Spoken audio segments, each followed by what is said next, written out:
Hello everybody, I'm Grandmaster Alejandro Ramirez here to bring you the action of Game 7 between the world champion Magnus Carlsen and his challenger Carlsen-Nepomniachtchi.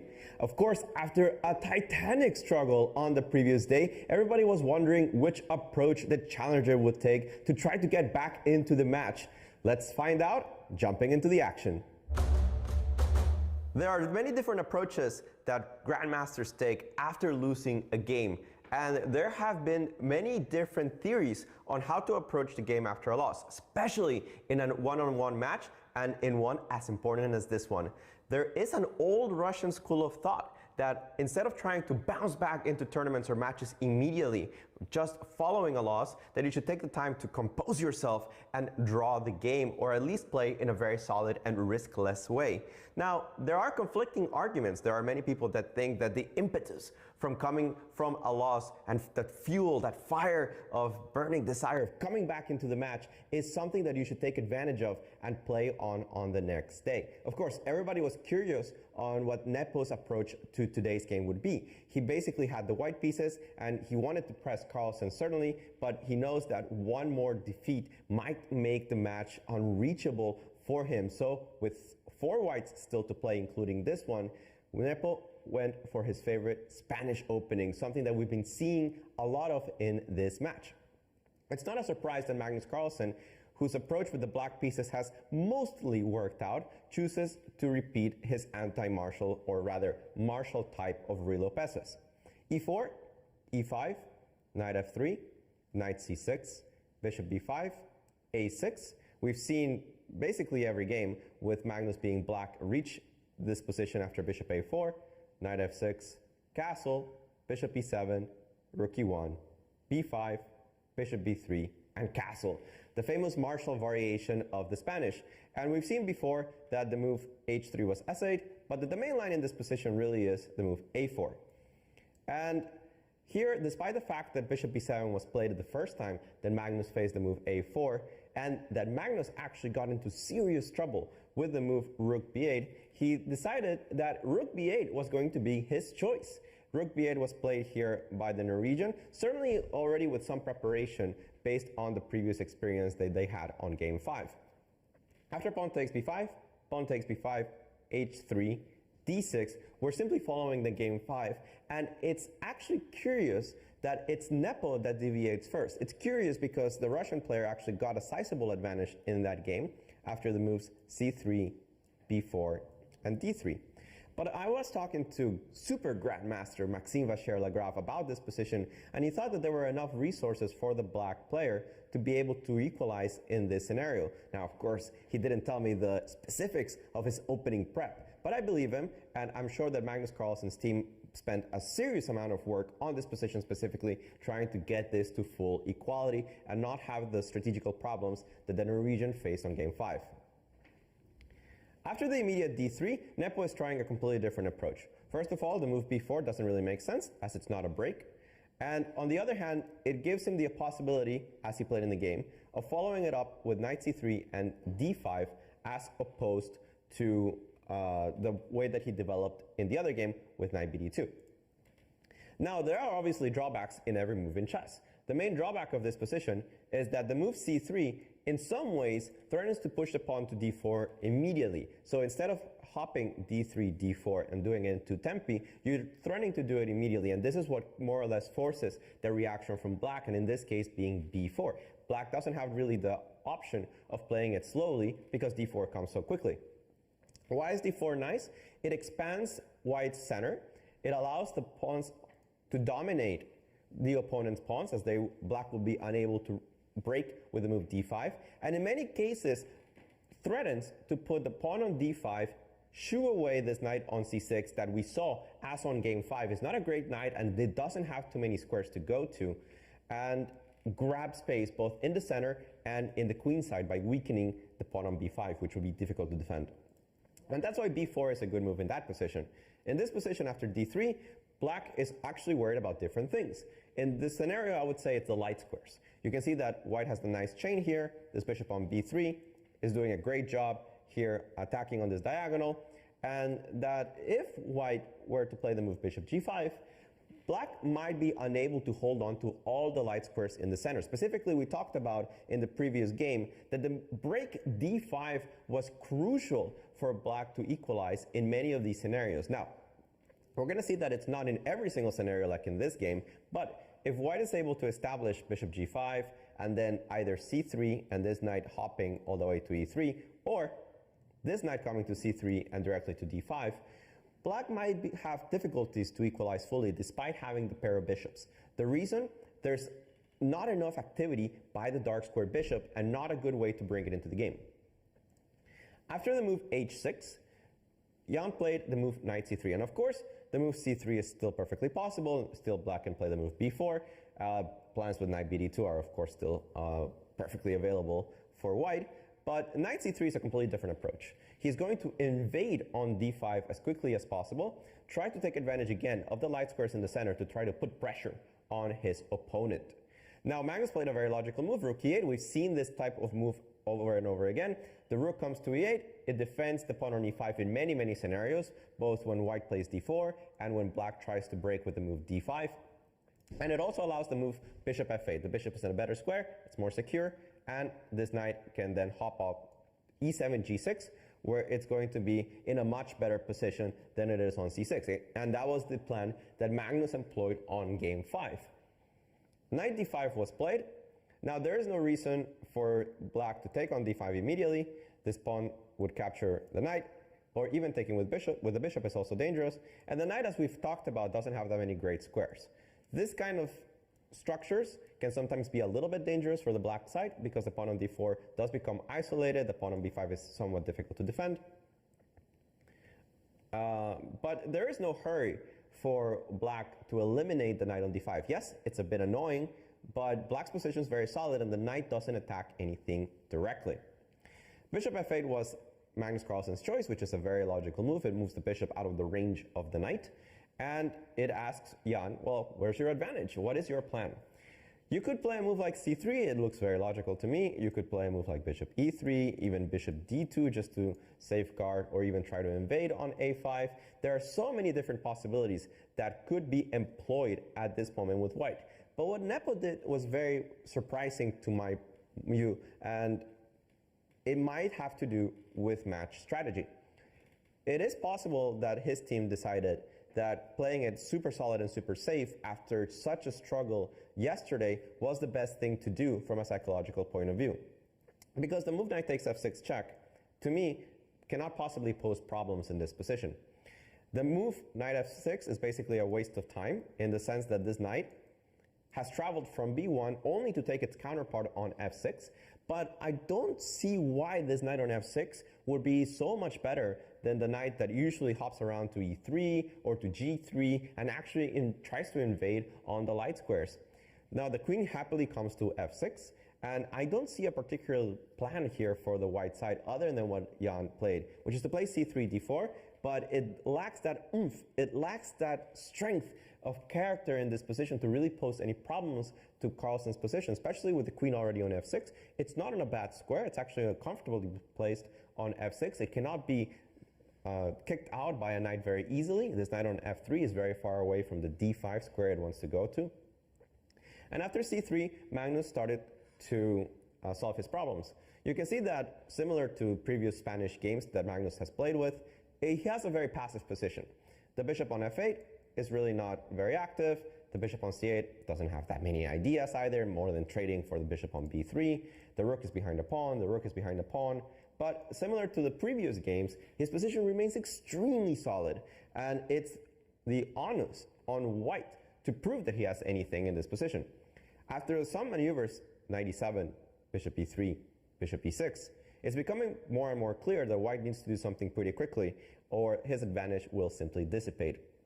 He tried to move d4, expanding on the center, trying to get these pawns, as I had said, to suffocate Black. Maybe a move like d5 is certainly a threat. Sometimes d takes e5 will be a tactical threat, but Magnus gives Jan no chance at all. A good sequence, pawn takes d4. You could take with the bishop. Probably it was an interesting idea, but after queen g6, the queen is okay placed on g6. It's hard to harass it because knight h4 can be met with queen g5. And again, it doesn't seem like white achieves very much in this position. So Jan took with the pawn, bishop takes, queen takes, knight g6, and Jan tried to play the move rook ec1, trying to get the rook to the 7th rank, trying to create some kind of imbalance, but here Magnus played very precisely. The move c5 is an excellent move. It takes advantage of the fact that DC pawn on e4 is hanging, and it starts forcing simplifications. Take a look at this difference. If I take on e4 right away, and Jan is able to take on c7, this bishop is still passive, this rook is coming to a7, this rook will be attacking on f7, coordinating with the other pieces. There is no easy access for this rook down on this file, so white would certainly be slightly better. Is this the end of the world? No. But do you want to give your opponent any kind of chances? Of course not, and Magnus does not. c5 forces off pieces before the pawns are traded, or while the pawns are being traded. So e5 is played. You could also take on c5, but this sequence is really not going to lead to very much. Oh, you don't have to take on c5 immediately, I'm sorry. You take on e4 right away, and I actually see absolutely no advantage in this position for white. Very symmetrical position. The bishop on f8 is no longer bad. It has a good diagonal. You might as well trade it off. And again, too many simplifications here to have an interesting game. e5 is just as good of a try as it gets, but queen f5 is excellent. The queen, again, is in a very good square. Hard to kick out. You don't want to play g4 because you hang the knight, and you can't attack it with any other piece. Knight h4, knight takes h4 doesn't work. And the tension in the center can be very easily calculated to be solved because you're threatening as black to take on d4, you're threatening as black to take on e5. There doesn't give Jan any opportunity to create counterplay. D takes e5 is as good as it gets, and of course, Magnus is happy with the simplification. D takes c5, this pawn is weak, c4 is a threat, you have to take on c5, and like a vacuum cleaner came on the board. Takes, takes, takes, takes, takes, takes, takes. All of these pieces have been traded. You know what? Let's trade some more. Queen c3, takes, takes. And by this point, it's obvious for the players that they're heading straight into a draw. But remember that we have the regulations that they cannot draw before move 40 or in the case of a threefold repetition. Those are the only ways of making a draw here. After rook c8, rook a5, rook takes c3, rook takes b5. We're basically just going through the motions. Of course, a 3 versus 3 on the king side is something that even yours truly can hold against Magnus Carlsen or Carlsen-Nepomniachtchi, and the players didn't really test each other very much. And the draw was agreed a few moves later, but as we said, this was just to put more moves on the score sheet. And Magnus Carlsen earns a very easy draw. On the other hand, Carlsen-Nepomniachtchi might be using today to stabilize himself psychologically, to try to find a more creative and spicy idea with the white pieces against Magnus Carlsen's team, and we're going to have to wait and see what that is. Overall, Jan's approach with the white pieces has netted him a lot of small advantages, but Magnus Carlsen's approach of being extremely solid even against those advantages has allowed him some really easy draws, in the sense that Nepo doesn't really create the problems that you would expect from certain positions. And in this game today, Nepo wasn't even given that much of a chance. There was no edge that I could find, and Magnus Carlsen earns super comfortable draw. He must be thrilled of finishing the game relatively quickly, considering that both players must be absolutely exhausted after the marathon that they played yesterday. And with this, the game signs off into a draw. Magnus Carlsen has the white pieces before the next rest day.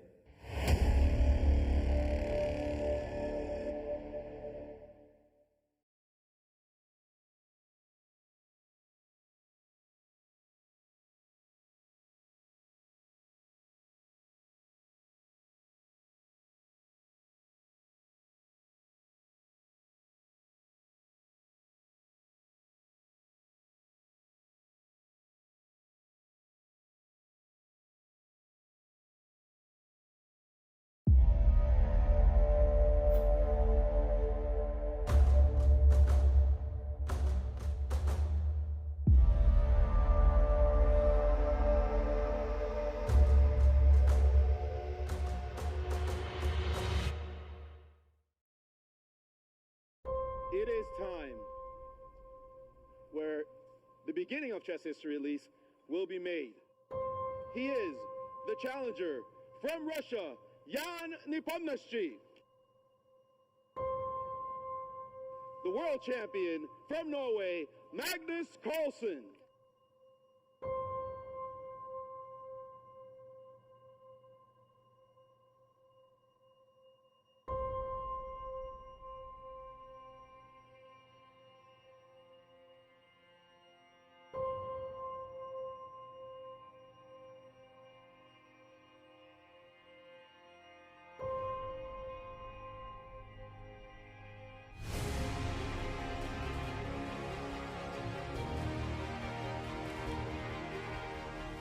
Champion Magnus Carlsen with the black pieces in the first round. Carlsen-Nepomniachtchi with the white pieces in first round. And there you have it, ladies and gentlemen. As we've seen, Jan will have white, Magnus will have black. The games will begin in 2 days.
It's Expo 2020 and the whole world is here as well. If everybody in the world loved everybody in the world,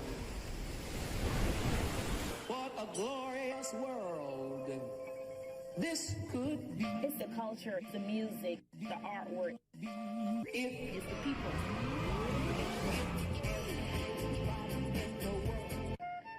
Love everybody in the world. Deutschland by Nacht. A glorious world this could be.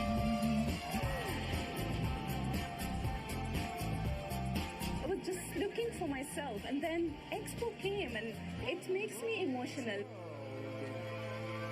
Come on and join us. A new world has just begun, and it's right here at Expo.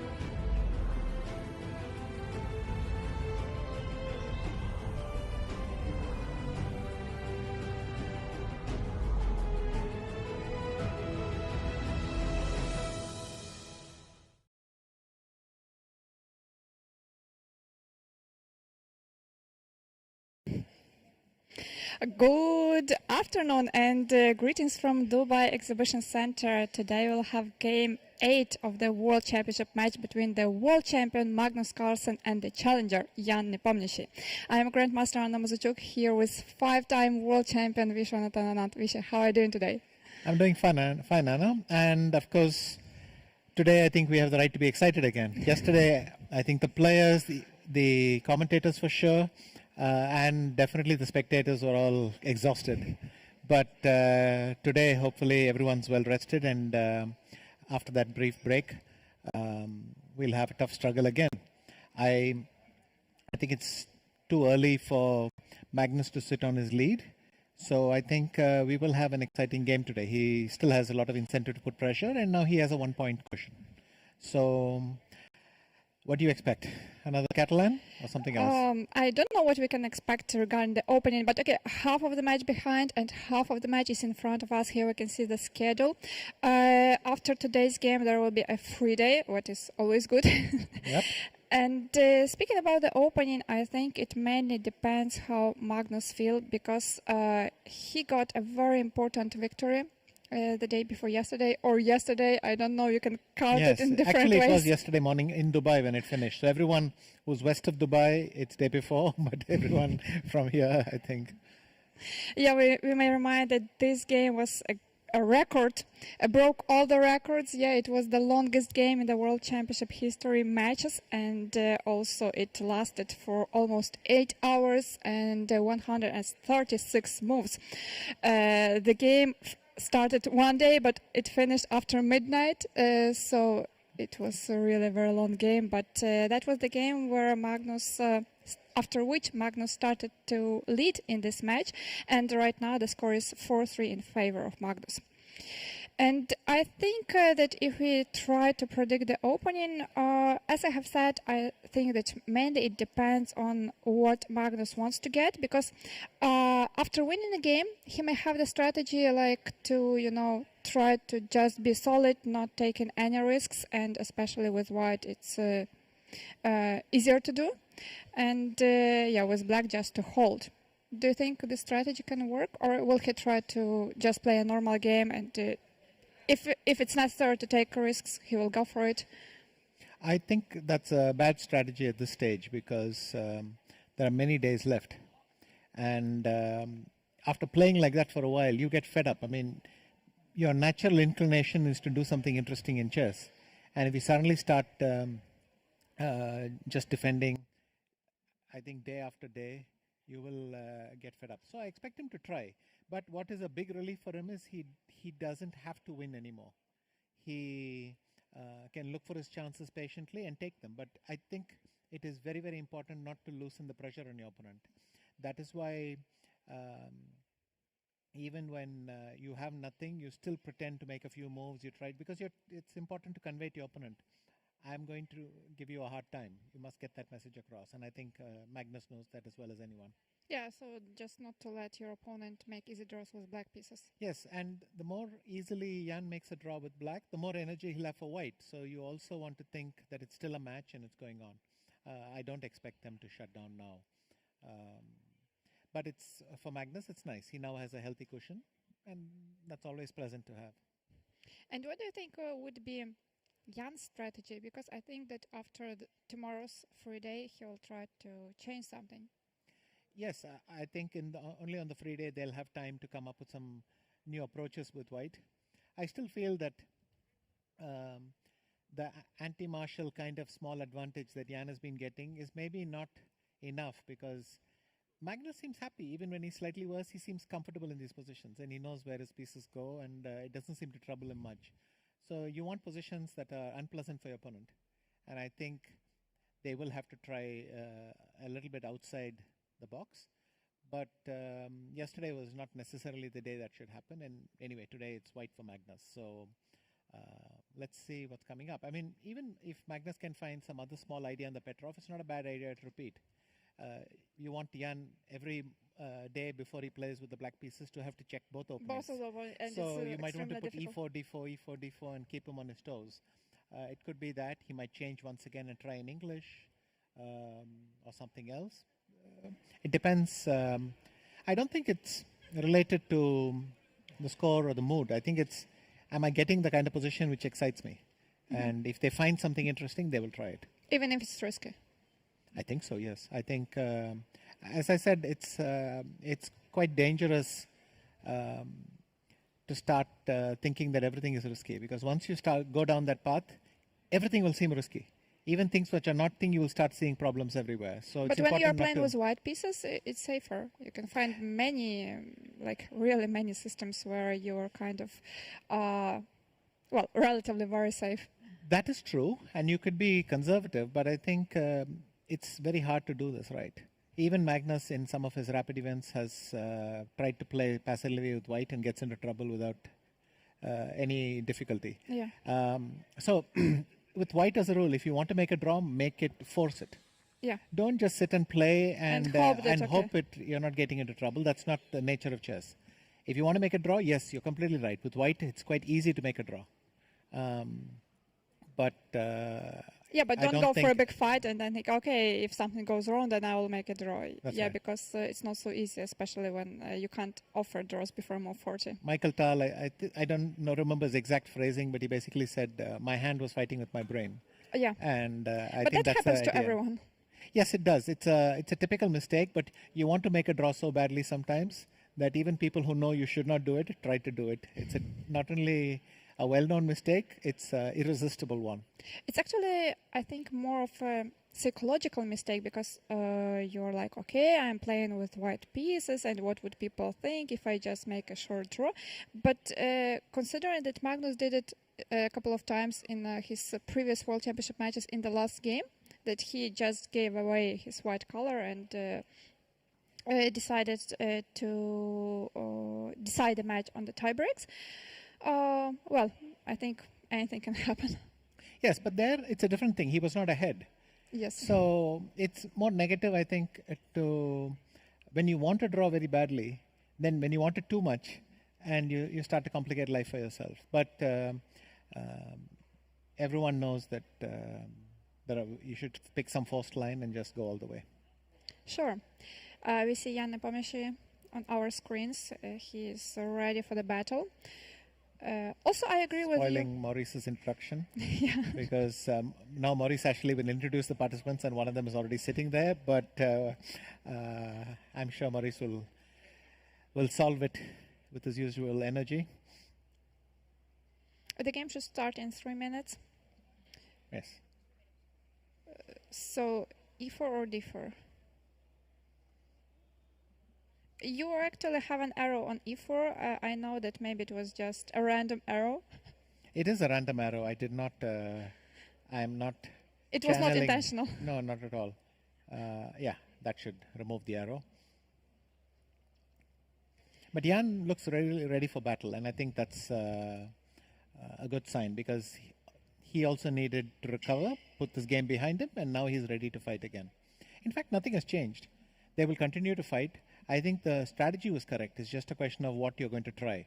But the strategy was correct. They're looking for a fight. He knows he has to have the right attitude.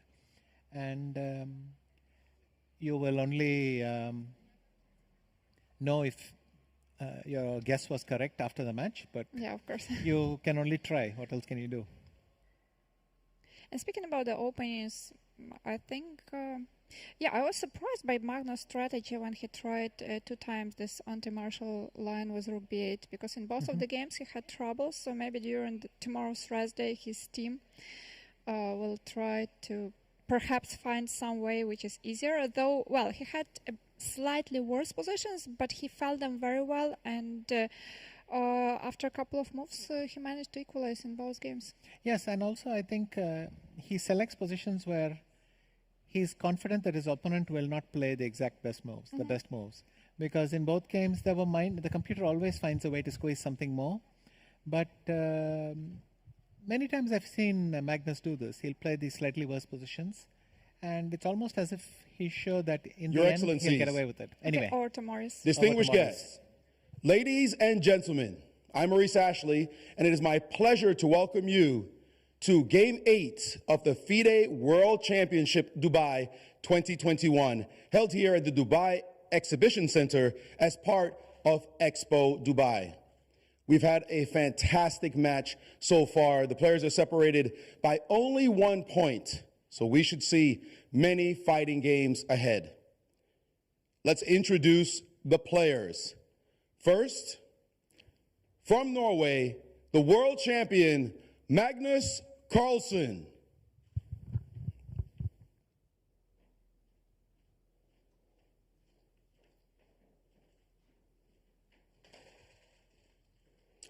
And his opponent, playing the black pieces, from Russia, Nepomniachtchi.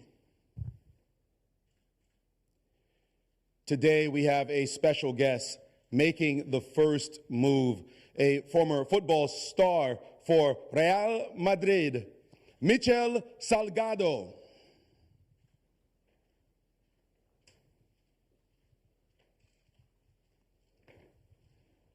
He will be playing the first move for Magnus. Please.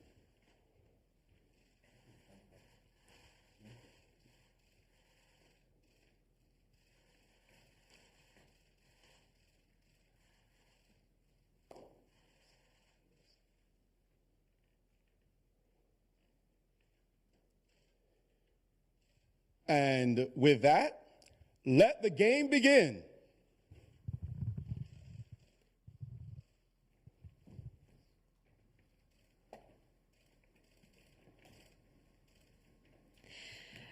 So e4 was suggested by E4. Michel, and that's what Magnus played. I actually heard that Michel, he's keen on chess, and from time to time he plays this game. Yes.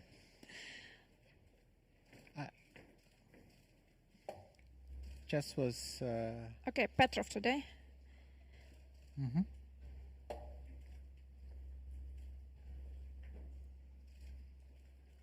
And third move d4. In the previous game, Magnus played knight e5. But this is important because not only does it force Jan to check every minor line in the Petrov, which, to be fair, he's already been doing, but he has to check d4 and e4. So the morning revision sessions must be longer. And bishop d3. Actually, Alireza Firouzja, in the Grand Swiss, which he won, he played 2 times d takes e5, and that was very successful. He won both of the games. Sure. But this is another major line. We can expect bishop d6 Or knight d7. or knight d7.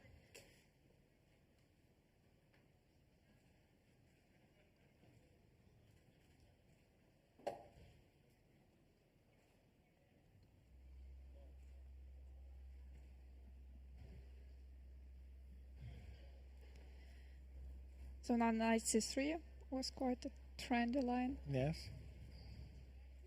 Magnus just takes d7, bishop d7. This leads to a kind of very forcing line, which is very, very close to a draw. But there are a lot of little moves. And by a little move, I mean you can just, at the end of a long variation, just play h3 or h4 or bishop h6 or some move like that. And then your opponent has to remember every little detail. So it's as much of a memory test. Oh, no, in fact, he's not even bothering. He's going knight d2. Usually castle is played in c4, yes. if I am correct. So the line I was talking about was this one.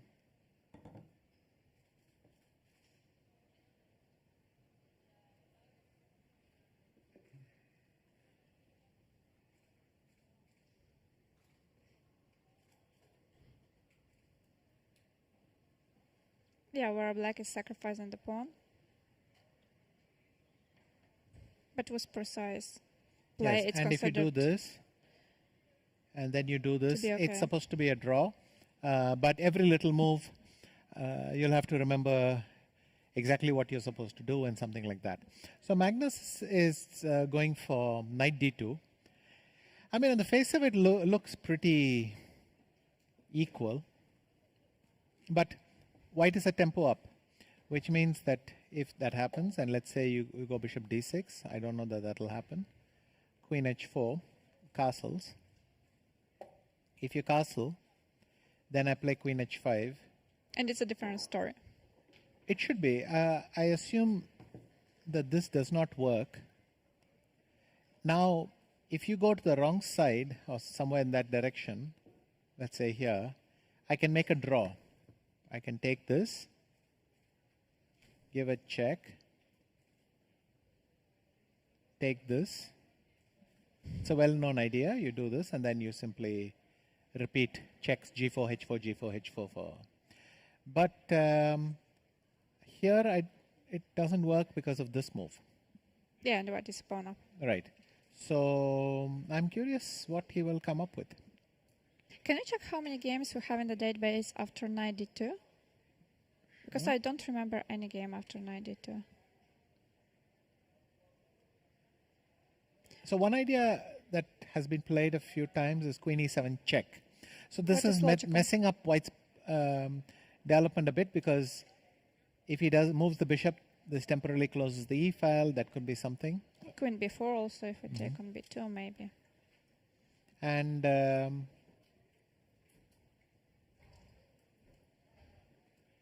after queen e7 check, if you do bishop e2, then we can even exchange bishops like this. Oh, that's a good sign for black. Which is reducing the, let's say, the tension in the position. So maybe queen e7 check. Actually, it's quite surprising line for me. But then again, Magnus is well known for having a small idea in some of these harmless looking setups, and surprisingly you end up spending much more effort than you need to if you're not careful. Or maybe he's going just for a draw. Or maybe you're right. Maybe he's just going for this line, looking forward to his rest day as well. And Jan looks like being surprised by the opening choice.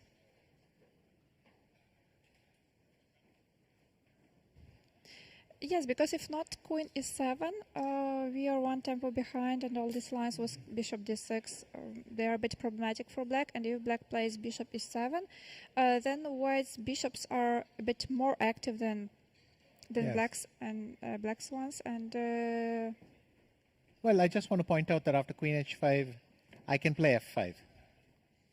You can go queen f3, and you can play bishop f4. Yeah, we and have this a gives you line. this, if you take, I take, and now you have a square here, which a rook could come and sit on, something like that. But having said that, because there are no knights in the position anymore, there is no, the knight would be beautiful to say, bring it to e5, but there is no knight which can do it. And black could easily come up with some kind of fortress. So I'm beginning to suspect that you were right. And maybe Magnus is just playing very solidly today and putting off the struggle for tomorrow. Again, Tomorrow he will not I struggle. mean, day after. Well, he will tomorrow they enjoy will. his day. Yes, but they will have to do some work as well. Some Because it's a football double games, black tennis for games, the basketball usual, games. right? The usual. They always have a list of football and basketball games played around the world. Also, bishop d6 was played very quickly. Did Jan consider queen a7 at all? Good question, in my opinion. Because queen a7 looked much easier for black. Yes.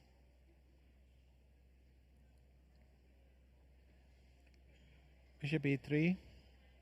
I don't think it's really advised to go for this pawn, because when I castle, well, these things never end well. But who knows? Maybe if you can work it out, maybe that pawn is available.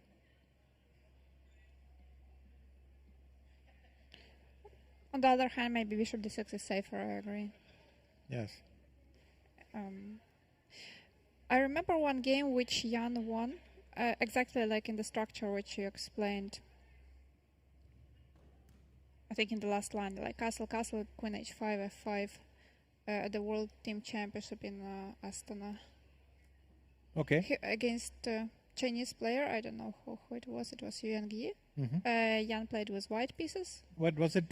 Double pawns on the double C pawns? Okay. So it, like, the structure is similar, but of course... Incidentally, here, we could also gone about it this way. Which is a more popular way to do it. That way. Yes. And if you take castles, this is very similar to what we have in the game, except you have double pawns here instead of the pawn the structure which we have in the live board. But I don't know if that's very significant. Yeah, then he tried this queen h5, f5, Yes. queen f3, then bishop... did he start with bishop f4 or with c4? I think you can start with c4 and maybe claim that that gives you a little edge, but it's very hard to prove that white has anything. So we... Although it was a good try. For one game, if Yes. it's new and if your opponent is not prepared, it was a great try, and Jan won that game quite convincingly. Okay, Magnus is castled, and I find it difficult to believe that black can do anything other than castling, because rook even check. It's very nasty. Yes, but maybe queen h4 is the other thing, because black himself wants to weaken white's pawns a little bit. So after rook e1, bishop e6. No, I think even king f8 now. King f8, you're very optimistic. I'm just stepping out of check. And then it becomes a sacrifice. You take here, he takes here, and then bishop c3. This might be very good for white, no? With the king stacked on f8, we can always consider giving such pawns and then developing the initiative. Nana wants to do this. If I go... I just feel safer when I have the option of castling. Yeah, if you take, but then now I will get the g7 pawn, because you That's cannot true. go to g4. Your bishop is pinned. So To be honest, after g3, I was not going to take on d4. I was going to play queen h3 and then castle. But this is dangerous, because now I'll play c4. If you castle, I'll play c5, won't I? And now suddenly your king is getting... I mean, your bishop will be pushed back a bit. And Maybe. what about long castle? I would never play such a move. I am preparing h5, h4. Go on, do it. After bishop e7, I think queen a4. And You believe I white think will be you'll- first, yeah? not only do I believe white will be first, I don't think you will get any time for h5, h4. I have time for h5 now. But I'll take on a7. Yeah, I know.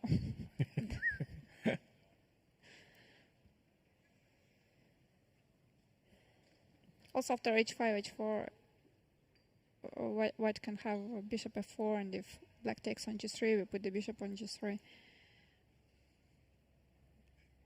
Well, black's king was also going to get mated, by the way. So, By the way, just small remark. just a minor detail there. Small problem. Yeah. No, I'm sure Anna just mentioned that long castles is possible so that all of you could see how bad it is. castles, but I don't see anything else. It must be castles, queen h5, f5, no? Because it never works with anything else.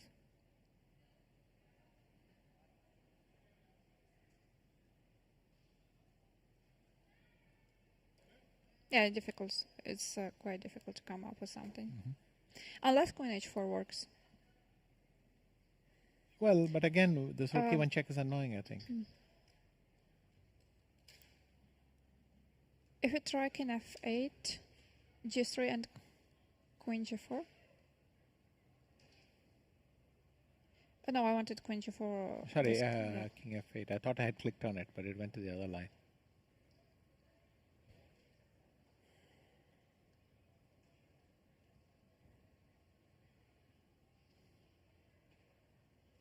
Yes, it is kind of solid, isn't it?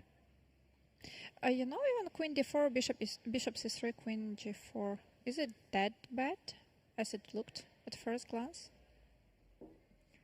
I still prefer queen g4. Sure, but I thought bishop e2. That's what I also thought. Queen f5, maybe, or g5.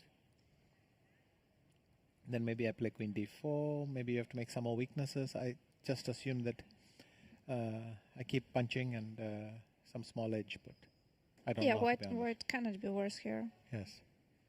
In the best case, black will give back this d5 pawn and then try to fight for a draw, but not more. I mean, it's an open question whether there's any real advantage here. Because if you take, I'll play bishop c6, Sure. and then queen e4 next move. Maybe it's... no, then I... but if white plays exactly and stops, then maybe in the end this is not workable.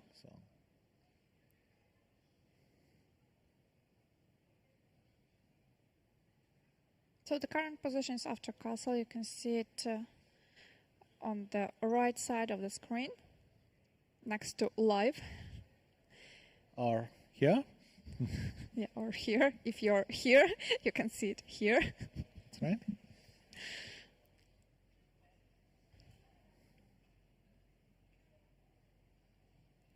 Yeah, it just seems like only 2 moves.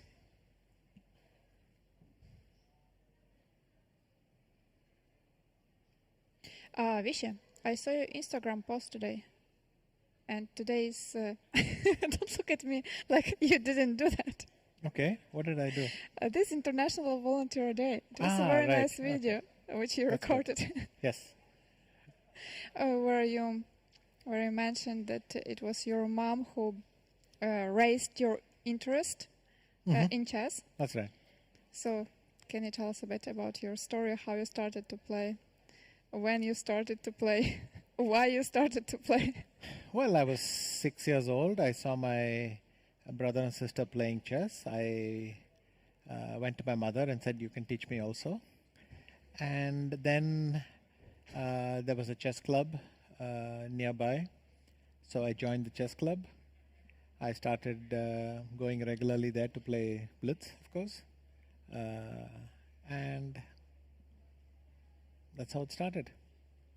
And you're the youngest. I'm the youngest in the among family. Among the siblings. Siblings, yes. Yes, and when did you start to win games against your older brother and sister? I think fairly fast. With my mother, it took a bit longer, but I think with my brother and sister, it was fairly fast because they don't play that much. And I mean, I think within a year I was playing in the clubs regularly, and they were not, so I must have gotten stronger than them already then. So you liked the game from the very beginning?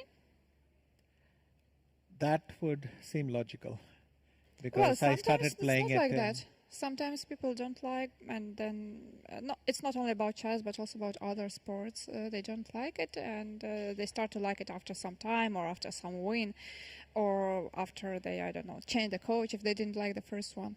Okay, it didn't get that far for me. I mean, I just used to go there and play very often, and I like doing that. So.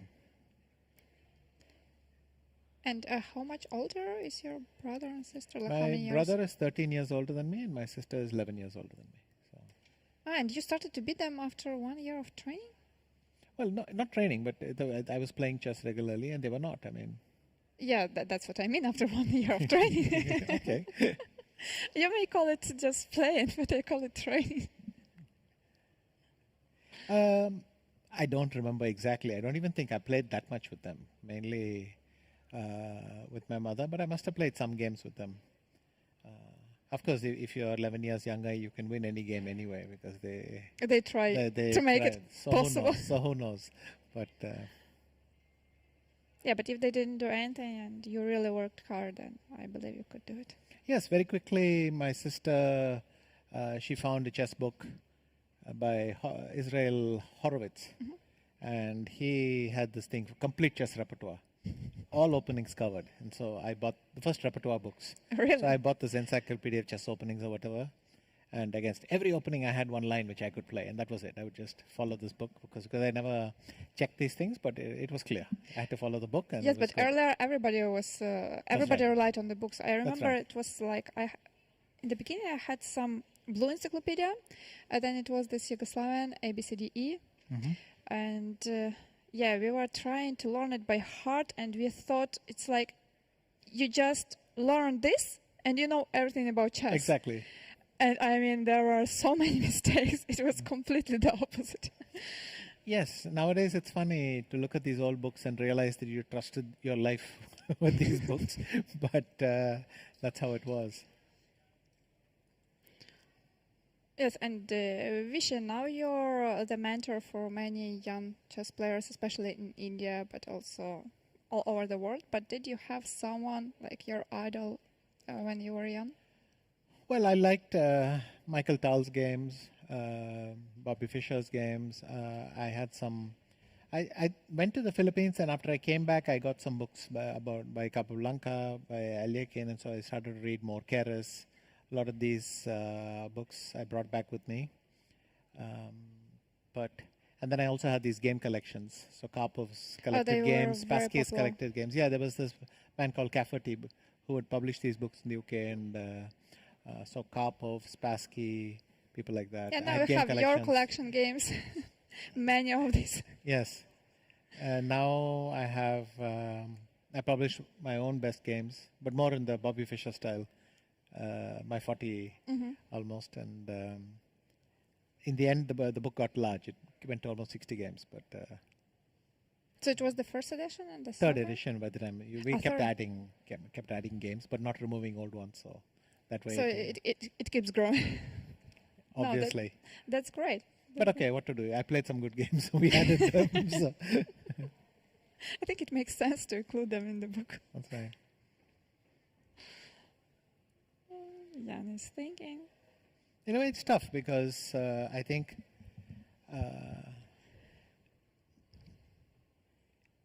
Jan wants to play a game, but the problem with the Petrov is you'll only get a game with if your opponent is also ready and for a short play. thing. I'm not completely sure that Magnus has stopped, but he may just have decided that he didn't want to play today and postponing the battle by 2 days. But we'll see. Oh, by the way, I just got your message. Maybe it's something wrong with the internet connection. Yeah, good. You can send me later. I don't have it. Oh, good. Then it's even better. Then I know. No, not the answer. Question from Leonard. What about the E4 opening books by Halifman? Did you guide him which variations to use? No. Well, it was like a series of books. That's right. The opening according to ago. Anand. No, I had nothing to do with those books. I never spoke to Halif and so on. I think the idea was he took a player and said, this is what he's doing, and this is what I'm guessing is his complete repertoire. And so there's a lot of guesswork involved, but at the same time, Halifman is a serious analyst, and he could basically it's a kind of repertoire book, like all the modern repertoire books that are around. Yeah, and, he did so many of them. In fact, at some point, I wanted to find out what my repertoire was, So and I thought went through I thought I should go through them, but I didn't because I already had my own variations, and it seemed like too much work. But I think it's easier to go to the database and then that's right. Select the games, And put them into the book, and that's how you know. And also by any period. What's that? Like also you can select it by period. Let's say last 3 years, last 5 Yes. years, the entire life. What did Vishy play when he was 6 years old? Yes. I used to be a King's Indian player when I was young. So you were so sharp. Yes, I used to play King's Indians. Simply, talent fisher, so let me do it as well. And then I think when I was 16 or 17, I thought, no, I need a real opening. Like Karpov King's plays. Indian is not like, a real opening. Well, Okay, I hello felt to it was Kasparov, unsound. to I felt it was Rajab. unsound, yeah. Of course, later You on, felt it already back then, yes? I felt I was losing too many games in it, and I should get something more like Karpov and equalize. So I took some Karpov's games, and Equalizing was why? Well, I started to play the Queen's Indian at that point, and that was there for a long time. Then for the Karpov match in '91, we selected the Slav Meran complex, and that was the first time I got into it. And then I did such good work with Misha Gurevich. Of course, in those days, the work I did with Misha Gurevich, it's like 200 line moves or something, not more. 200 line moves, and Yeah, now only so one file we have to now ch- one move, one line will be more. But maybe it was 500 line moves, I don't know. But it was a very short file. Just this opening you play this opening you play this, the rest I'll figure out at the board.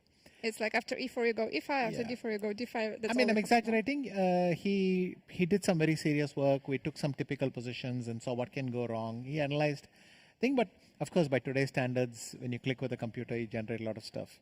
But I could live off that repertoire for 4 years. Whereas now, even You the play work a game, and then for the next one you already have to need a new prepare one. something. Exactly. So those were the pleasant days. I know we all say this, but I'll You say like it them again. more, yeah? I suppose so. But you're okay. You always look back on your youth with some nostalgia. So Well, it depends. Some things you like, some things you dislike. So you I think after a prepared while, all- you only remember the things you like. Okay. That's a good. And Jan has fallen asleep. Yes. Oh no, he's up again. No, but he played Bishop D6 quite fast, Mm-hmm. and now I think he's choosing between castle and Queen H4.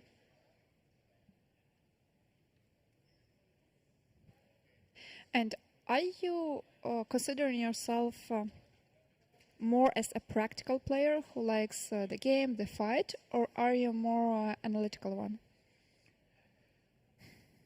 I probably was heavily practical player. Now I don't know, simply because you do both. You have to be ready for one and the other. And Yeah, but I which think side do you prefer?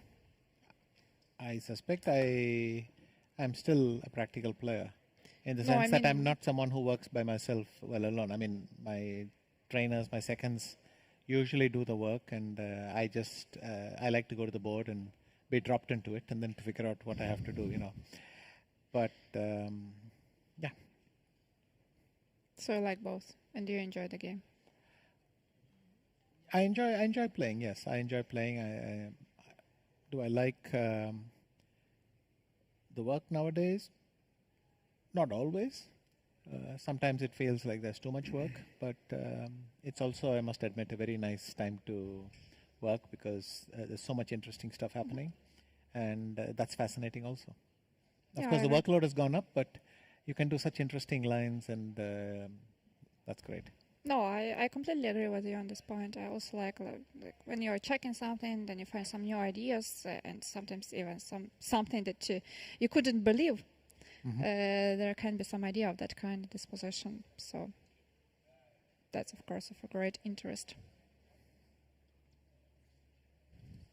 And speaking about the trainings, how much did you work on chess? And how many hours should one try to work on chess in order to become a top-level player? So, at what period are you referring to? Well, I think especially to the young period. Whoa! What? Wow, What? that is great. Yeah, H5. let's first talk about H5 and then... Forget my thing and let's go Doesn't to matter, H5. Yeah. just 5 minutes. If you do 10, more than enough. Do you have something to say about H5? I mean, I can something like First idea that comes to mind is queen f3. You Without can check. go queen h4.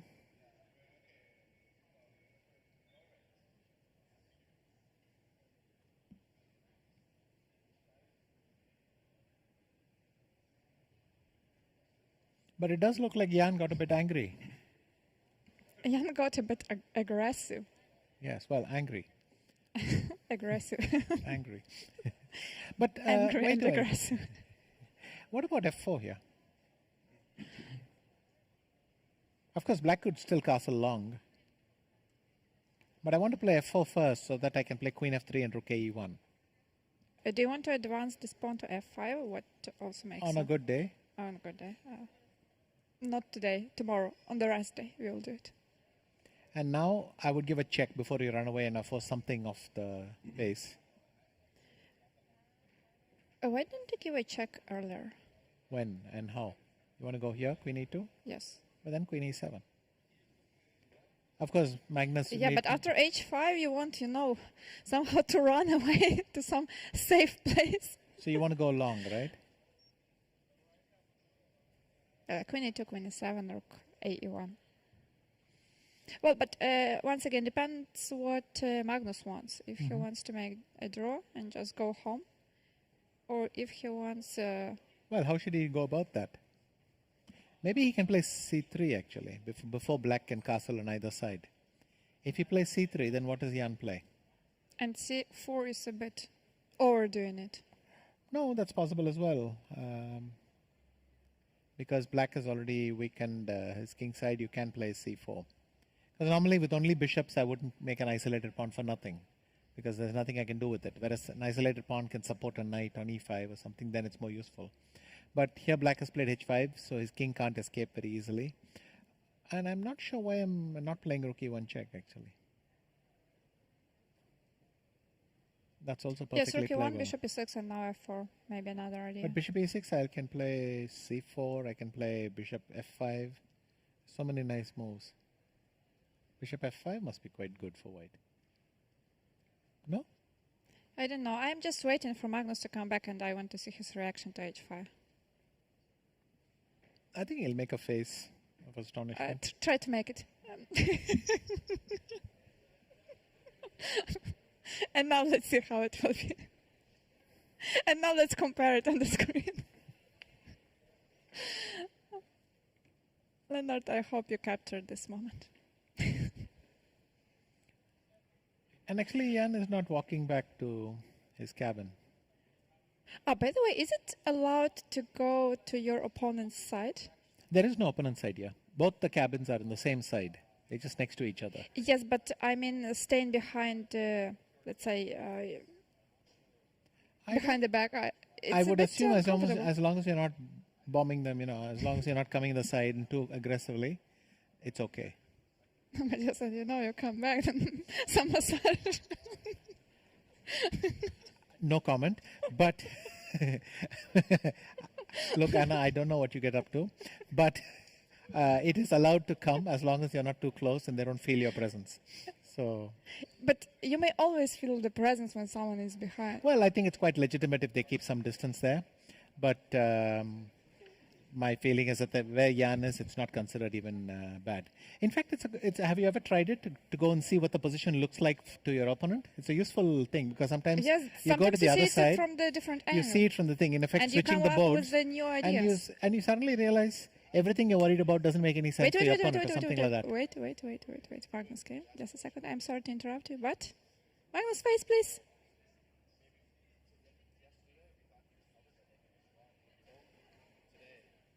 What's happening? Nothing's happening. Like h5. Okay, I expected it. Give him a minute or two. A minute or two. We keep silent during this minute.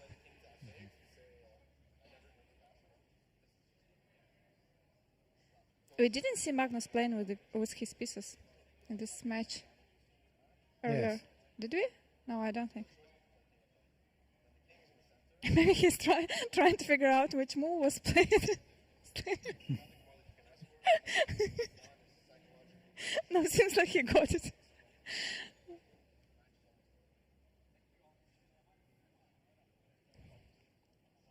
And I heard that during yesterday's stream, your viewers, you were counting how many times I was laughing. I did it today. Really? Leonard told me. I didn't watch it, but I heard it was a countdown. Ah, okay. Well.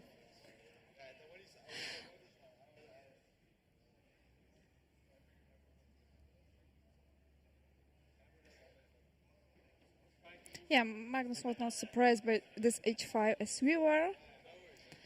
So,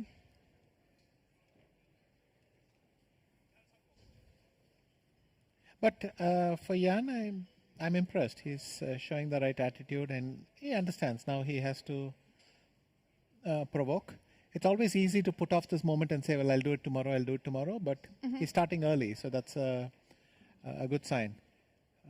Let's get back to the board. It's here. Rookie one check hasn't happened, but even if the game does end in a quiet draw, he's basically telling Magnus, I'm going to fight with you. So all these messages matter. there were a couple of interesting moments during yesterday's press conference, or maybe it was even the day before yesterday, when Jan was asked, okay, you lost the game, how are you going to punch back? And he said, in style. That's right. That was a good answer. And also, It was a good answer, but it was a great answer after 8 hours. yeah. After an 8-hour game, it was very impressive, his composure in the press conference. I would not have managed it. Not even close.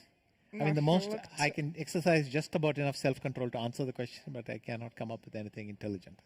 So, respect to Jan for his performance there. It was... Yeah, and also yesterday he was asked what was his strategy after the loss when he was playing with white pieces, and he said he didn't change the strategy. So he was playing. He played what he prepared before on his previous rest day. Okay, not only his, but on the rest day. So even after the loss, he could control himself, and he did what he thought he should do. Also, he was asked, when will you attack or something like that? When will you play more aggressively? And he answered, okay, when the time comes. That was also an interesting answer. Yes, but it's quite annoying when basically they're implying that you're not playing aggressively now. and Not enough.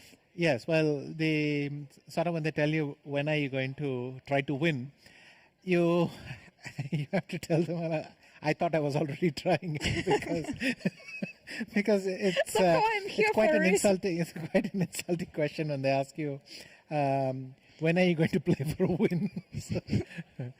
No, but Magnus is. Jan is trying.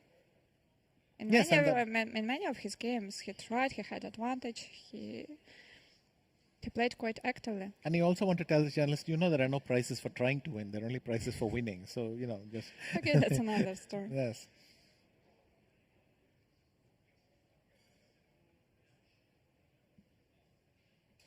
How much time did Jan spend for h5? Okay, something like 20 minutes. 17 minutes. Yeah, 17 minutes. Yeah, 17 minutes. Exactly.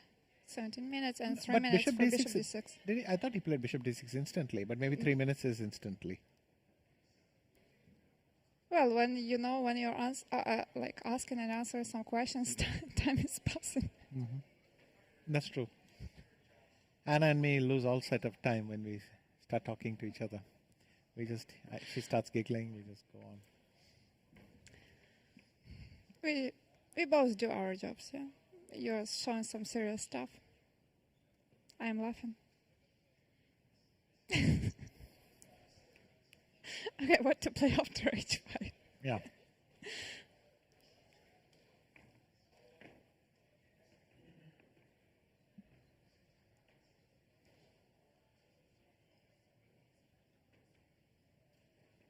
I still think that Queen e2 is the best if you want to make a draw.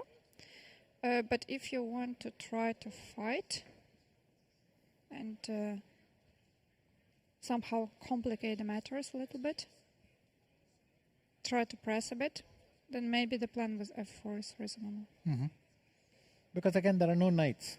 So nothing can come to e4. So you can afford to play f4, and this is quite nice. There are no knights. Now we can discuss.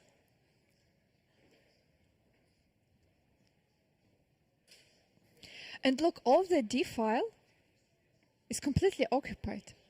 I just realized it now.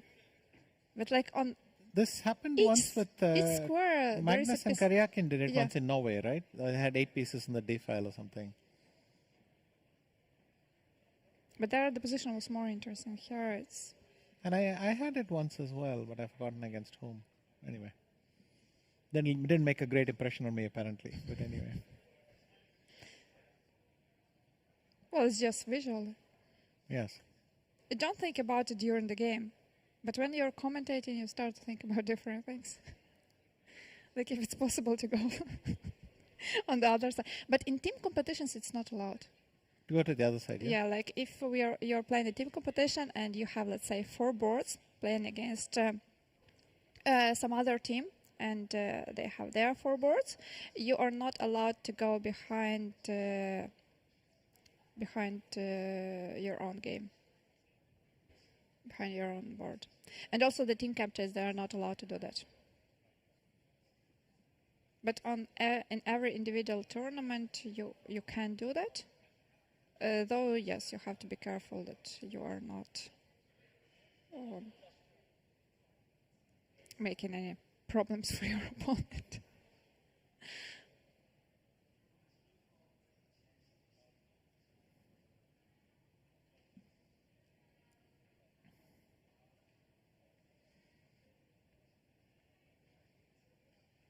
But you have to admit, H5 is a very cool move. It's really a cool move.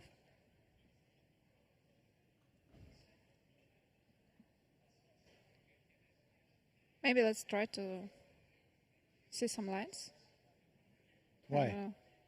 You like this position. So don't touch it. Don't touch it. What do you want to do? C3 or?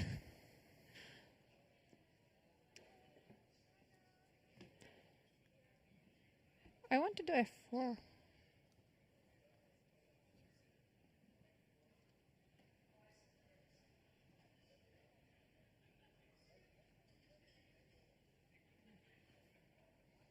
I don't know, Queen F6. But C3, yeah? After Queen f6, I have time for Queen e2.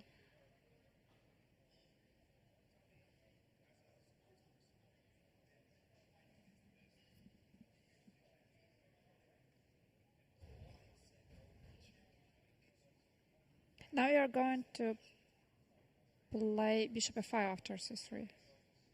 Yes. Yes, because you really need to occupy the square before I play f5 myself.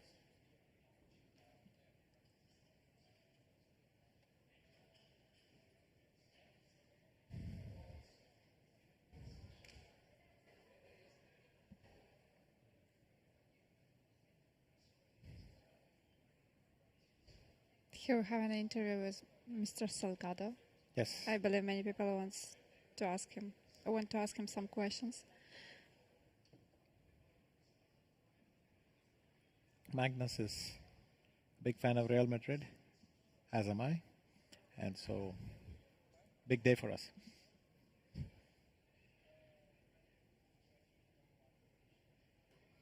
This is not so dangerous for black. Maybe the best way is to sacrifice the d4 pawn, but then it's becoming double-edged.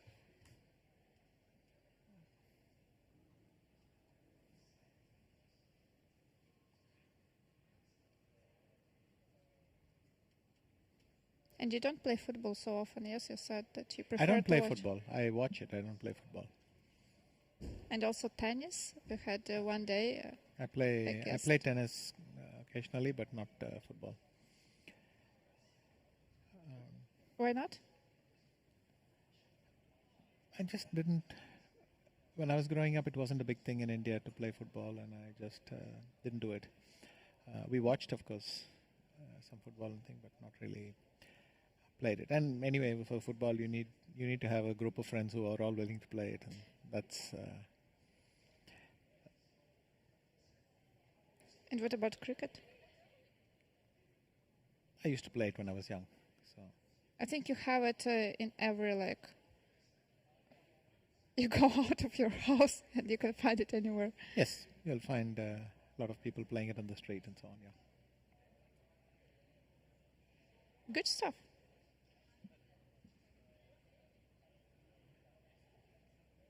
I don't remember Magnus playing cricket. He played almost like he tried almost every kind of sport, but I don't remember him playing cricket. Actually, even during the matches, he makes a great effort to find a team. If he can't get 20 people, he'll still play a game of basketball.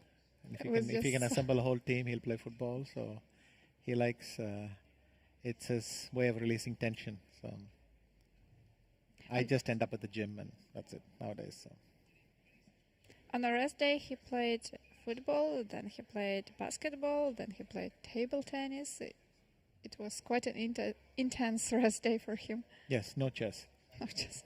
Well, maybe he did something, but he didn't mention about it. Yes.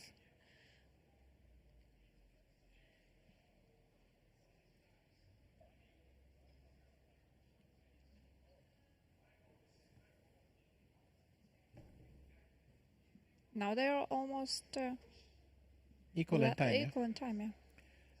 Well, so both of them have used just under 25 minutes. And here we are. He's taking some, I don't know. He looks like he's going to take a serious decision. Do you still have games in the database? Very likely that no. But when was the novelty? I think after Queen E7 we had more games, but if H5 not, is already a new move. but even earlier.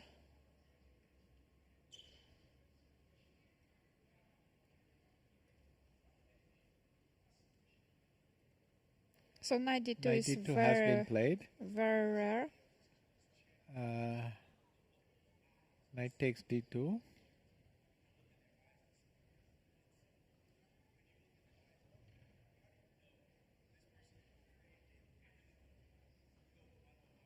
Bishop d6 has been played.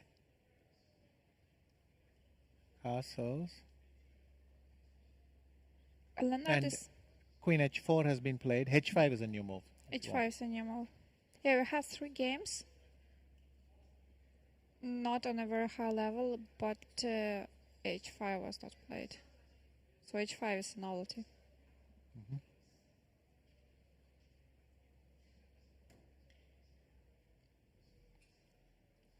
Maybe knight d2 was already a novelty for Jan. Didn't look like the move that is going to pose some serious problems. Rather some kind of a quiet move. Mm-hmm. So h5 stops queen h5, and h5 is already the move that if we want to attack there. Now after queen h4, g3, queen h3, the pawn is already there. He just did it in a much better way. Yeah. I was kind of joking. You thought I was joking, but Jan is serious about it. Well, again, the point is that if you play queen h4, after h5, I will just play f4 because I no longer need to play g3. I can play f4. And you've already committed your pawn to h5. But who knows?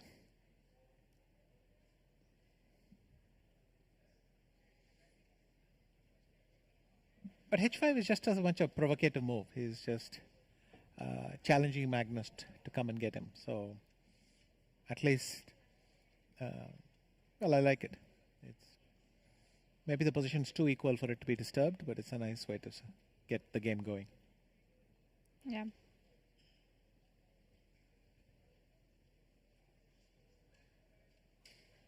And you feel it's relatively safe? I think these things of pawn structures, the whole on e4 square, if I play f4, the whole on the e5 square, if you play f5, are not that relevant if you don't have knights. So it's quite rare to have this kind of. And there's a reason people don't play the knight d2 and the Petrov very much. It doesn't give very much. So I'm curious if Magnus what he expected, but definitely h5 has taken the game out of whatever anyone was expecting. So Definitely not what Magnus expected. what happens with queen f3 again? Bishop g4.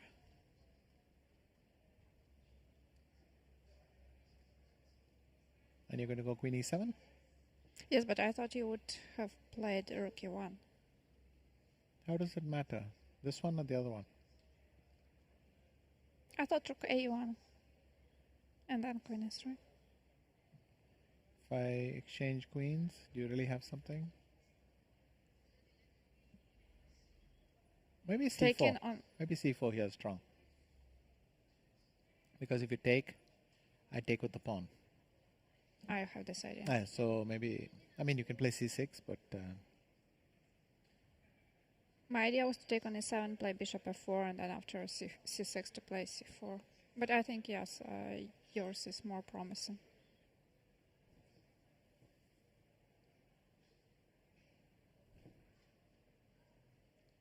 let's say I take, you take, and I go rook d8. Do you really have very much?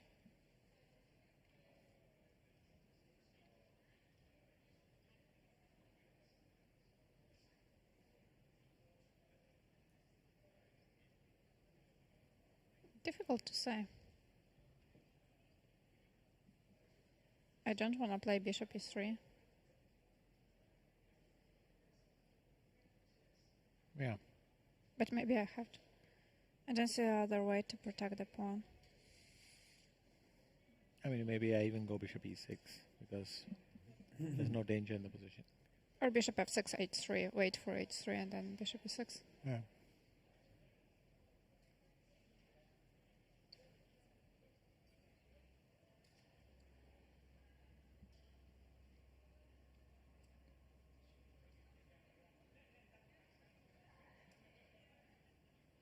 Yes, there are many sharp possibilities to play c4 or rook e1 and then c4.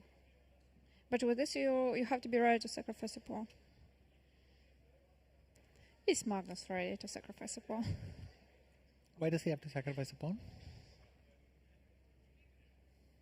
I mean that in the end, if black takes on d4, you're going to play bishop c3, yeah?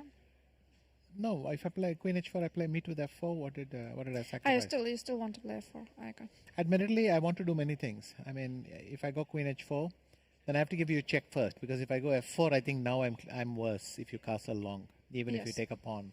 I don't like this very much. But also, we are taking the pawn back. Yeah, so then you would have to give a check or something, and then play f4. And then I'm getting kicked around a lot, so I don't know. Or maybe king f... no, here, king f8, I'll play f4, right? But I could play g3, except it's very difficult to find a good square for my queen, because if you do this, I'm playing queen g4, and suddenly it's hard to avoid the exchange of queens. And because I'm a pawn down, I can't avoid it too much. And it's not pleasant to lose tempo too easily, here. yeah. Well, now Magnus is 6 minutes behind Jan. So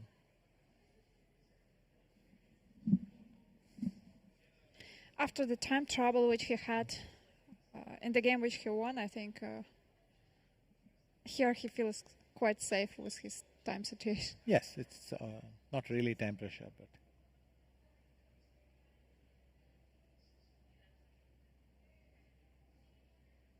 But I think now it's time to move. Who? Us or them? For them. For us, I don't know. It's time to move. Let's go. Taking some walk.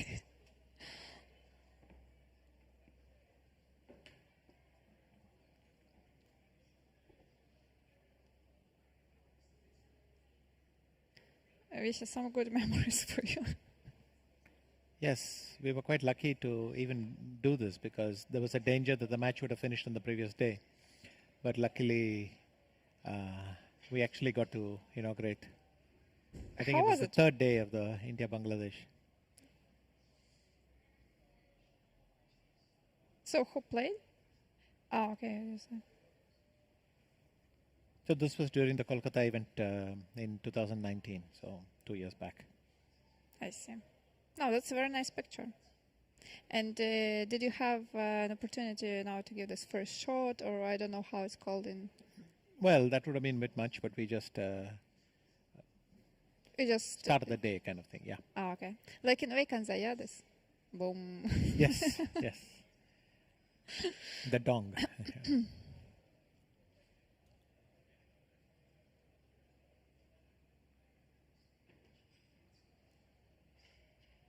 No, Magnus has to play because we have to go in some direction.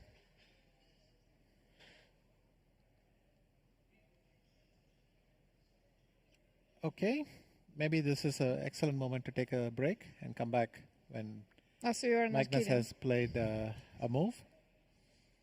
So, But before we do that, okay, Visha, maybe today, advertising. okay, you can buy, if you want, pens, cups, any official merchandise. They're available in the FIDE online store, FIDEworldchampionship.com. Very good. Very short, very good, very clear. Yes, just visit this You know, webpage. you don't need to say the 3 W's. Yeah, I can do that. So, This is how I'll improve for the next time. So really, if you're interested in any kind of merch, just visit FIDEworldchampionship.com, and there you will find many interesting items with the logos from this championship. So we will see you after a short break.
Apparently, the viewers couldn't hear that. Sorry for that. It was my mistake.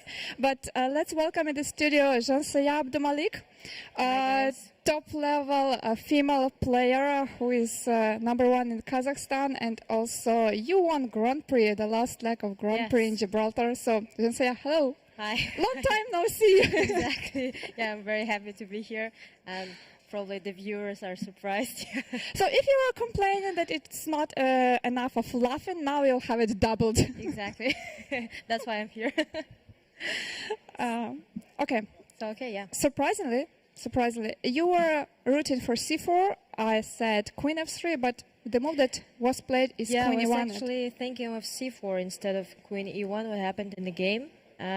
And honestly, I didn't find a good move for black, so probably it was like some line was taken and queen f6 maybe. Okay, can I move? Only you can move. I can't do that. Okay, but okay. Don't move the pawn from c2 to c6. It's not legal. Yeah, okay. So, okay, after c4, we're checking, I think, some line with queen f6, then c5 and bishop f4. With who? With Alejandro. Yes. Okay, Alejandro Ramirez, yes, another Alejandro grandmaster here. And yeah, probably it's just, I don't know, equal should be fine for both. I mean, okay, h5, we didn't see like what to do after c4 and how to use the pawn on h5. We thought about queen f3 and we thought it was more pleasant for white. So here, okay, queen f3? Yes. And we discussed queen h4 and bishop d4 right at this moment. So if queen h4, I think it can be quite risky for black after g3, queen d4 and bishop c3. Yeah, this looks very dangerous. Yes, too much, I guess. Bishop c3, queen g4, maybe. Don't know.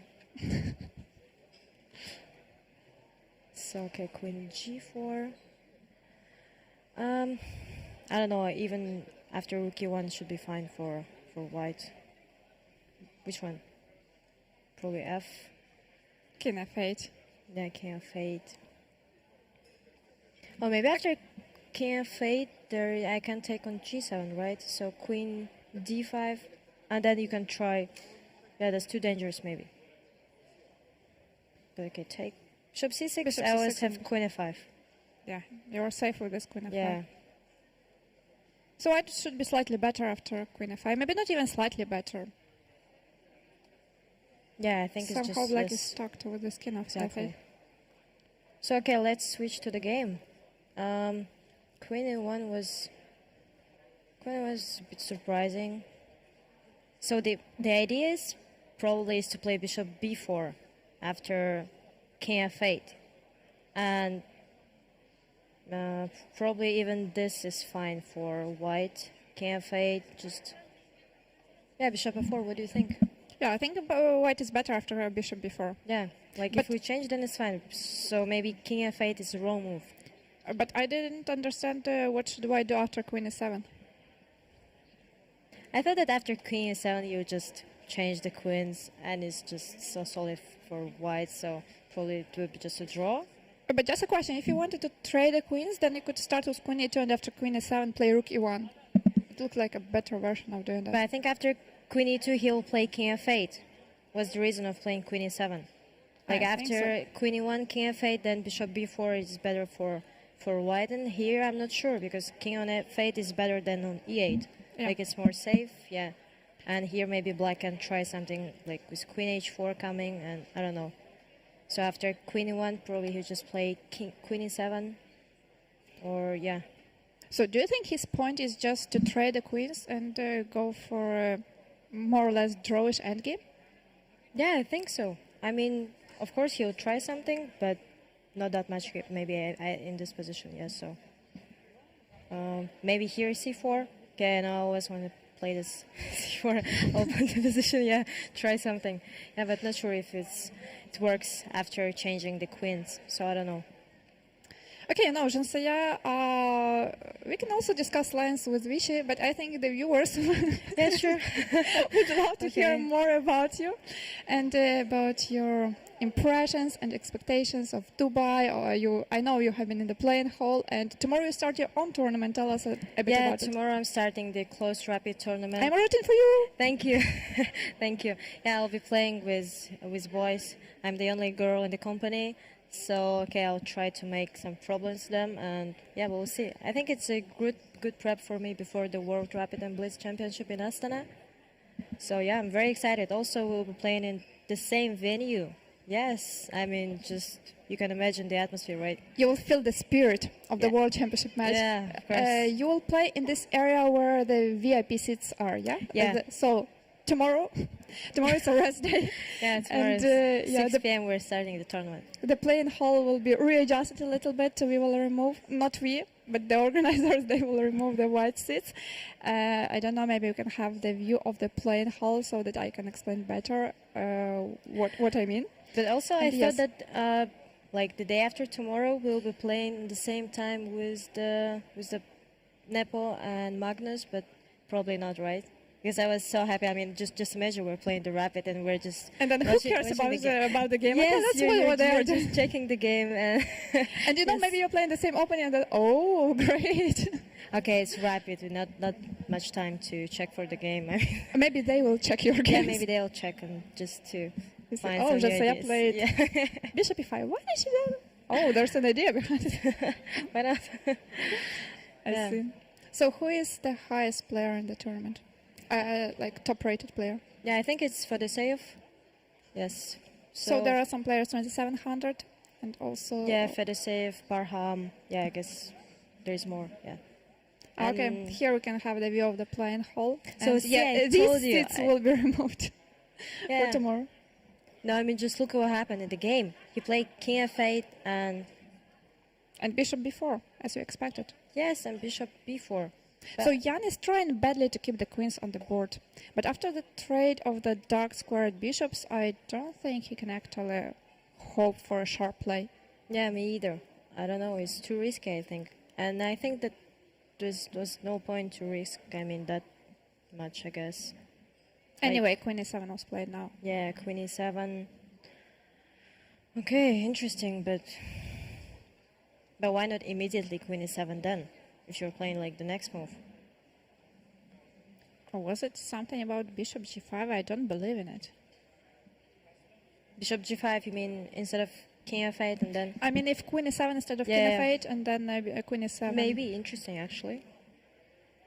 Yeah, maybe he was scared, but here is just... Yeah, let's just put the position we are talking about because the viewers, they may be confused about what's happening. So yes, we are discussing maybe Bishop g5 here.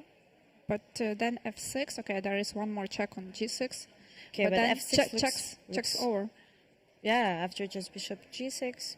King f8. Maybe we can even go back with the bishop, not changing the queens immediately. Maybe we take it, and then if bishop takes, we put it on f4, and if king takes, we just check. Yeah, we can check. Yes, King f8 and maybe even Bishop h4 and then try to change the bishops, Bishop g3. Oh, well, if you want to make a draw, it's the best way to do it, unless there is Rook h6, g5. Yeah, okay, Rook h6 is coming, yeah. So maybe just Bishop d2. And yeah, then, Bishop e8. Yeah, and then, okay, white is just better, slightly better. Maybe not even slightly, yeah, I'll just go back, I think. No reason to change. But how big the advantage can be here? Bishop f7, Rook e8, g6. I think Magnus' positions were more dangerous yesterday and also in game 5 than this position. Yeah, of course. Yeah. I think like the new visitor, they'll be surprised. Oh, where is Vichy? Okay, Vichy will be back. Okay, he'll be back sometime. Yes. So, okay, I mean, King f8, Bishop b4 happened in the game, Queen e7. I don't know, looks just better for white after taking Queen e7, maybe. Queen e7. Yeah. I even don't know. Let's say King e7. I mean, okay, if Nepo tried to play h5 to create something, then just one move Queen e1 and there's nothing. I'm sorry, but it all started with Petrov. I know. I mean, yes. Of course, when you're playing Petrov, means like you want to play. You're more or less okay with it. Exactly. But okay, then why to play h5? Alright, so king e7. Look at this message from Leonard. I feel that the chess level is much higher now than was fishing. We are so fast. Oh, okay. Thinking process. Yeah, so young generation, right? Okay, you were born in 2000, so you're already like, okay, 2000. What do you mean? 2000. Well, the beginning like of the Yes. new. Yeah, exactly. So what do you think is happening after queen e7? I'm expecting bishop d6. Because with the king on f8, when you have king in the center of the board and the rooks are not connected, it's better to keep the queens on the board. You're right. Logical, yes, yeah? logical. Some logic behind it. Yes, but it depends what white wants, right? I want to take on d6. Okay, bishop d6, let's check the line. Queen takes. Queen d2. Queen d2. I was thinking of f4. f4. You're always thinking about f4, Yeah, g4. okay, yeah, Like, I if there's an want to opportunity to push the pawn in some active move, I'm sure Okay, would we're consider white, it. right? Why not to try something? f4. And No, f4. Bishop d6, okay. Closer and closer and Okay. closer. okay, let's see. I mean, I'm sure he'll try something. Queen takes. Okay, if not f4, what can we do? I suggest queen d2. So we go And now I back. thought we may go queen g5 at some point. So No, this I is was like the thinking draw. of f4 and then maybe queen h4 and then rook e1, somewhere f5. I like the white's position. But f4, rook e8, if you play queen h4, maybe I go queen s7 and I start chasing your queen. But am I scared of changing the queens? I think it's just still because your rook on h8 this looks a bit too far, but maybe after rook h6 yeah, is coming somewhere. Okay, queen e7. What if I go queen g5? Can I try? You can. Of course you can. Yes, of course I can. Queen d2 was played, you see? Okay, solid. Okay. Okay, I mean, okay, I'll try my best, right? Okay, queen d2. Yeah, well, it's just slightly better for white. Maybe Yeah, because of he'll this. try to push. Yeah, I thought about h4, but then when you come to H4. h3, I play g3 and... Oh, you don't want to play h3. I thought that maybe we can try h3 even. I was Yeah, not but sure when maybe you have no- to do that. yeah. Maybe rook 8 e1. Okay, e1. Yeah, it's not easy how to, like, Connect the rooks. just connect the rooks and also what to do with the king and f8. Maybe g6 and then king g7. But after g6, there's always f4. So finally, f5. somewhere we'll play f4. Yes. Yeah, so I don't know. You are trying to build the construction on f4. Okay, what do you suggest for black? Just maybe normal rook h6 is also fine. And then we go rook e6. I thought maybe rook e8 first because, well, there is no better place for that rook. Yeah, okay, rook e8. I'm just waiting for your f4. And then I'll think what to do. Okay, let's go. I mean, anyway, you need to play some g6 or even after rook h6, f5 will be good move. So I'll not give you the chance to put your rook on e6. e6, yeah. Yes. Because if black could make two moves, rook a6, rook e6, Yeah, that it's would just be... equalize it. Yes, exactly. It's also the problem that we can't go queen f6 attacking on d4. And another idea to put the bishop on f5, but after queen f6, there is queen b4 check. Maybe I'll show it on the board. Okay, queen f6. Trying to, yeah, attack. You say queen b4. Yeah, because if c3, bishop f5, I think it's also quite okay for black. Yeah, after changing the bishops, black are totally fine. But Well, maybe not And- totally. Still some problems after rook e1, rook e5. yeah, but rook e1, you take. Are we losing the pawn on f4? We don't care about that. Yeah, queen b5 maybe then. So I trade just for 2. Queen takes. Queen f4. Even queen e2 looks fine, but okay, queen b5 is much better. So now I want to give a mate on e8 and take pawn on d5, also on b7. So, yeah, maybe the plan wasn't good of taking on e1. Yes, so but like it all started with c3. It was not necessary. There was a check on b4, which is changing the whole evaluation of. yeah, so here queen b4 maybe just. But what if I go king g8? I mean, you can't take on b7 because I'll play queen d4. By the way, rook e8 was played.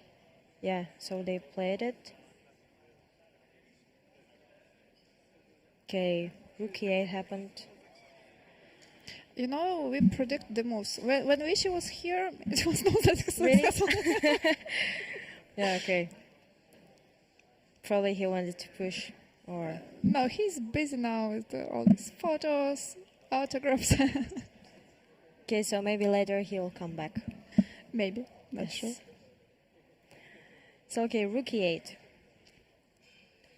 f4, I like f4. Yeah, 4 is good. f4 is always good when you have opportunity, just play it. This Josiah Abdulmalik's quote. Yeah. Just push the pawns. h5, h4. Okay, f4. Maybe we should try something for black too. Okay, I don't like that we always have this check on b4. Like, I can't move my queen, but maybe there is no reason to move it, right? But what if I play f5 is such a bad move, right?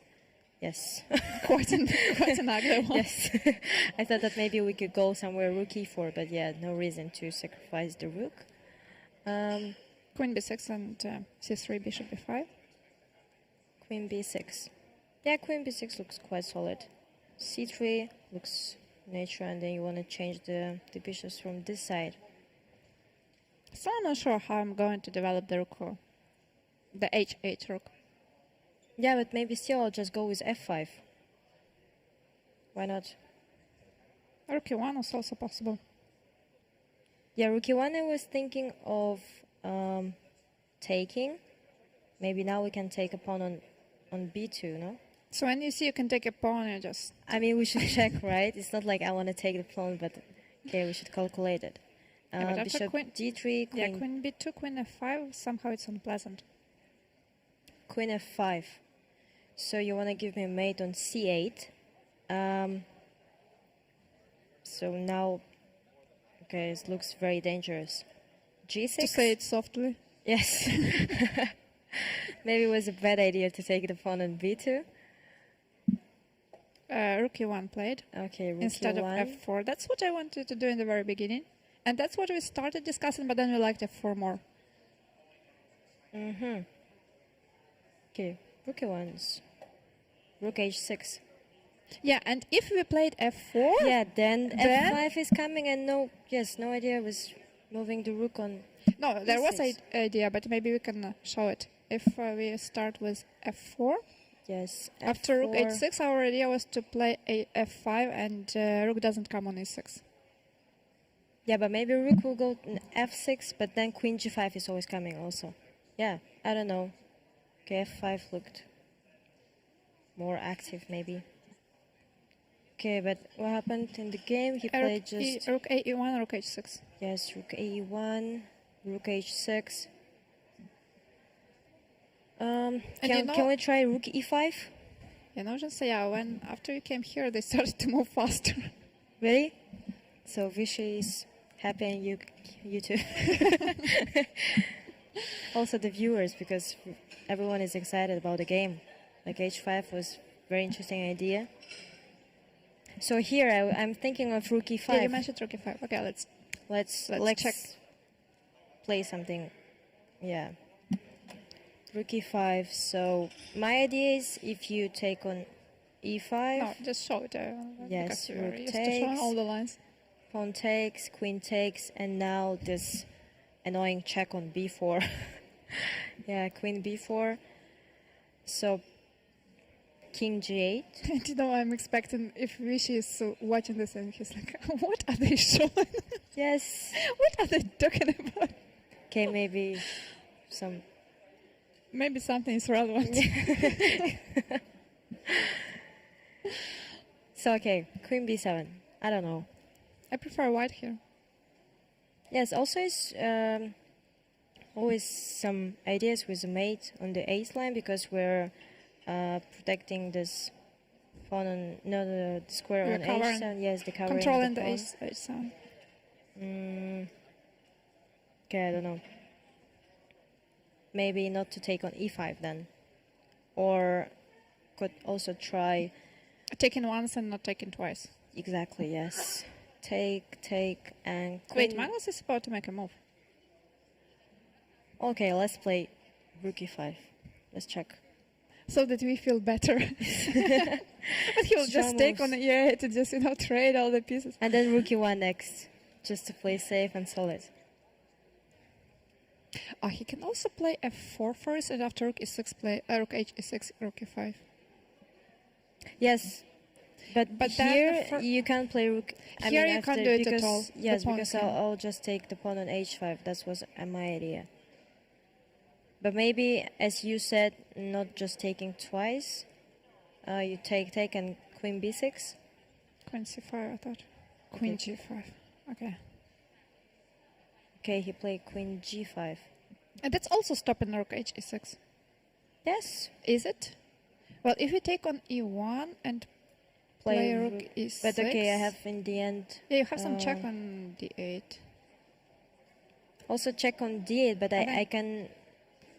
Yeah, I think that this check on d8 is unpleasant because rook e6, queen Yeah, e6, rook takes, queen takes, then queen queen d8, and it doesn't matter bishop 8 or queen 8. We take on c7 after. You think we can take? Yeah, and if queen e1, bishop Oh, e5, then then we have queen queen d8 there in or the queen end. c5. Oh yeah, even queen c5 of course is better. So Yeah, just bishop f1, bishop b5, and black is almost winning, but yeah, here I mean. but after queen c5 is just losing. Yes, interesting too. Queen g5. I didn't expect this move. But I told you that queen d2 can be played with the idea of queen g5. So. Yes. So queen g5. Maybe he can try something with queen b4. What do you think? Maybe just rook e8. Maybe that's too risky. Yeah. Yes, I'm not so sure. Also, c3, you have to take on b2, and somehow. Yeah, well, but all what- your pieces are around the board. I know, but okay, what to do with the rook on h6? How to move it? Maybe to play c6 and then queen f6. What do you think? Like, can we try c6? Just to protect the pawn on d5, yes, and then try to change the queens. But here maybe we also can But try. still, after rook e8, bishop e8, rook e1. Takes. When you play queen f6, I may drop to e3 or g3. Yeah, you just go back. Queen e3 looks fine. Yes. But Although maybe it's not so bad for black. Bishop d7. yeah, bishop d7. We are covering the most important squares. Yeah, but also I don't like this queen g3 and then maybe threatening some queen I thought queen b8. d6. Yes, queen d6, you go back. And rook rook e5, e5 yeah. now. And you can't play f6 because of Because of a nice trap. because of rook e8. And then you just take the queen on d6. But maybe I can play rook e6 after rook e5. And then, But now maybe I can take on h5. yeah, and then I will try to somehow say that it was not a blunder. And okay, it was not a blunder. But rook e1 in some counterplay. Yeah, rook e1, bishop f1. You take on I take. g3, of course. But maybe I can even take with f pawn. But maybe it's strange, right? I don't know. Okay, let's Okay, try. I feel like black will have a very serious counterplay. Like rook c1, Yeah, rook you'll b1. try attacking my pawns. But black may even be I better. don't know. here. I can try too, no? Rook h8, king a7, and then rook b8 or something. b5. Okay, you go b5. So, yeah. Okay, it's definitely not worse for black. Exactly. Okay, so what happened? Just a Kiyan? second. Here we have a tweet from Jonathan Tisdall and another one from Aaron Lemmy. So let's see what they are talking about. Suddenly everyone is saying white is hell-bent on drawing and black on attacking, but the Petrov, that's what we mentioned. Yes. Everything started with the Petrov and then And then they we played h5. Yeah, and then they play h5. And another Maybe one... he changed his mind. Who knows? And another one from Grandmaster Aaron Lamy. It's all very confusing after Queen e7, 10 small Queen e7. Yeah, Maybe we we can go- go back there. I can actually press just on Queen e1. Okay. Yeah, I see this. Yeah, so after Queen e7, the game would have ended in no time, I assume. Now Magnus has a very pleasant, risk-free edge. That's what we also thought. Yes, I mean, like, it was strange to play King f8 and then after Queen- Bishop before and after Queen e7. Bishop f4, Queen e7. Yes, why not immediately? But maybe, as you said, after Queen e7, maybe some Bishop g5. Didn't look that dangerous, to be honest. Yeah, It was but you just a can even suggestion, you just can an even option. just take on e1 and just King f8. And okay. Yeah, okay. It's Well, but I saw also nothing in run with f6. Okay, there's just one check on g6 and that's it. yeah. So okay, we don't know what happened and why he decided to play King f8 first and then Queen e7. So someone can ask him after the game what was his thoughts. Now we will make the list of questions. Yes. Yes, and what happened in the game is just... No, that didn't happen. Yeah, I just go here to the moves and you'll see. Just press, yeah. okay. So after Queen g5. That's it. This is the current position and we believe white is better. And I think we can't be wrong with that.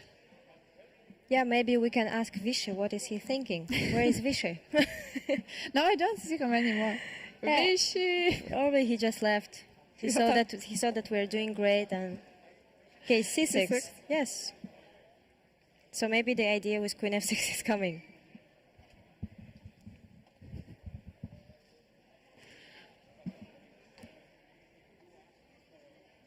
So here we were checking on... We tried rook e8, bishop e8, rook e1. Yeah, and then Queen f6 and just Queen g3.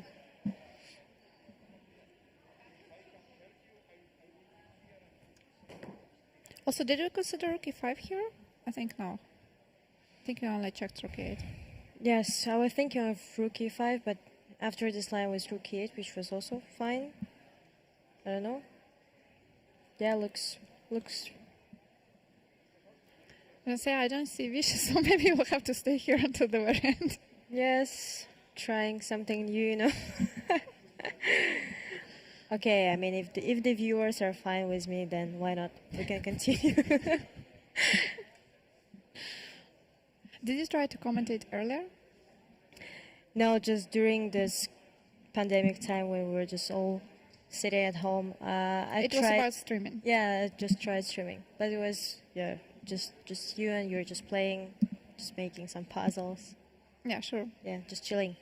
Yeah. By the way, to those of you who don't know, Jensai is streaming from time to time on Twitch. So Yeah. her channel is capital is Z capital, Yes, yeah? Z yes. capital, and And- Abdulmalik and also Abdulmalik. starting with the capital. So basically, from Jensai you take just a Z and just then her surname is Abdulmalik. Visit her channel. Very easy to remember, actually. From time to time, when Jensai has time between the tournaments and between her political career, if I may say so. Yes. Yeah. So you are streaming, playing with the viewers, solving some puzzles. What do you like the most? I think the puzzles are fine. Also, we usually will play Buckhouse with the viewers, so interesting. Buckhouse with the viewers. Yes. I mean, they're doing great because it's like, I mean, easy, right? No, it's very entertaining. Yes. If you like it, then it's great. Like, great hobby. Yes, why not? Also, they're enjoying it so much, so I thought like we can play some games. and we're looking for Vishan. He's not here. Yeah. So you have a new commentator.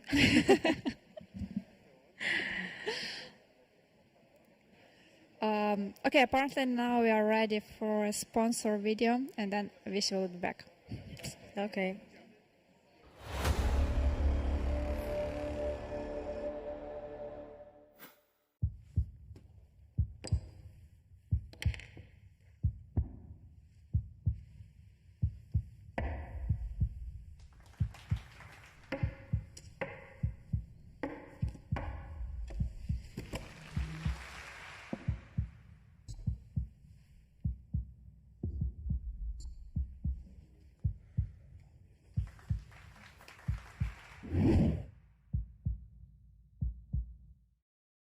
It's Expo 2020, and the world is here as well. If everybody in the world loved everybody in the world, what a glorious world this could be. It's the culture, the music, the artwork. It's the people.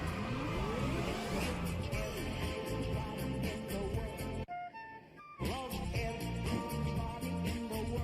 Deutschland by Nacht. A glorious world this could be.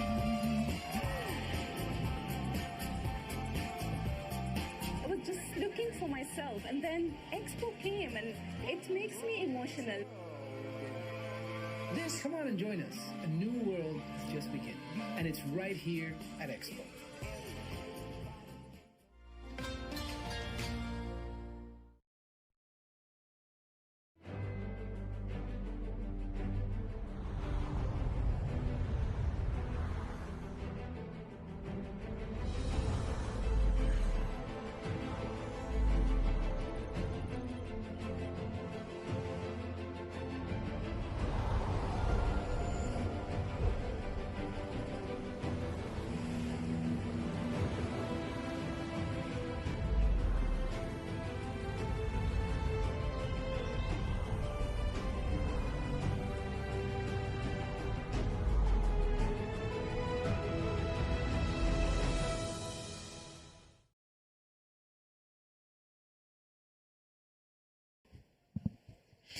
Welcome back, everyone. I am now with Vishy. It's not seen yet, but Vishy is here. Before we switch to another camera, I'd just like to thank Jansaya Abdumalik for joining. I think, Vishy, you also enjoyed this break, at least a bit. And let's wish Jansaya all the best in her tournament, which starts tomorrow. Yes. So C6 actually before rook E5. And I must admit that in the break there were some things which were very strange. I didn't understand King F8 at all. Did you listen to what we were saying? Remind me. Just some random stuff. Yeah, we were a bit surprised to see King F8 because, well, if you are going to trade the queens, and he was going to do that, he played Queen E7 after Bishop B4. So why didn't he do it immediately? Exactly. And the point is, after Queen E7, it's a fairly simple draw because I will I keep my dark square bishop and you do as well. But this position, assuming Jan played King F8 to decline the draw, this is about the worst way you can do it because this is just unpleasant for black. Maybe it's not much yet, but this is just fun for white to try. And Magnus, plays Queen G5 and it's a little bit uncomfortable. I don't think there's any real danger. But this is worse than just taking the draw right away. Yeah, that was strange. Is it like some psychological effect that you're playing H5, then you switch to this mode when you're playing for a win, and then you just continue with all these moves like King F8? That's all fine, but without the dark squared bishops, black has there is no sense in such a symmetrical position with a white pawn on D4 and a white bishop on D3, and you have the slightly worse bishop. What is the sense in trying? Because you'll only suffer. And instead of rook A1, we discussed F4 with Jansaya. Our point was that after F4, if black tries rook H6, then we play F5 and we stop rook H6. Yes. And then you mentioned Queen B6 and Bishop B5 trying to swap. You listened. Okay. What are they showing? So that is, of course, possible, that you can go queen b6, c3, bishop b5. And anyway, white should be better because suddenly the black rook on h8 is a bit uncomfortable and so on. So You tried rook e1. I don't think Jan is in trouble, or at least maybe I'm not believing it yet, but he's torturing himself for nothing. So there is just no need to do this. Okay, anyway, Magnus played rook a e1, then rook h6, queen g5, and c6. C6 we predicted because the idea was, we thought that the idea of c6 is to play queen f6. So c6 is guarding the d5 pawn. And yes, now Magnus is thinking. Yeah.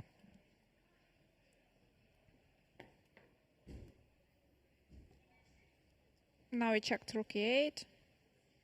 Okay. Even a simple move like c3, I don't really see. I mean, if you go queen f6, I can, if I want to play f4 or h4, this is also.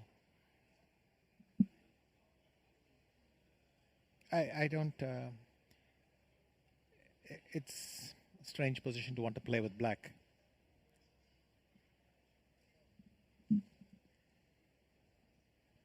A still draw is the most expected result in this game right now. Sure. But he more or less had a, I think if he had queen e1 check, queen e7 is a silent draw. I mean, I can't believe that there's suddenly something else going on, so I'm quite confused by all this. Question from Leonard. How long do you predict this game will last? Well, if you'd asked me this 3 or 4 moves ago, I would have said not very long. But now, a bit longer. A bit longer than earlier. Yes.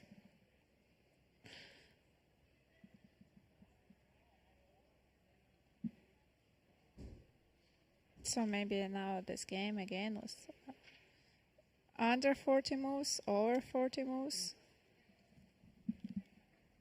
Will it be finished today or tomorrow? It's not going to tomorrow. It's not going to tomorrow. But, viewers, you are safe. We think it's not going to tomorrow. Yes. Obviously, if you're joining us from the US, you are never very worried about this, but... But you are worried that maybe you don't follow the beginning of the game because it's just too early. No, I just meant that it won't be tomorrow, that's all. For them, yeah. What can white do here? Rook e5?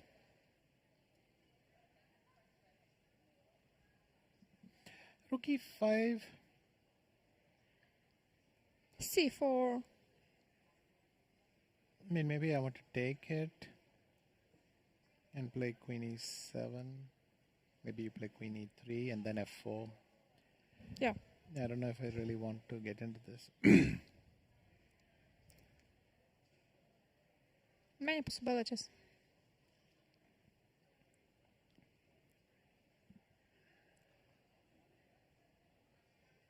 Yeah.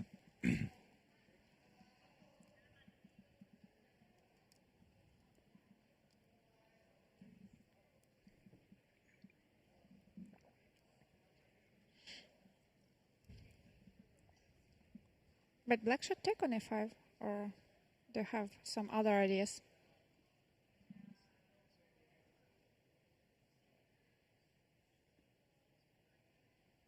I don't know if queen b4 is really something. Rook e8. Yeah, rook e8 check. So Magnus has played rook e8 check. Bishop e8, I think we can safely assume. And then what's he going to do? Rook e1? Yes. But it's like in every position he's going for the easiest move possible. But the thing is here, it's black who's uncomfortable. If he plays queen f6, yeah, you that's can what come back. Yeah, you can come back, to e3 then or something. Maybe queen e6. And then queen d2. Yes, and then queen d6. And this is not a draw. This is so this is still yeah, rook unpleasant. e5. That's yeah. So if I want to do that, maybe better to do something when the queen is on e3, like queen d8. Yeah, rook e1 played. So I mean, after queen e3, maybe queen d8 now.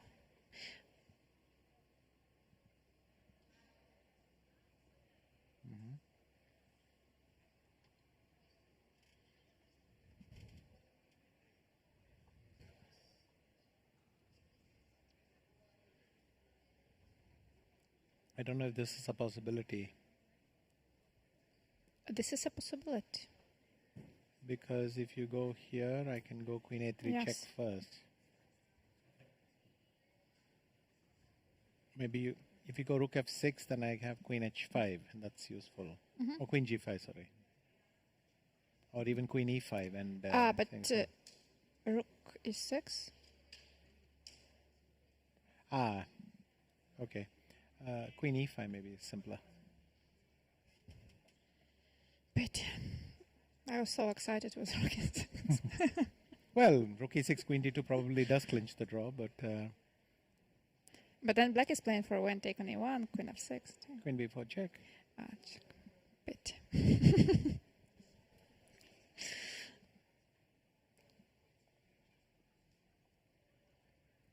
Also, wait a minute. g6 now? Wait a minute. Could I go check here? You go king g8. And now queen a5. Are you sure about? b6, unfortunately, it's a pity. But queen e7 maybe. No, but then you take and go back to f8. I also thought, what's wrong with queen d6 on the previous move?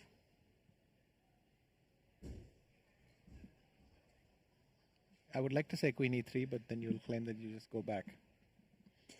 2 times repetition. Yes. But that's a great way to end this game. Yeah, repeating here would be spectacular. But So queen f6 played. queen f6 played queen e3, and queen d8 or bishop d7 is possible. Bishop d7 we didn't like for some reason. c4 or what?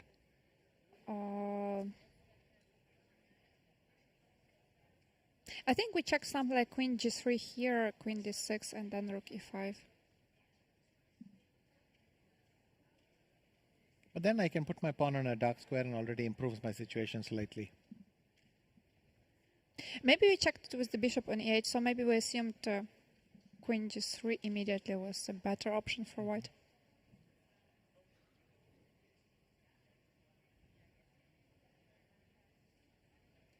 I think c4 is a decent move to play here.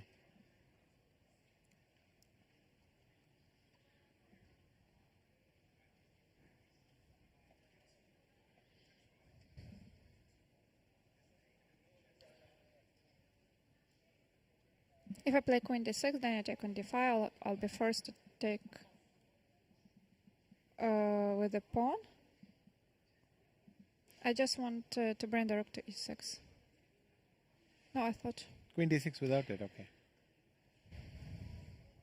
But then I'm getting a Yes, lot of because- dark square action, no? Yeah, that's true. But if we take on c4, bishop c4, then the rook will probably Yeah. never come to e6.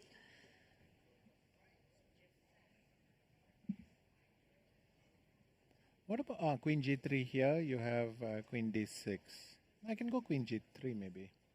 Yeah, we thought queen g3, queen d6, and rook e5. And what happens here? I mean, if you play rook e6 next move, maybe I go bishop f5 and didn't you don't check have a that. move. Maybe if I do this, then you can't stop queen c7, d, b8, something. No, you have queen b4. No, queen b4, I have queen e5. Now it's really over. So bishop f5.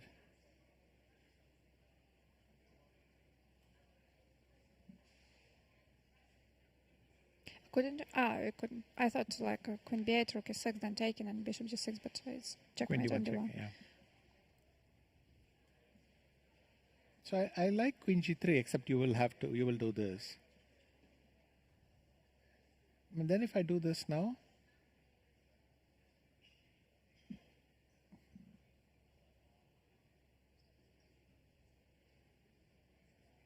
h4, queen e3. I don't know about queen e3 because after bishop d7, my rook, you're threatening f6, so I'll have to move my queen somewhere. You wanted to place it on f4? That's one idea, but maybe c4 also. Yeah, c4 I wanted. Because if f6, then I have c5, C5 and rook e7. no, again you play queen b7 out here. And rook e7. Queen d8. Oh.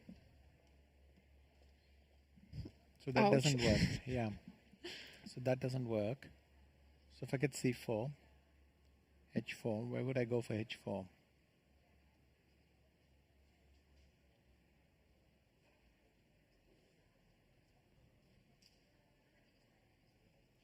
Maybe queen f4 is a good Let's square. try queen f4. Yeah.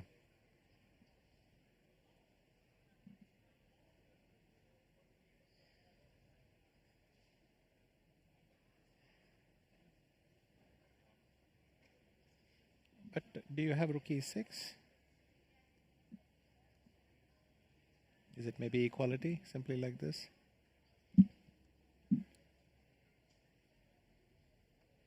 Because luckily for black, I have queen b4, queen e7. Yes. Anyway, there was a back rank thing, but I have queen e7.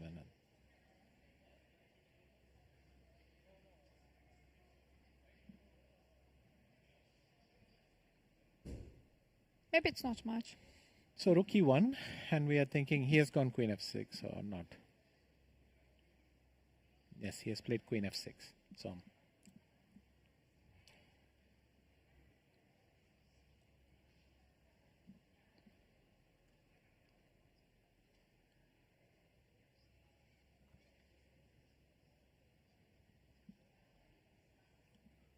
also there is h4.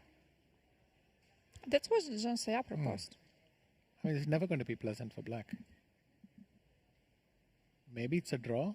Take rook d6. e6 even. You even think rook e6? I thought rook d6. Maybe rook d6 is simpler. And then g6, and it's actually Yes. not a bad thing. Yeah, sure. And then if you need maybe I even mean, f6. even if I go to h4, what am I getting? Yeah. Unless I have f4, f5 right away. Can I play f6?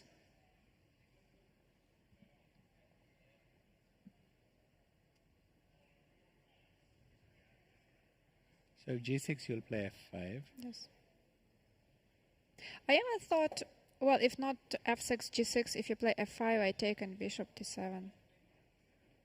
Is it that bad? Sorry, what? Instead of f6, even if I still play g6.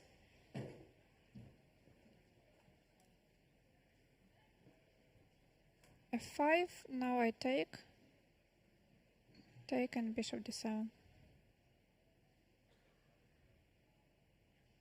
If I take king f2,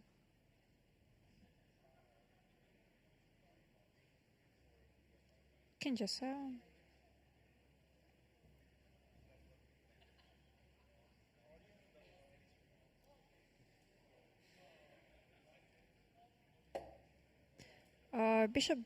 Queen e3 and bishop d7 played in the game. so Magnus went here. Now let's see.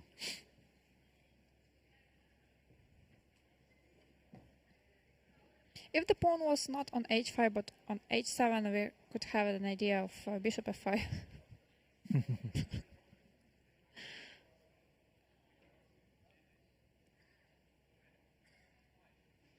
Yes, but even then I would ask what happens after queen d6. Probably nothing much.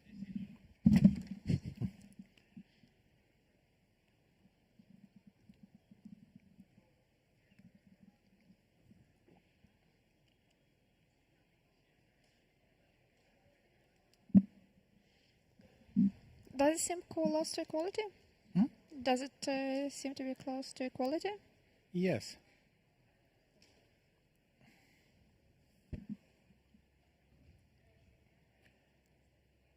But maybe somewhere earlier Magnus could have tried for more. You have the feeling that there might have been a small edge somewhere.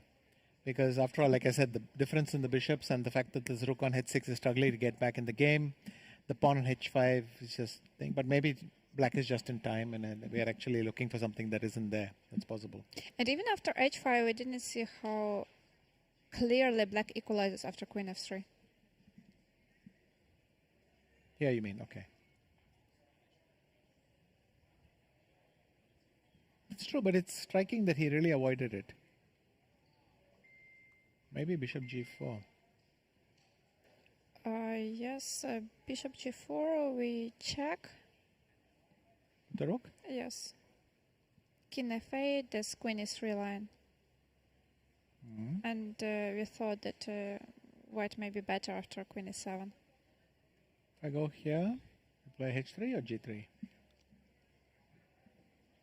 My first instinct was h3, but I'm not sure. And if I go queen e7, we tried this c4 and we pretended that this fe3 meant something, but sure. If you want to do this idea with after x3, maybe h3 was also possible.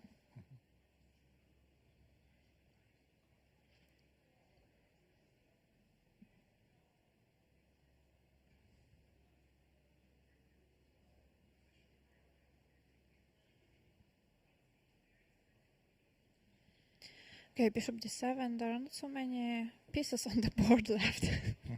And the pawn structure is symmetrical. So We have so many games with symmetrical pawn structure. that's right. When Magnus played Ruy Lopez with black pieces, also today's game. So it's already 3. And in the first one, okay, it was not symmetrical, it was a pawn down. But it was pretty symmetrical, just a pawn down.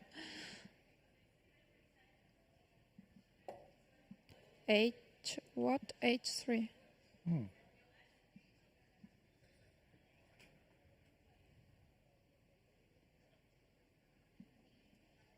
If we play queen d6 after queen g5, queen f6, queen s3, queen d6, how do you like it? I love it. Wonderful idea. What about h4? I don't know what it's doing. I mean, rook h5 is too much of a plan, but at least now I can go back queen d8 and come back here. Rook is something. But okay, h3, maybe there's nothing there.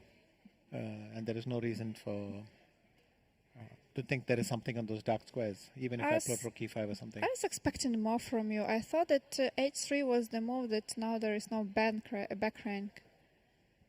But black was not threatening a back rank. Yes, but it has been so many times when you predicted it 100 moves ahead. But you see, black has played h5. That solves all back rank issues. Except if your king is waiting on f8. There was still an issue because the h7 square is covered. True. So it's half solved.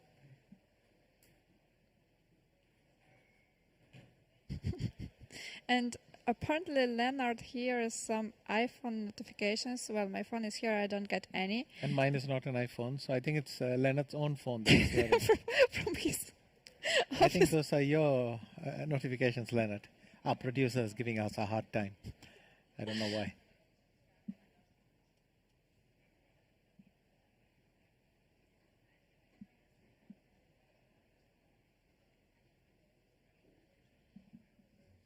Okay, let's do it with queen d6. I really liked my line. What was your line? Queen d6, queen g5, queen f6. Ah.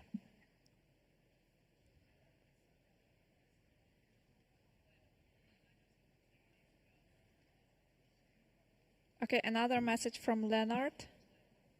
Yeah, I understand what he wants to say. So yesterday, Magnus, at the press conference, when he was asked which World Championship match he would like to watch live, he mentioned that there are 2 which he would be interested in, and he spoke about Karpo Kasparov from Seville and Alejan Capablanca from Buenos Aires. And when he was asked why these matches, he answered that these were the matches between 2 world's best players, and that these matches were very close.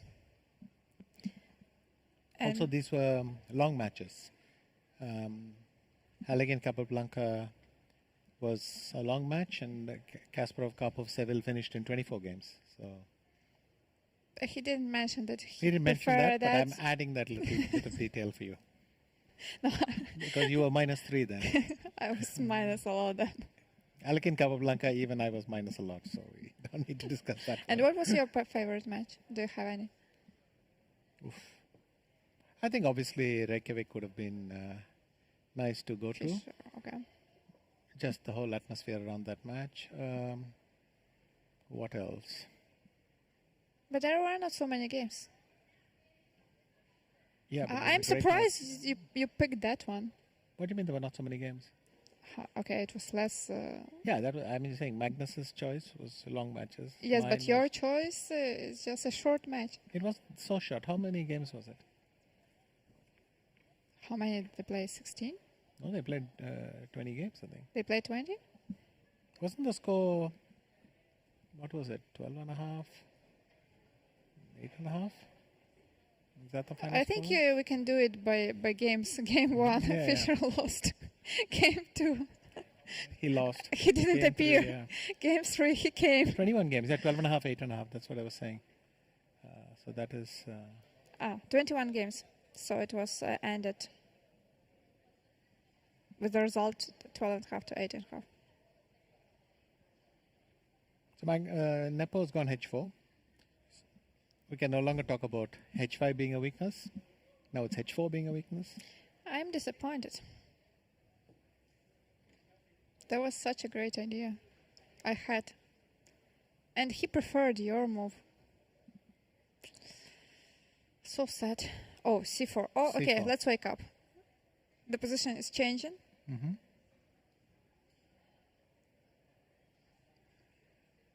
And if he played Queen D6, C4 was not an option. That is true.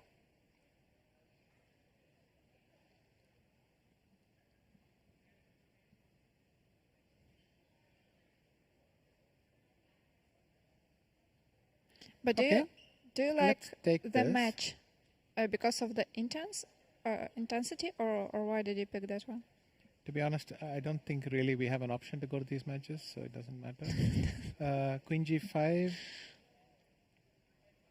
That is awkward, isn't it? Because now my queen has many more entry paths. So if you go Queen F6, I go Queen C5. Sorry, the arrow was meant to go all the way here. But, so we can't go to D6 anymore. C4.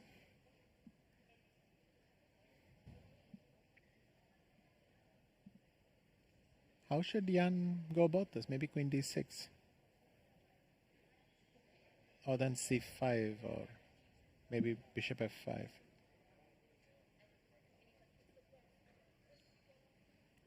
Slightly unpleasant, maybe? But okay, let's say I go Queen D8.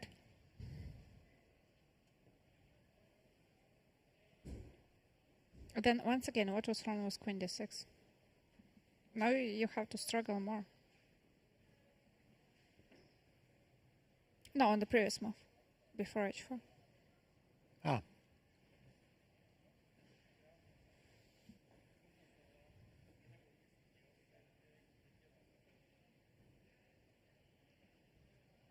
So you just want to repeat here.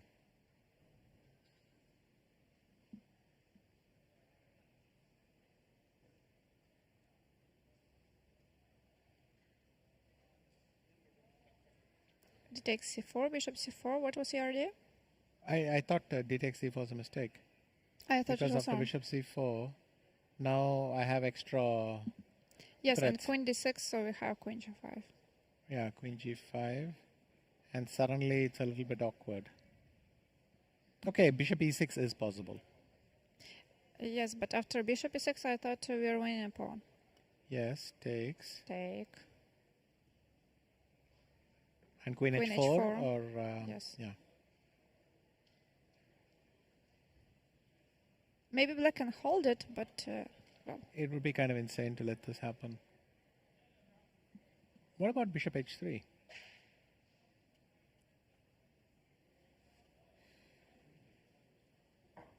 Yeah, what about Bishop H3? If I go DC4, what does he want to do? Oh no, he has not yet played Queen G5, by the way. So let's just get that in perspective. Maybe just Queen C3. Or maybe D5. why is it getting so cold here? Maybe D5.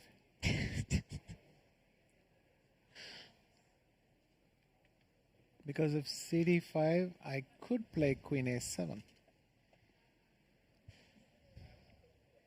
Though, of course, black will play Rook E6, and it should be okay.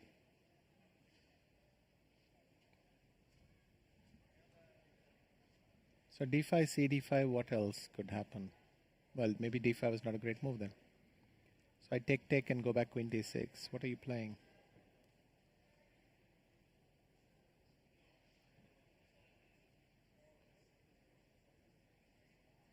Maybe some quiet move like this.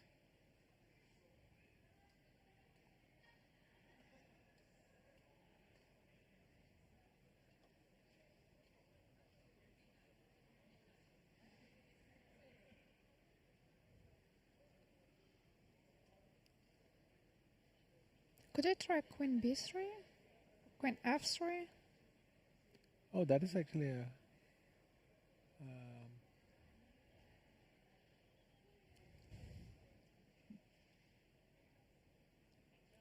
let's see how bad it gets.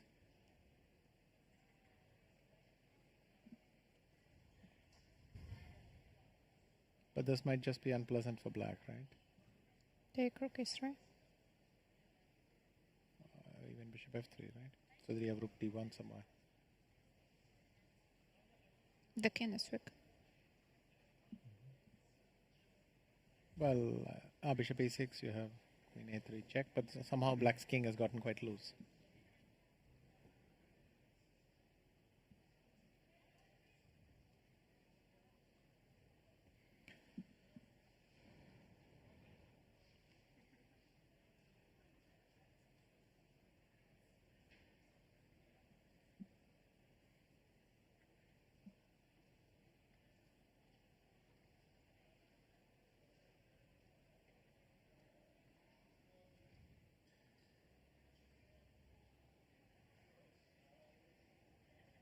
So take and play B5 and then Queen D6. Looks bad, but I don't know. Just to suggest something. I don't know if this is possible. Maybe it's not possible at all. And then Queen A7. Yeah.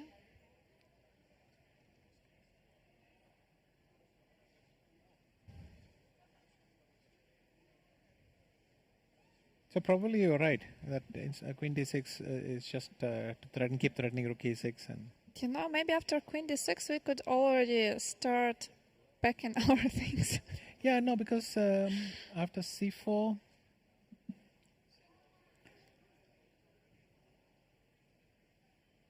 black has to start working again.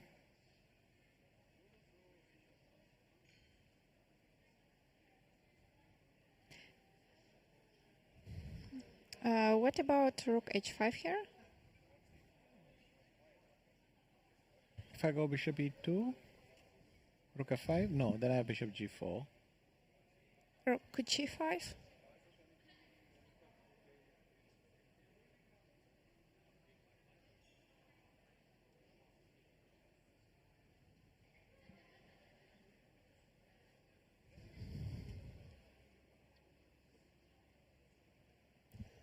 Rook D5?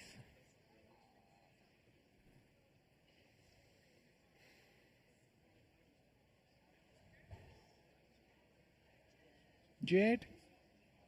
Somewhere else? Not a G8. Oh, Queen D6, okay. Queen D6 I thought you'd take.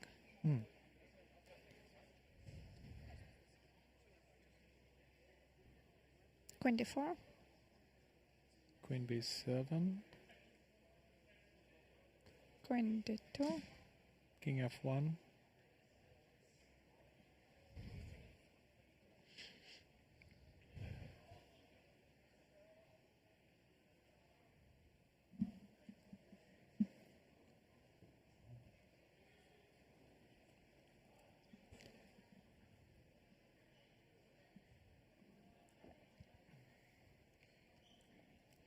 Once again, it's a slightly strange game, right? Where it seems that their intentions were different when they started, and then suddenly the game gets out of hand.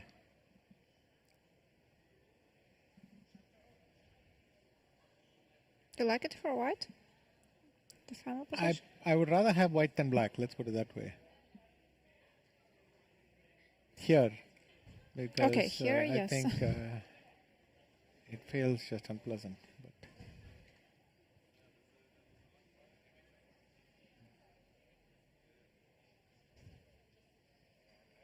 it really got colder out of a sudden. Well, for you in the jacket, it's... Because for me it was fine, and now I'm feeling cold.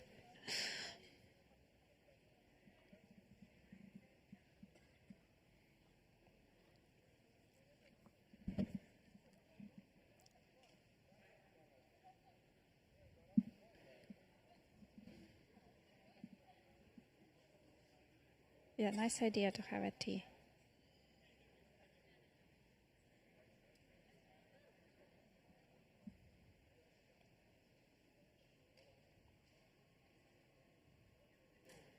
So it's move number 20.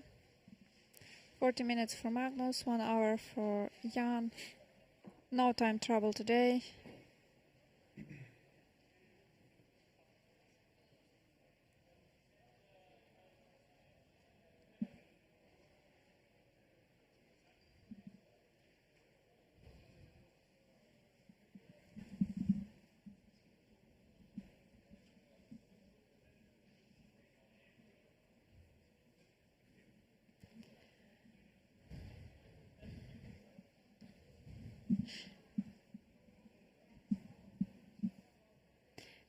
I don't like this h4.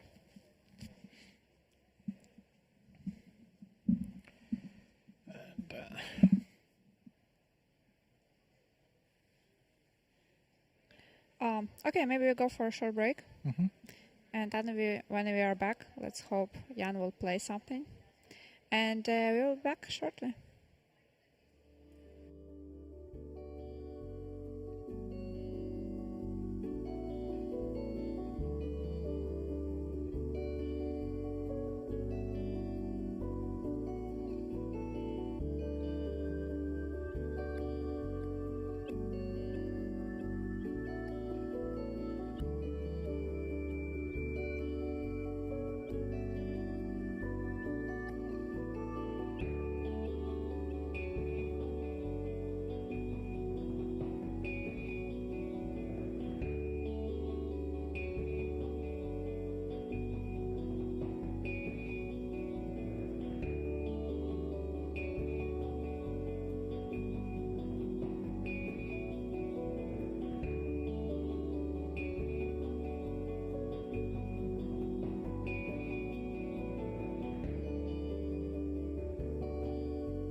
And welcome back, everyone. And right before we came back, I saw this move b5 coming. I didn't like it at all. I suggested it, but I think Visha didn't like it either, so I'm kind of surprised by b5. What I considered was that, well, maybe a6 could be a useful move, because then the pawn is not under the attack, and white doesn't have all these ideas with queen a3. Okay, queen a3 is possible, but now the pawn is not under attack, and also after d5 the pawn once again is not under attack. While I don't know, b5 is so surprising.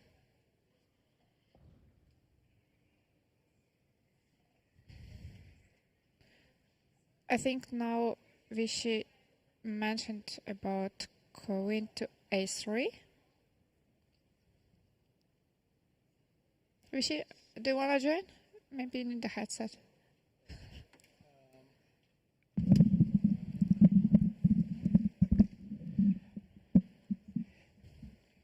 No, I don't think this is going well for Jan, because now there's actually a serious weakness on c5. So even a move like bishop b3, I don't think it's equal. It is quite unpleasant for black. Which is strange, because when you play the Petrov, you don't try to get this kind of position. This is already, in the Berlin, it's mild suffering. But, you know, to be honest, I suggested b5 just because I thought I have to say something. Well, we did mention it earlier, and we thought of queen a3, and yeah, we remember. But the... But then I liked a6 we did it after queen d6. We were doing it here. We also did it in that position. Bishop f7. Yeah, bishop f7, rook f6, bishop h5. I preferred white. Yeah, but he's done it here. I mean, if I don't want to calculate anything, I don't want to calculate queen a3 and you don't stuff, want to calculate? I just can play bishop b3, I think. And it's uncomfortable. If you go queen d6, I don't know whether I should play rook c1 or maybe queen g5 back, because now when you go queen f6, I have queen c5. Bishop e6. But then we reach the same as before. Yeah, I understand.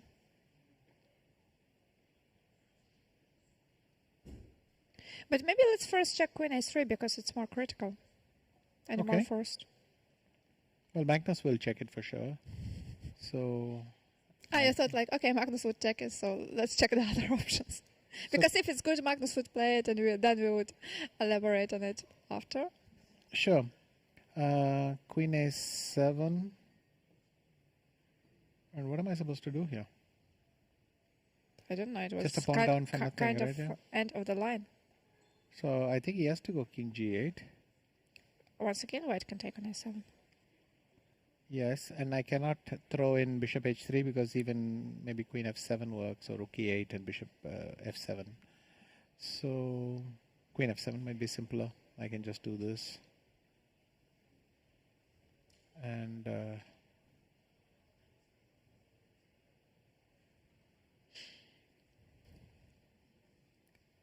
b5. Is this a man on tilt? If I go bishop b3, what's he going to do? Is he going to play a5? Maybe a5.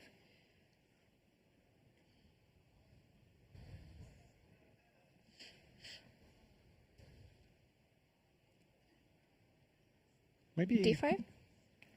Yeah. Are you? No, for the moment you're not threatening, so I can play a4. D takes a6.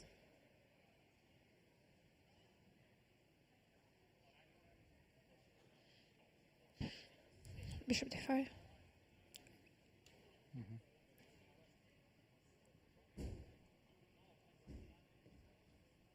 go bishop.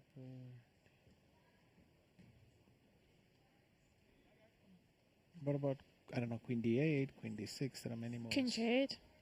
If I go here,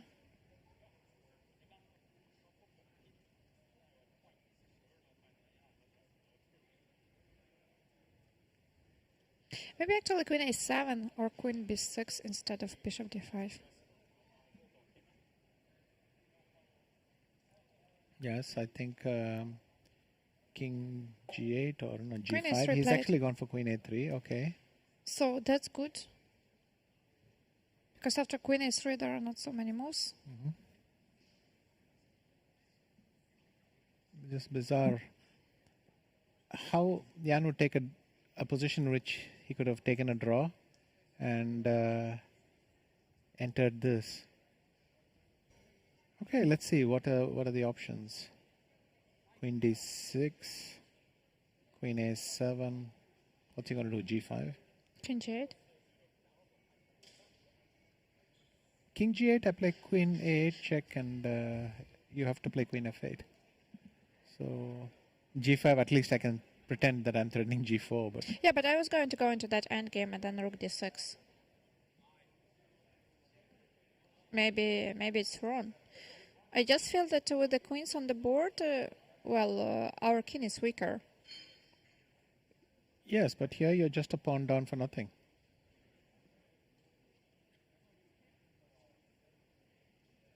I don't know, rook e4 or...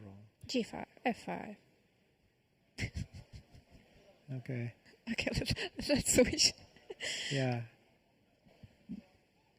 I think it has to be this, because if king g8, queen a7...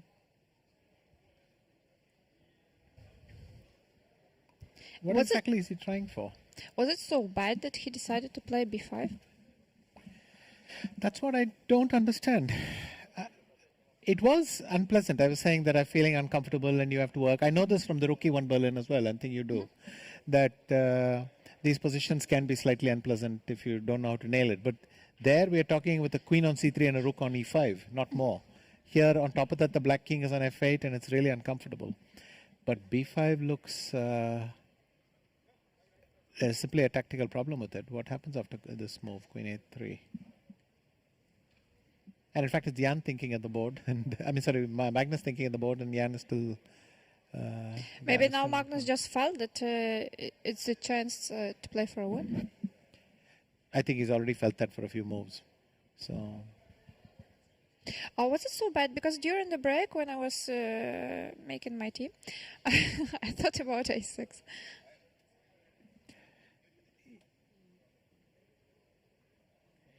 A6, okay. Well, in a way, it's the same thing, right? Because I could go for this queen a3 check, queen d6, and then queen b3 like we discussed earlier, and then choose one of these pawns. So all you have done is you've got it with the pawn on a6, which is useful, I grant you, but...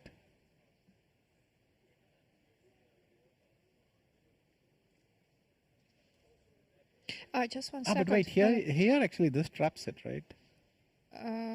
No, I had another idea, to be Or honest. it doesn't trap it. I go bishop g8. Okay. And if rook h8, then it escapes on e6. Okay. Crazy line. But could I play bishop e6? When? Like after queen b3.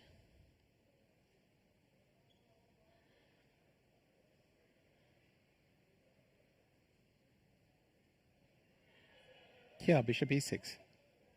I thought with the pawn on a6. Okay. Does it make any difference? Possibly. Let's see. Bishop e6. Can't I take on b7? Or- Yeah.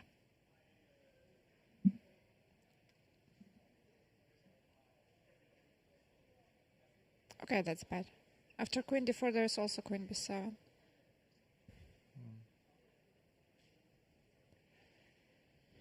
Anyway, this is not relevant now.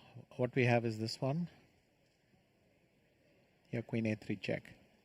I think it has to be queen d6. Okay, it's 50% chance. Because king g8, rook e7 is really unpleasant. No, we discussed queen a7, bishop h3, and then this line when we take on f7. Yeah, I was just wondering if this was simpler. You think this is even... I don't know. I protected d4, but maybe with rook g6 you have some play here, or queen f4. Queen f4, yeah, that's queen and c1 then idea. some queen c1 idea. I mean, still Maybe queen queen e3 is e3 an I did stop. unpleasant. Yes, we can stop completing each other's sentences. But queen e3 might hold this for a while. Yeah, queen a7 might be just sensible to play. And why would Jan choose this? It just baffles me. But clearly he's... it's a strange sequence. He, on the one hand, he plays the Petrov, but then he got annoyed that he had a free draw after 12 moves or something. And he tried to sharpen the position with... But why should you be annoyed? If you're annoyed, then play, I don't know, But explain to me why he would play king f8 and then queen e7 and then play this slightly worse position. Clearly...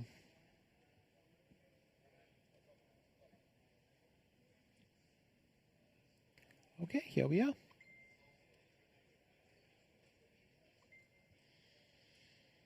After bishop h3, is it good? I don't know where these messages are coming from. My phone is here. They are coming from there. From your side, Vishy. Are they coming to my side? Well, I have two WhatsApp messages. Ah, that's... Okay. Leonard, you see? Leonard says test. Okay. Sound test. Sound test. I meant after king g8, queen a7, bishop h3, maybe we just keep the queens on the board and play it with rook e8 and bishop f7. Not queen f7 as this.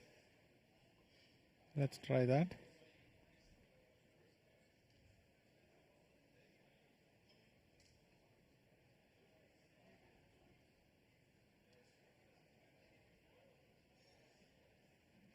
Yeah, looks overwhelming. I don't know. Maybe try bishop g2, I don't know. But then bishop g8 yeah, and check rook and rook e6. e6. I wanted that and then I forgot what I want.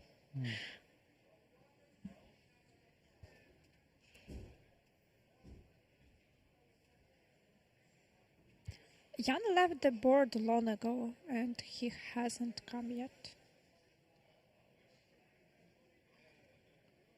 Maybe he's already on his way to... My guess is... No, but I mean, jokes aside, if he loses this one... Yeah, I think Jan is back there swearing. A few choice swear words, probably. But bishop e3, and if nothing else, I can still play queen c5. So it's not even like some g4 attack is going to happen. It's just...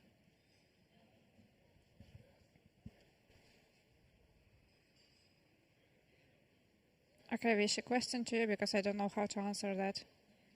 Question from Leonard. Do you think he missed something specific after b5? But what can you miss, queen a3? I can't explain this because it's not just this one move. It's a whole sequence of moves. You can make a specific mistake, but he's taken a draw that he had for the taking, and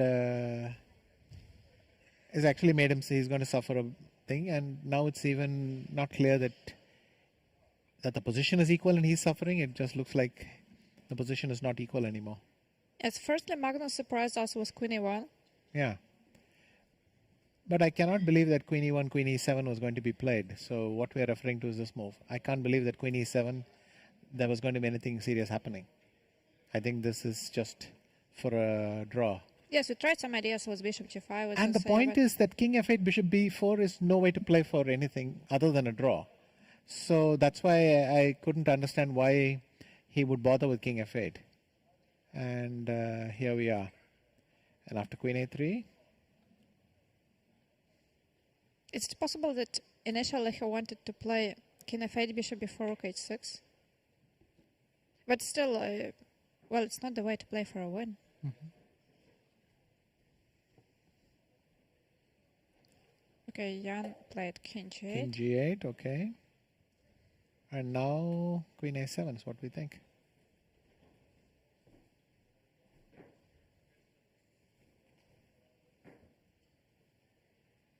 think we've had this somewhere. Yeah.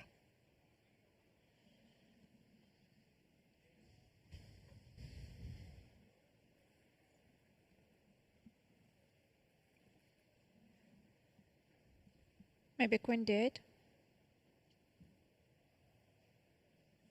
At least I'm covering the background. That you are, but what if I went?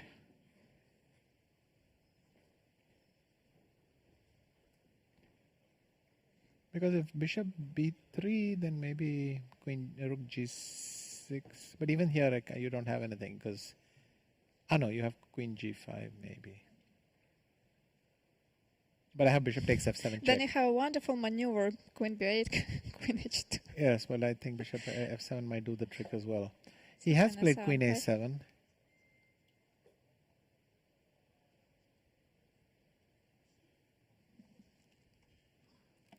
If you play bishop f1 after queen d8, maybe rook e6 or rook d6. Finally, this rook joined the game.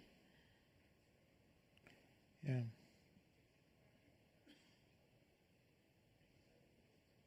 Or okay, bishop h3, maybe just losing. Maybe not, but very dangerous. I'll move to play.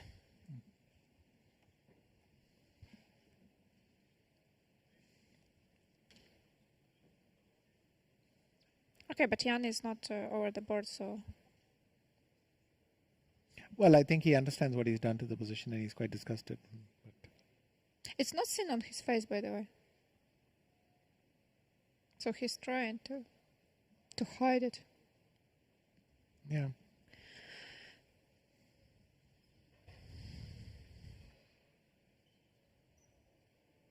And now the temperature is finally... I'm glad you're the comfortable. same. Yeah, now I'm comfortable. So we can continue. I'm not leaving. Yeah, but I don't see it.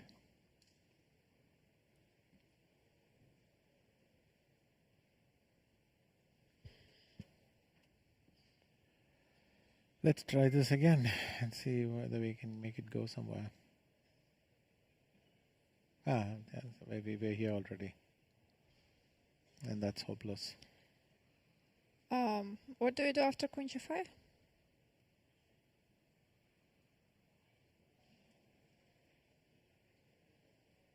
So you go here. No, there I don't go because of bishop. Well, king g6, queen f7, so I don't think you want to do that.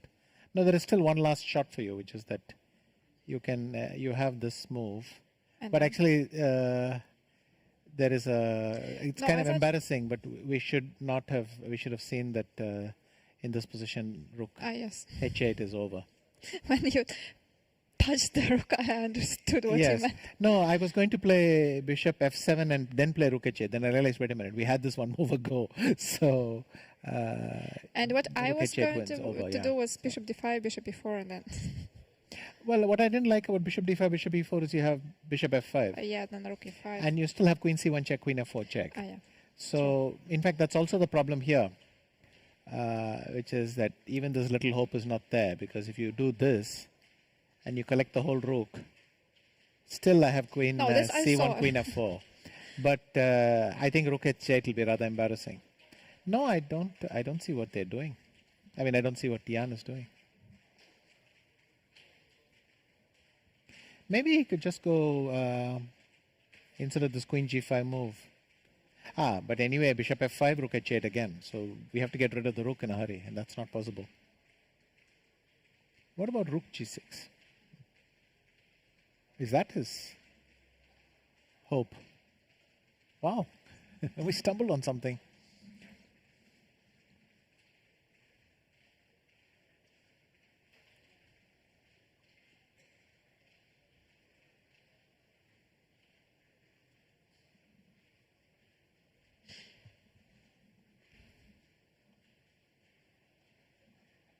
That looks like an accident, doesn't it?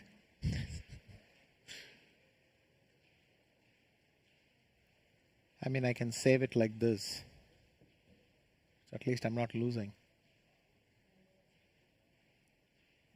Yeah, you can take on g6 or after a check and taking on g6 and take on h3, but black is safe here.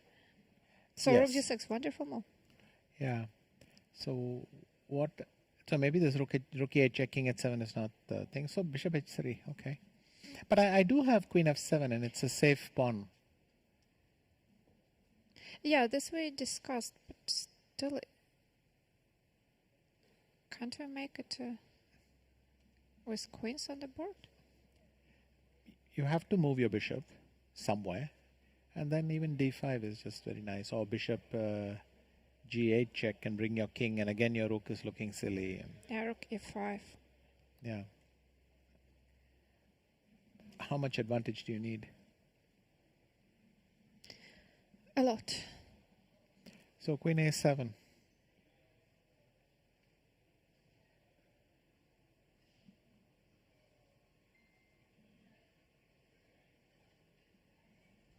And Jan has vanished again.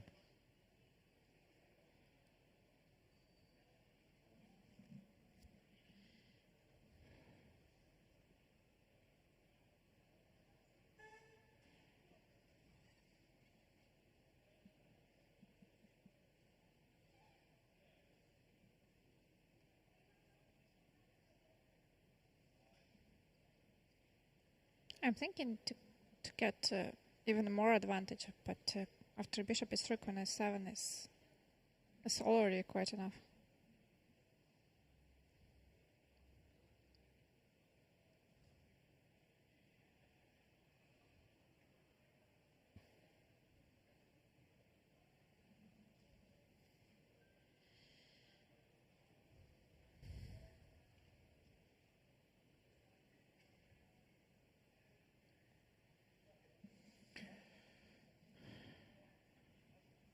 Would you prefer bishop a3 or queen d8 or some other move in this position?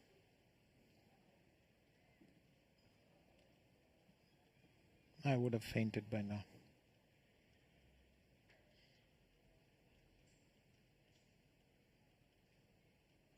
I mean, I think at this point I would be very, very upset and then unable to think clearly.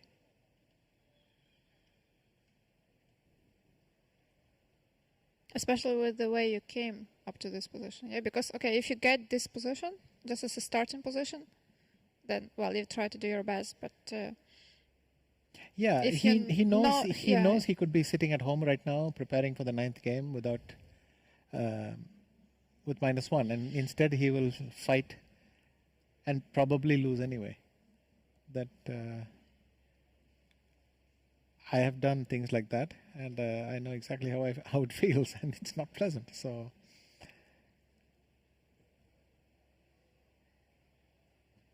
this is insane. I just don't have any words for it.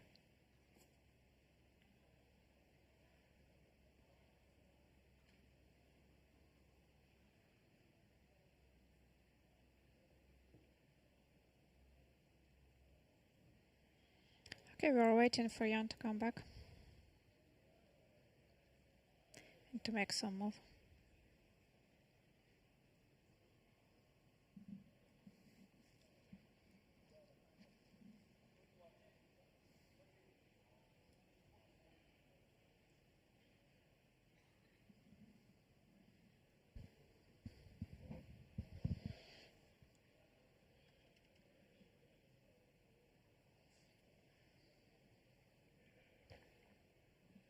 It's Magnus. And Magnus over the board, he's sitting and he's trying to calculate everything. Well, he knows that he could finish the match today. I Okay, mean, it's not even that it's a 2-point difference. It's the way it happened, and he knows that. I don't even know how to express it in words anymore. He just knows that all he needs is 5 more minutes of concentration, and he might be able to wrap this one up.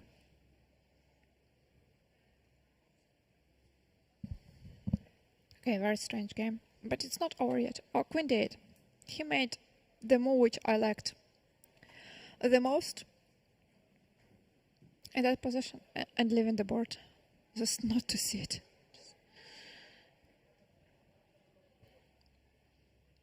So, where do you move the bishop? I don't see anything wrong with bishop b3. Because f7 is consistently weak. If you go rook g6, I can just play the rook here. Because you cannot play queen g5. Yeah, once again, this idea with bishop f7. Check.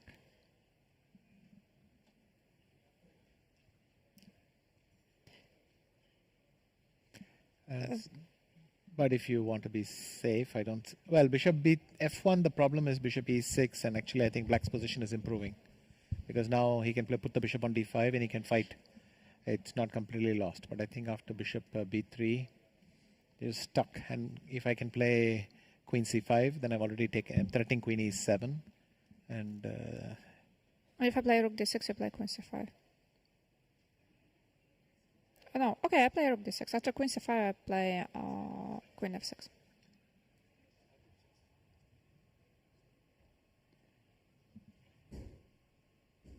Maybe rook e5, maybe d5, I don't know. Maybe rook e4.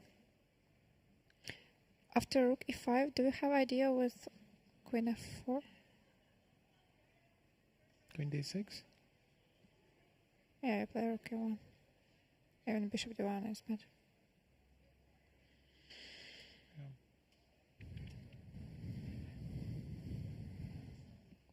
No, for black the problem is he's still going to have a terrible position even after this. So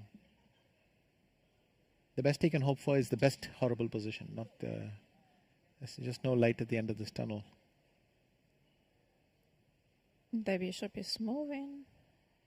I think it's moving to b3. He's just making sure there is no thing, but I think it's clear that in all lines bishop f7 check will work. And once he plays queen c5, you don't even have queen g5. And so everything is going wrong.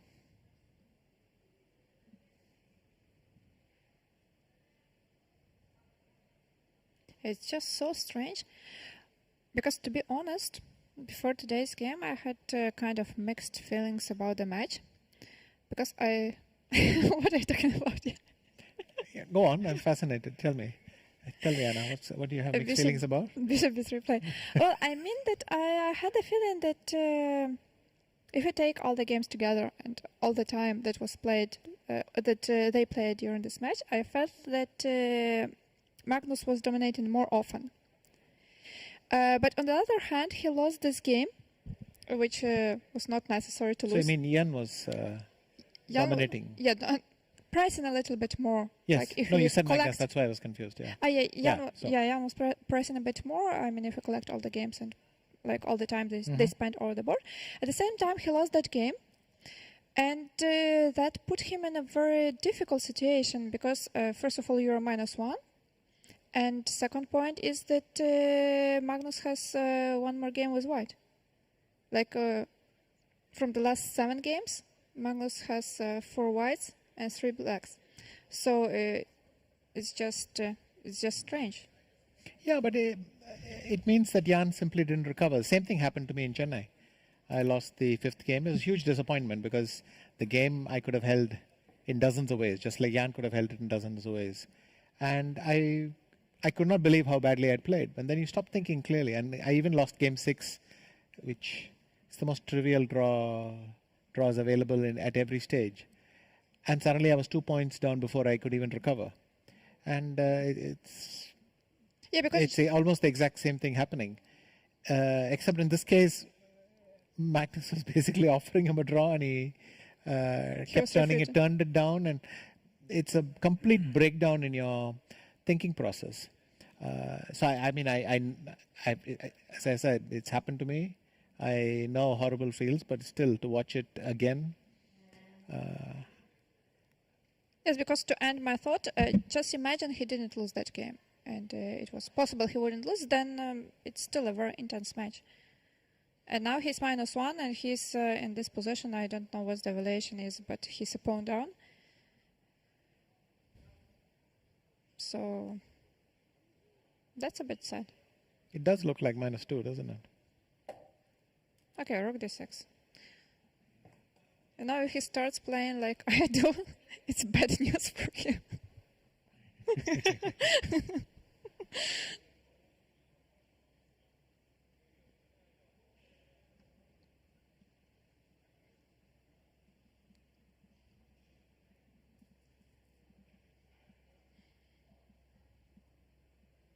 I mean, the problem for black is, even if I had a pawn on a6, this would still be worse for black.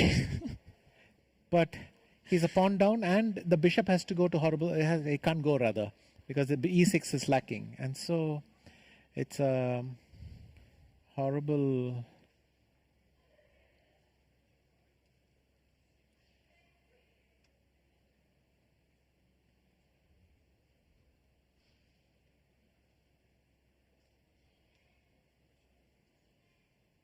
Okay, can we just get this computer simulation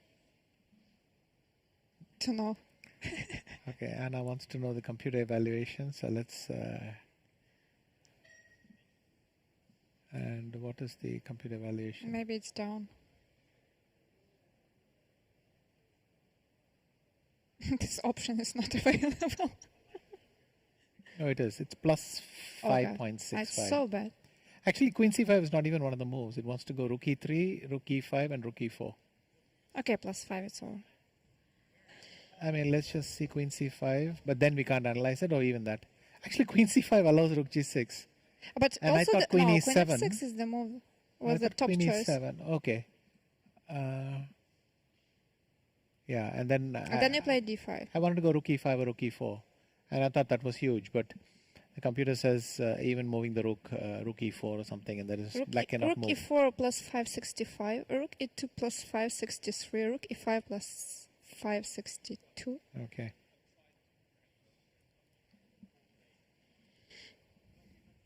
No, I thought plus 2 maybe maximum, but plus 5.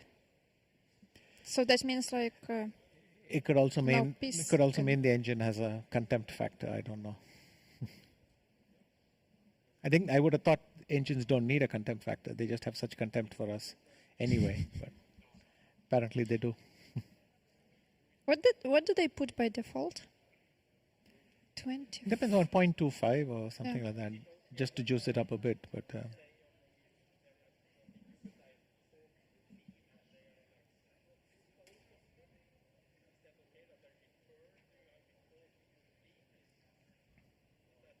Actually, is it a it's problem?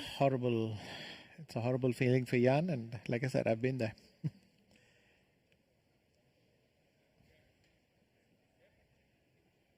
But in your game, it was not like equal that you were trying to play for a win. It was a bit different scenario. Well, I didn't get an advantage, and then I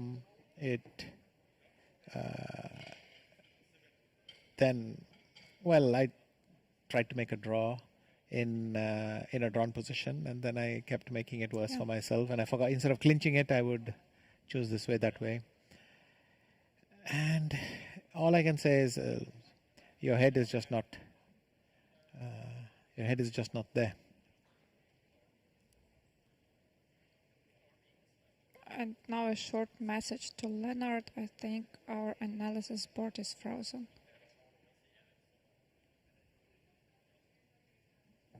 Maybe because we haven't analyzed for a while?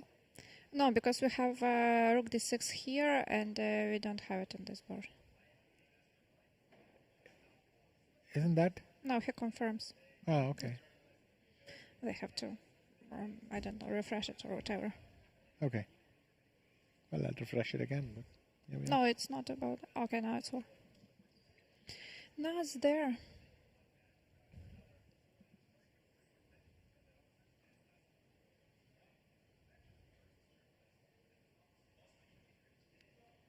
But why is it so big? Let's say rook e5.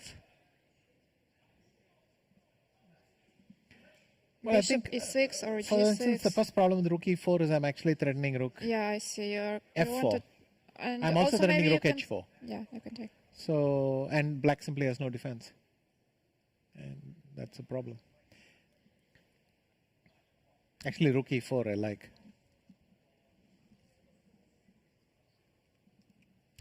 Rook e4, bishop e6.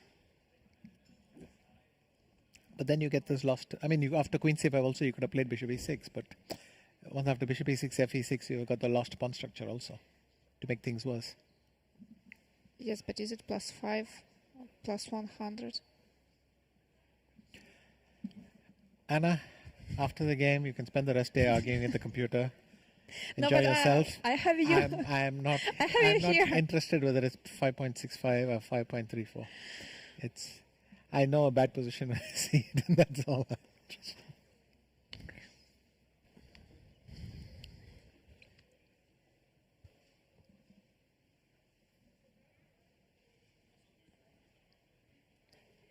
And it's not even like Magnus has to find one move. There are plenty of good possibilities.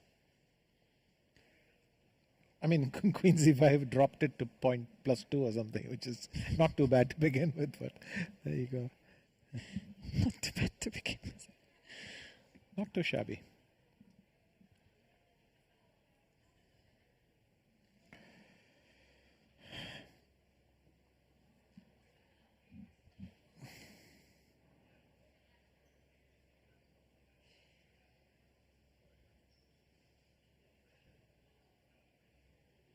Yeah, not so much to say.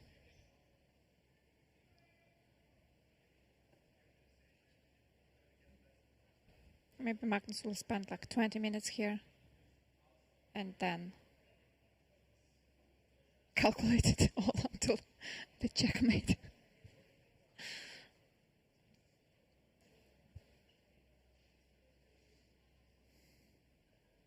Okay, Vishy, you can answer that. Why don't you take a shot? Was it perfect strategy from Team Magnus to opt for a draw and let Jan make the decisions? Oh, well, first of all, as Magnus pointed out a couple of times, yes, he has a wonderful team with whom they had been working for a long period of time, but in the end, he's taken the decision. So he's responsible for everything that we see on the board, and well, most of the times it goes right, but sometimes maybe not as good as he wished for. And so today it looked like he really wanted to get a very safe position, and that's one of the strategies which I thought he might have, and we discussed it with you before the game.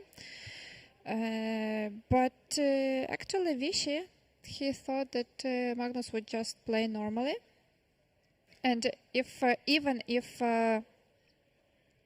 it was necessary to risk, he would have risked. Apparently this didn't happen in this game, and Magnus chose the most safe line. I don't know, the safest. It couldn't be safer. With trading quite many pieces, going to the symmetrical position, and very likely, yeah, it's like, well, I'm not sure. I'm not like 100% sure he wanted to, make a draw right after the opening. But it looked like that the line is not. It's definitely not sharp, and very likely it's not posing a lot of problems for black if black plays precisely. But then some really very strange things started to happen, and that's where we are now, and that's how it led to. Because it's not only one move. There were many moments where Jan could play safer, better, but he was choosing other things, and I don't even know what he missed and why he played like that. The strangest thing is that he played Petrov. And with Petrov, you are not expecting something sharp and really like playing for a win. Rook e4 played. Well, maybe it's the most precise move in this position. That's the move that you wish you like the most. And then just after 8 moves, this h5 came. So it was already the first sign that Jan doesn't want the game to be finished quickly. But after Queen e1, after this check, Well, he should have played Queen e7 and just agree for a draw. Because he started to play for a win. He wanted to keep the queens on the board, but he was just worsening his position, like slightly worsening, then just step by step. And in the end, well, maybe he actually blundered something at some point. Yes, I feel actually that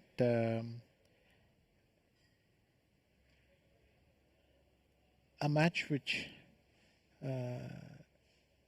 was taking one course suddenly crashed against a tree. That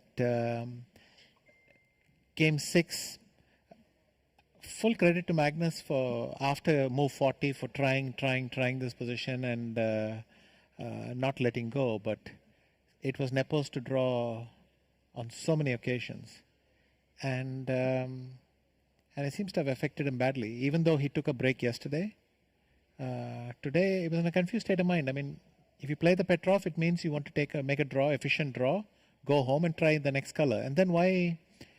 I think he lost his bearings completely. Why then? If you've decided to come, make an efficient draw and go, and your opponent offers it to you without having to make a single move, then why not just take the draw?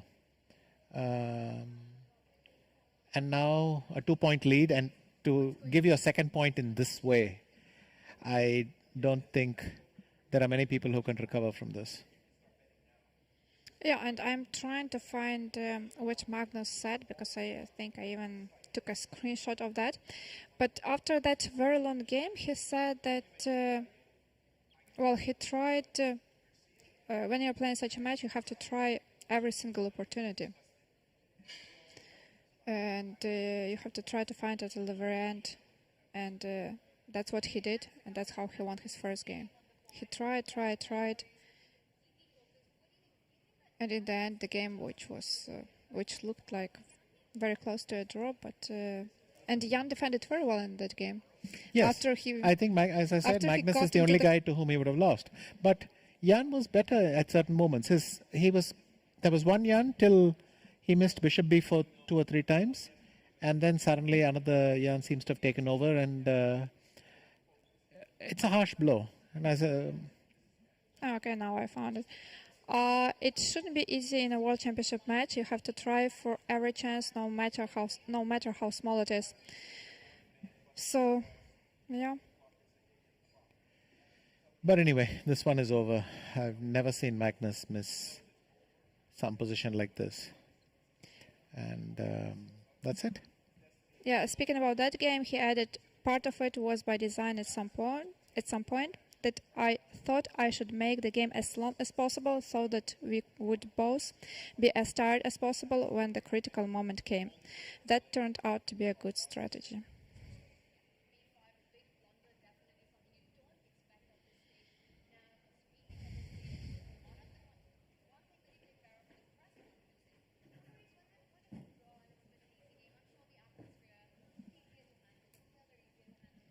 Yes, rook e4 on the board. Now it's even difficult to suggest something for black.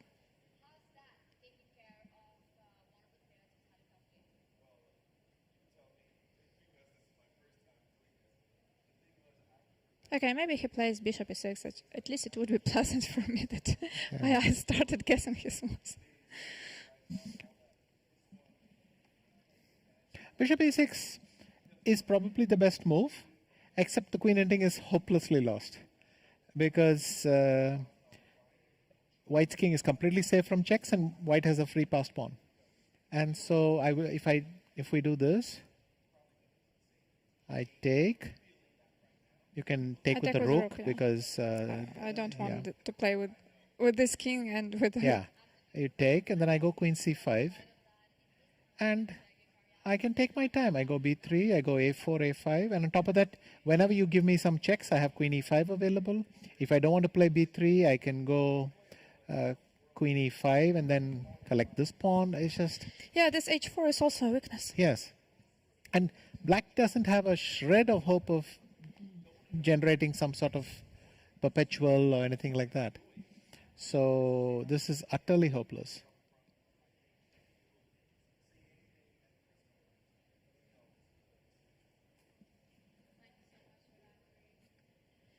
Anything you would like to add? No, I just think it was. I mean, I shouldn't write the end of the match yet, but it must be just hugely difficult to come back from this. And it's funny. I feel like it was an interesting match, and then suddenly it stopped being one. But earlier Jan had this problem that when the tournament was not going well for him, he was losing interest to it, and or sometimes when the position is bad, he could just lose it. Okay, bishop e6, very good. He would just lose it in a couple of moves because he just didn't want to see it. And it seemed like he recovered from that. But in this game, it's more or less, again, the same thing happened. Yeah, but you could see that is clearly a breakdown in your brain. As I said, for the 100th time, I will repeat. He came to make a quick, efficient draw with black, go home, and prepare for the next thing. Magnus gave it to him on a platter, and he committed suicide. I just don't see any other. Of course, he didn't commit suicide immediately. He first played h5. He made one or two moves, but the only thing I can say is that you cannot explain these things. It's just you're not thinking straight. That's all. Yeah, and Jan is just leaving the board after each move he makes. I would too.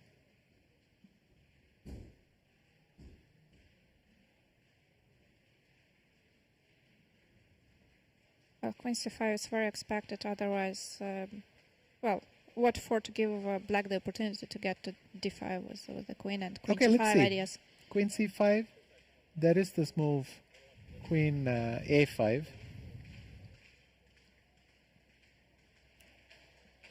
Threatening both queen e1 check and something here. I guess I could take this if I wanted. Check here. You take. I take this with check. Wherever you go, I can do the same thing, so it doesn't matter.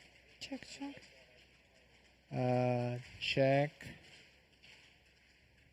Sorry, yeah. Check. I take this. You give me a check. No, then queen e3. Yeah, right. Okay, so I don't want to do this.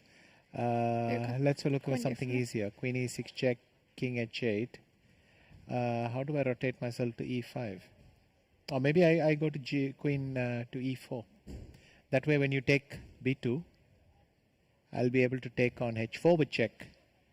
And then check my way back to protect the a pawn. And that's over as well. It's 2 pawns and no danger of a perpetual. And I'm sure there are easier wins. Maybe Magnus doesn't need to play queen c5. Maybe b3 works. b3 and a4 right away, yeah? Yeah. Because but if queen g5? Then luckily I have queen c5. But I also have queen b8 check and queen e5. Because now you don't have these checks. The best is this one. Is queen a8 check and take here. I even got a bonus point for covering c1. So it's just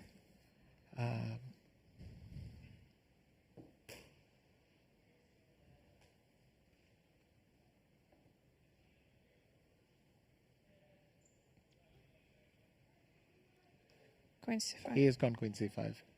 It's it feels like Magnus is listening to your moves. And Jan. Okay. And and if I played against Magnus, which score would you predict? Okay, we skip that. Anna, you're just giggling too much today. No, I think today... It's less than normal, you Today is less than normal. Oh, boy. I played only once with him. One online game. Mm-hmm. One online blitz game. Okay. I lost. But I was black. Well, that's all right then. And I played 2 games with Jan, 2 rapid games and 2 draws. But of course this was in Jerusalem, right? Yeah, but it was Japhet, in 2018, so he was already like 2750 or something like that. Nepo, 2 draws is was not too so shabby. bad. Not too shabby. No, with white, I even had chances to press a bit, but with black, when I was black, he was completely winning, but then he missed some ideas, and I escaped. And I was happy about that.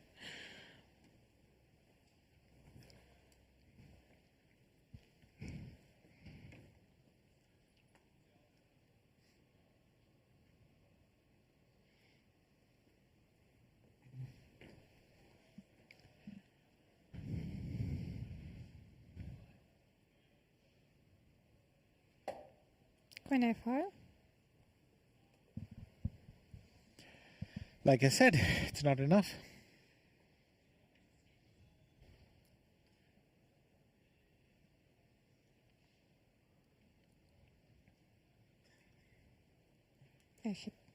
He's taken that. Queen E1, Queen F2 will also be played. And then Queen E6, Queen somewhere strong, and then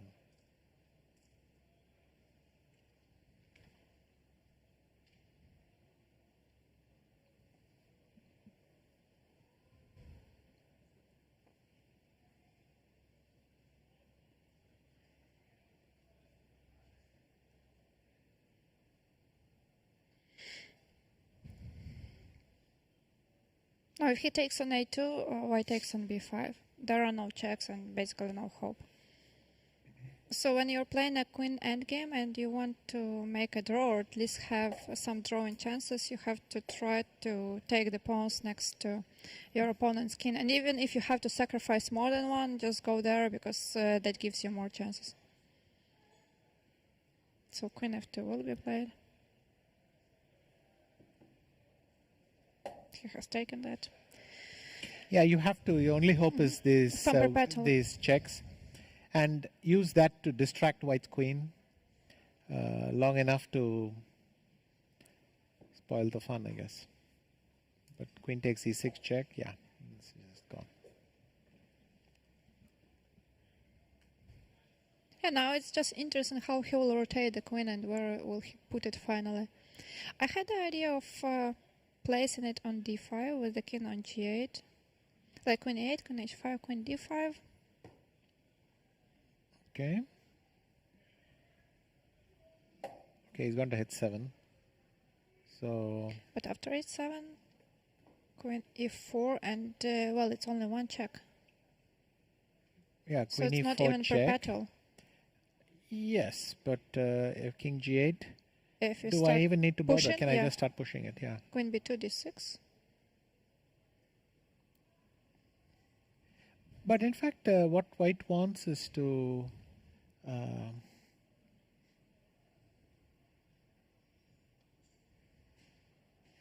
We can do a similar thing with queen e5, then give a check, and then d5. what about b3 here? Yes, maybe even better. I believe you want to take on h4 with a check, so that this pawn is gone and no check. No, on. now I want to take this one. Yeah, I see. Queen e4. Yeah. Exactly what we predicted. Then King king g8, and now I think b3 is fine. End of story.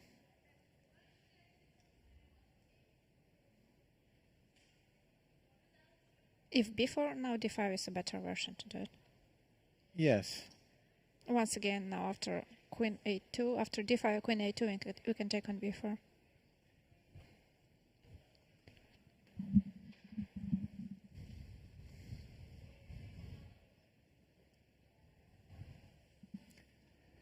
How many pawns do you have to lose before you say too many pawns have dropped?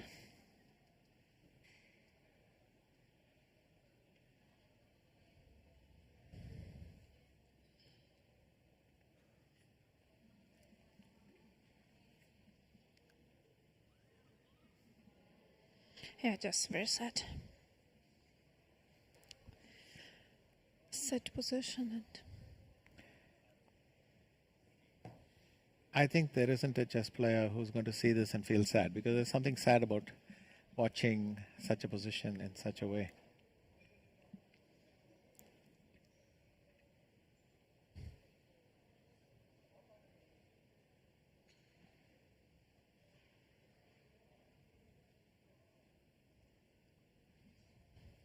He's going to G8. Queen, yeah, Queen E4, King G8. Yeah, I don't know why it's not loading. Hang on. Maybe try to reload there first, or it didn't work. I did this one. That's the one, right? Yes.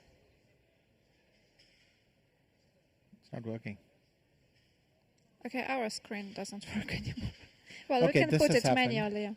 Queen E4 and Now King no, it still doesn't work. What Queen is it then? E4. So Queen E4 check, King G8 has happened. But now we can check if it's working or not.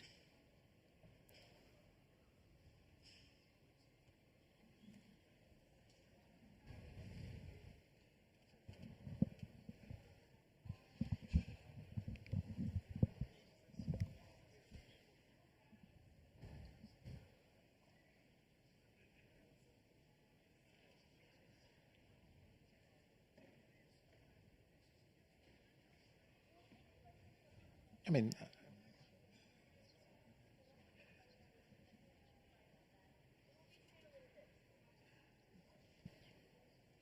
oh,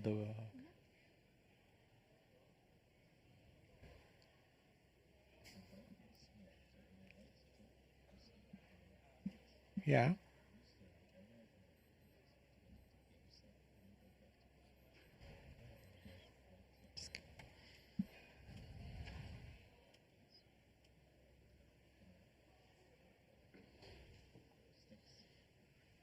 But it didn't help. But still, we don't have it.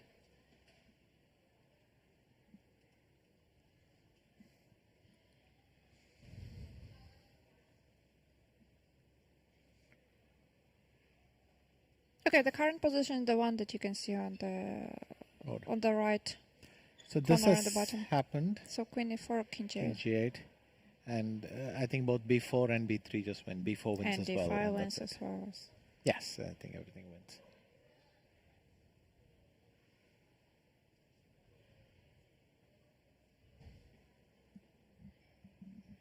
What is your advice when someone is in like really very winning position? How to do it in the best precise way, and the most precise way? Do you really want my advice for this? Yes. Do you think I mean, no, it's not for me. It's for the viewers. Do you think this position really requires much advice?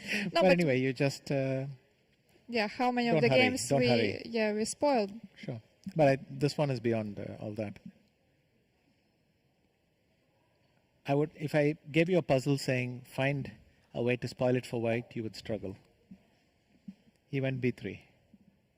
Yes. So Queen E4 check, King G8 and B3. And that's over too.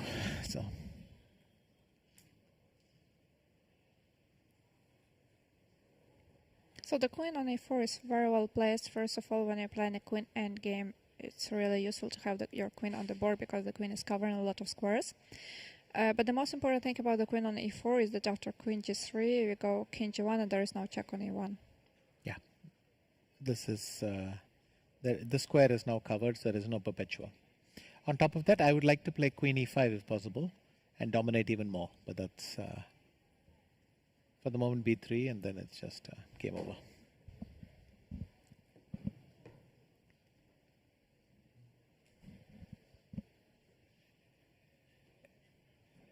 It's an unpleasant situation, isn't it? You want to resign, but you can't. Okay, resign is always an option, but you can never get more than 0 points after you Yes, resign. but do you want to play this position any longer? I think that's the... Okay, but it's like in every game when you feel that it's so bad and you're about to resign, then you're thinking, okay, maybe one more move, maybe not. Yes, but you would like to have some technical issue. Anyway, doesn't matter. I understand that it's more, much more unpleasant when you're playing a match. Because then it's 2 points difference and it's huge. Yeah. When you're playing just a tournament, okay, you have a bad day or you were outplayed or whatever, and okay, you resign and then you play another game.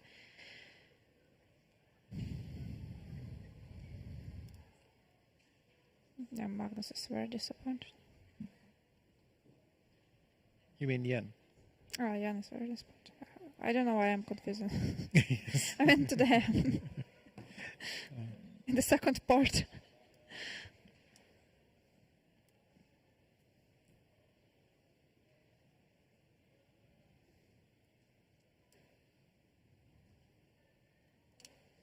But maybe like starting from the next game, then Jan would choose some sharper openings. Maybe we will not see any anti-martial and any kind of that stuff, and he will play, I don't know, King's Gambit. He plays it from time to time. Sure. Well, King's Gambit is too much, but something of this kind.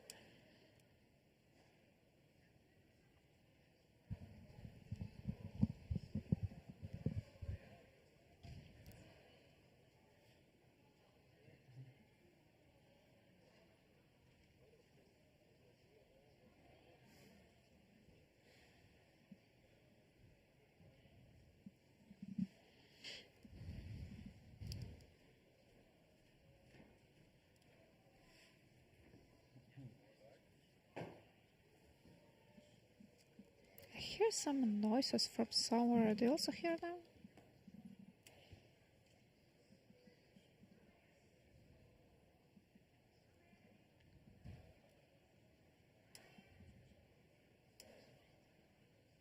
Okay, Jan has taken on a2. Now you expected queen d5 and queen a8 and white taking on b5. Yes.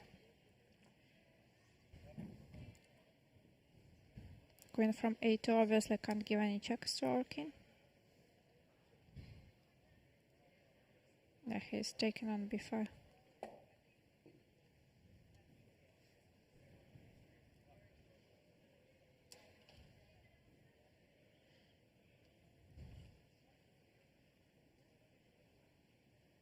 Queen f2 may be played now. But the problem is there are many problems. Queen e5. Even queen d3 and... Well, still leaves one dark square. I mean, queen e5 just cleans it out. Because even if black took this pawn, if I take the h4 pawn, then then there's no perpetual even to worry about. So, okay, why are we discussing this position?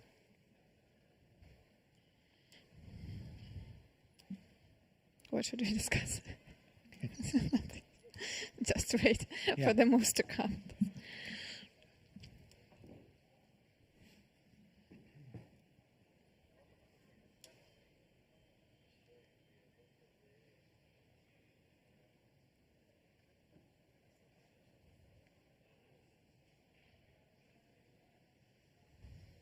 But Jan will play queen d2 or queen, I think queen f2.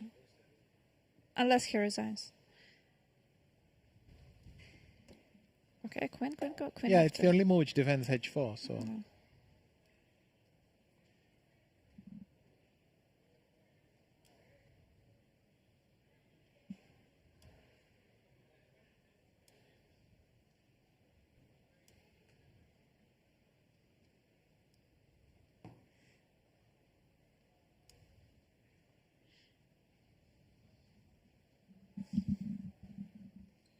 So queen f2 played, maybe we'll put it.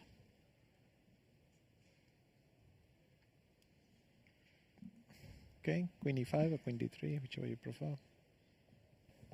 In fact, it's another way of eliminating all checks, which is you can go here and queen d1. That was what I was going to suggest, and then just that's push also, and d5. then there is d5, d6, but... And the good thing about queen on d1 is that it's also protecting the b3 pawn. Sure.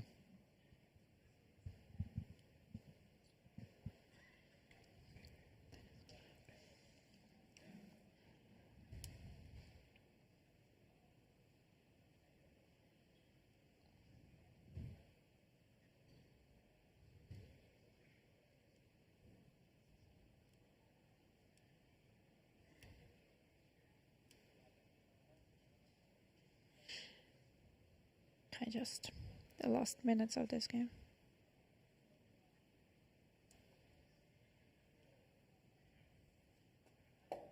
Queen e5. Okay, Magnus is playing according to your strategy and your moves. And Jan is playing like I suggested, Queen b2. So that's why he's losing. But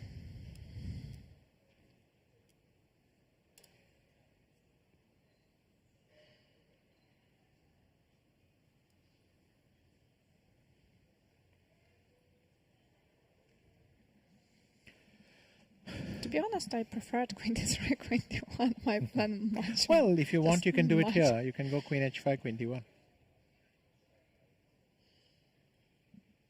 Okay, Magnus, do it for me. Just Yeah. But if I came running with my king, I think in the end you'll have to take the h4 pawn rather than thing. So you might as well get it over with here. Also, Queen e3 now is a great move because almost none of your pieces can oh move. wow, yes. It just covers every dark square, every light square, every square. Wonderful move. Okay, Queen b2, and then you're still... now I play b4, yeah, then it's over. Queen e4. King g8. Maybe he wants Queen e4 and Queen d3.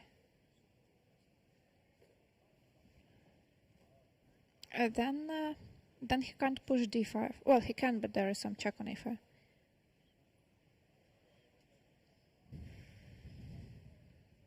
You know, maybe he just gives a couple of checks to reach move 40, get another hour, bring tea, coffee, snacks, whatever.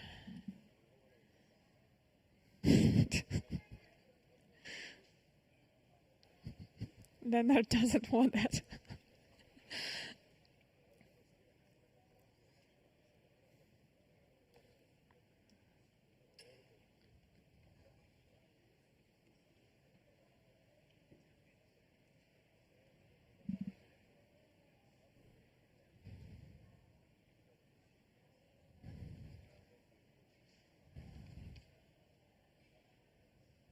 Would you continue the game if you were on Jan's position, or would you have resigned earlier?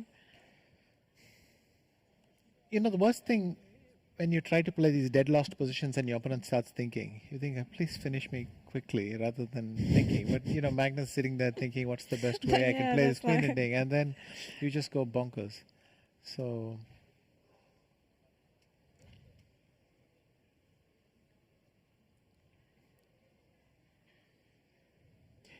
I think it's a good time to resign because this is just torturing himself. Though the real problem is going home will not make him, it's not like he can change the subject. This game, not to speak of the rest of his life, but it'll haunt him tonight. And I think this game will haunt him for the rest of his life.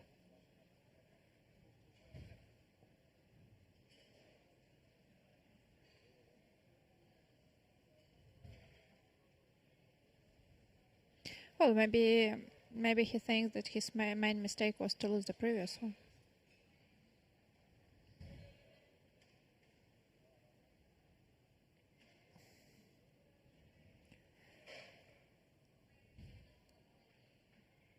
Losing a second game is never the best way to make up for losing the first. Trust me, I did it.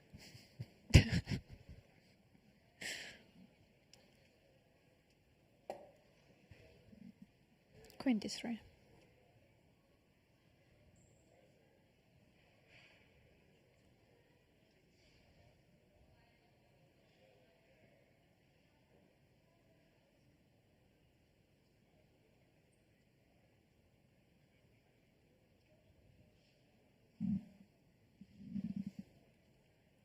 Maybe Queen f2.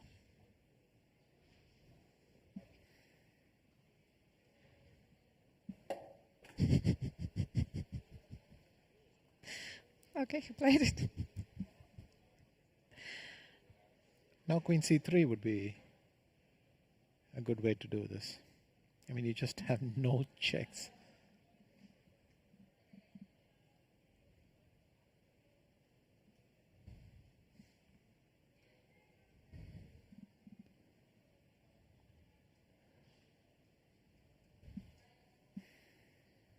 Okay, good question from Leonard. Vishy, do you recall a World Championship match with a series of 3 games in 3 days? And another one, do you think the lack of rest days plays a role for Nepo today? Because the format has been changed. No, I think when you play like this, it's just a breakdown in everything. It has nothing to do with a rest day here or easier flight, or I think that's irrelevant here. Yes, but if they played as it was before, 2 games rest day, 2 games rest day, then he could have a rest day today, and tomorrow he could play. He had a rest day yesterday, and he could. Well, you can't call it a rest day. No, but he took a mental break, and after this draw, yes, you can leave it behind. But still, you had to prepare for it. You had to come. You had to play. You had yeah, to. But I'm really talking of rest from ideas. emotional thing, not from rest from preparation. Your mood to play chess, but yesterday's draw should allow him to put some distance, and he could have played a normal game today.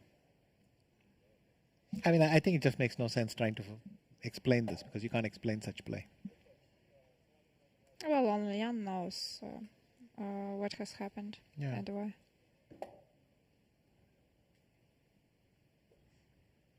why. Still, I believe that referring to Leonard's question, that there is a difference if you play 2 games rest day, or you play sometimes the rest day is after 2 games and sometimes after 3 games. Because with 3 games, it's tougher. You can't say how much tougher it is, but it's definitely tougher. And in a long distance, after a couple of games, it may play quite an important role.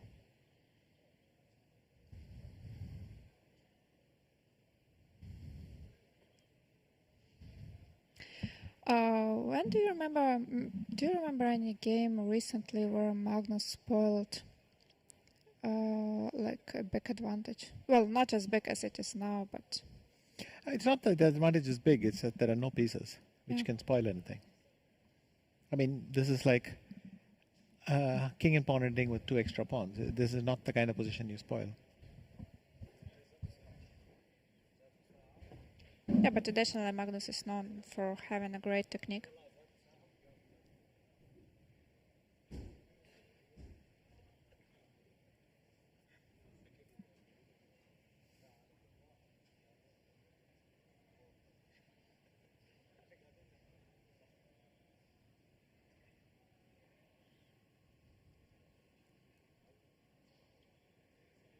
And it was move 40. So, yeah, we got additional 1 hour. We got additional 1 hour, Vishy? Yep. The players got additional 1 hour.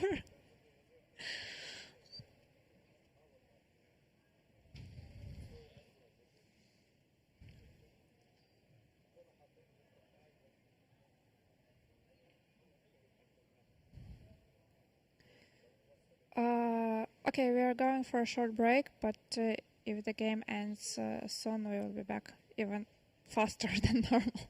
So stay tuned.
Okay, so we are basically just waiting for Jan to resign. But Jan has, maybe let's call it a trap. If you go d5, then g4. And if you take with the queen, then you have these checks. But that's, first of all, I'm not even sure that h4 works. I mean, doesn't work. And second, yeah. And second, I can start with this pawn. Yeah, just and if a you second. go g4, yeah. Yes, because we need to refresh it. Yeah, now it works. Yeah. So if I start with this move and black throws in his last hope, then I capture that. And after, he still has queen c1 check. And king h2, queen c7 check. Not that I can really see this becoming a draw because I have king g1. But better not even bother. That. So then let's say d5, g4, hg4, h3, and queen f3 must be winning. So yeah, true.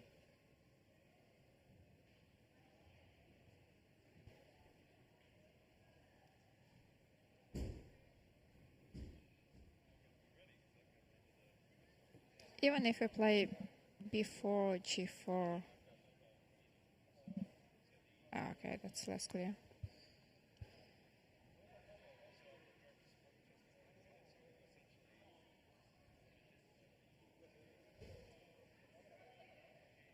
G5 is a good practical chance. Yes. He's trying to do what he can, just the position is too hopeless. But actually now another problem is that if I go queen c2, you are running out of squares.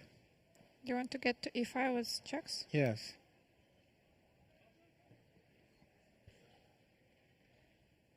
So I go here with check, you go back.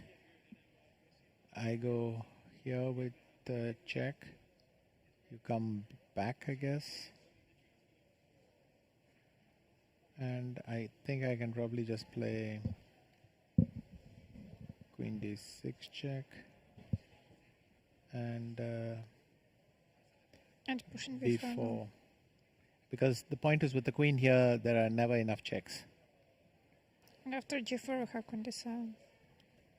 Yes. I mean, everything is winning here.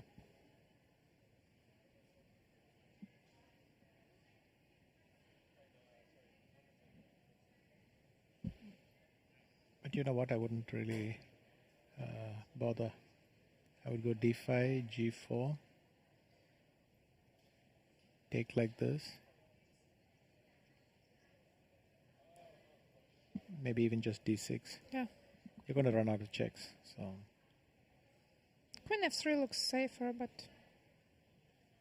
you mean some queen e4 or something? No.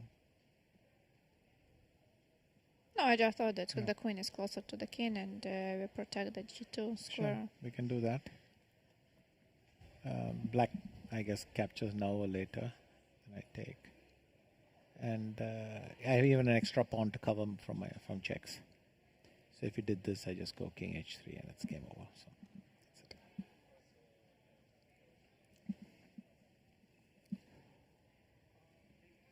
Honestly, I don't know why he bothered with this thing. I thought b4 was the easiest. So because I control this dark square so beautifully, there's nothing you can do. He played d5. Yeah. So g4 will come. Probably instantly.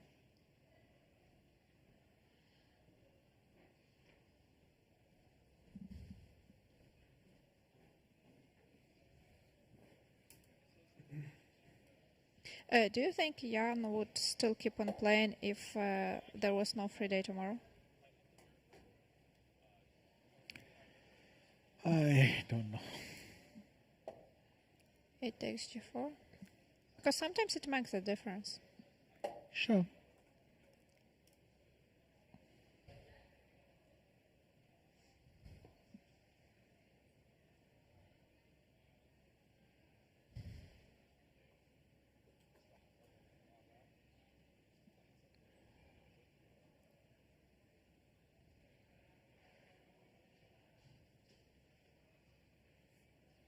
Queen f3. And the resignation. Yeah. Will they share some thoughts? Oh, yeah. Yeah. No, I mean, h4, c4 is easy. No, I mean, okay. Just one with the pawn, I play the same. No, I mean, I thought instead of b5, No, I mean, queen d6, queen d3, and so on. yeah, queen b3, yeah, if someone is saying b5, it's bad, play b5. But okay, just play a6 or something instead of dc4. Yeah.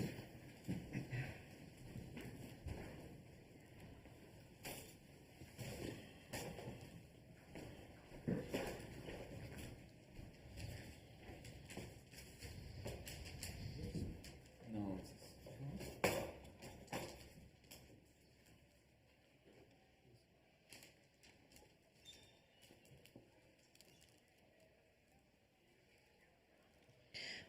Okay, Jan was obviously very sad and disappointed. Still, they share some of the ideas. And So Magnus mentioned that after confirmed after h5, maybe c4 is better, but I didn't understand what was the reason. Yeah, he said after c4 you have problems. And then they briefly said exactly the line we had analyzed. Queen d6. Queen b3, and Magnus said, I'm attacking f7. Jan said, yes, you're attacking f7. That's why I didn't play it. And then he said That's that all we maybe got. d takes c4 was bad, and in the end, he thought that a6 was better than d takes c4. Yes. Or I thought it was, maybe I can play a6 here or something. No, I think a6 on the previous move instead of d takes c4, because somehow he didn't like this d takes c4. What's the point of a6? So that the pawn is not hanging. I mean that it's not on the dark square. That's how I understand it. But I am a bit. I'm a bit surprised they didn't. They didn't speak about this moment like one move earlier, like this h4 move instead of h4. If black goes queen to 6, it looked much safer. Maybe yeah, I think they Queen is completely right to keep this threat in the position, rook to e6. Well, now that the game is over, we can actually ask the computer what it thinks. Ah, okay. Yeah, now let's make it.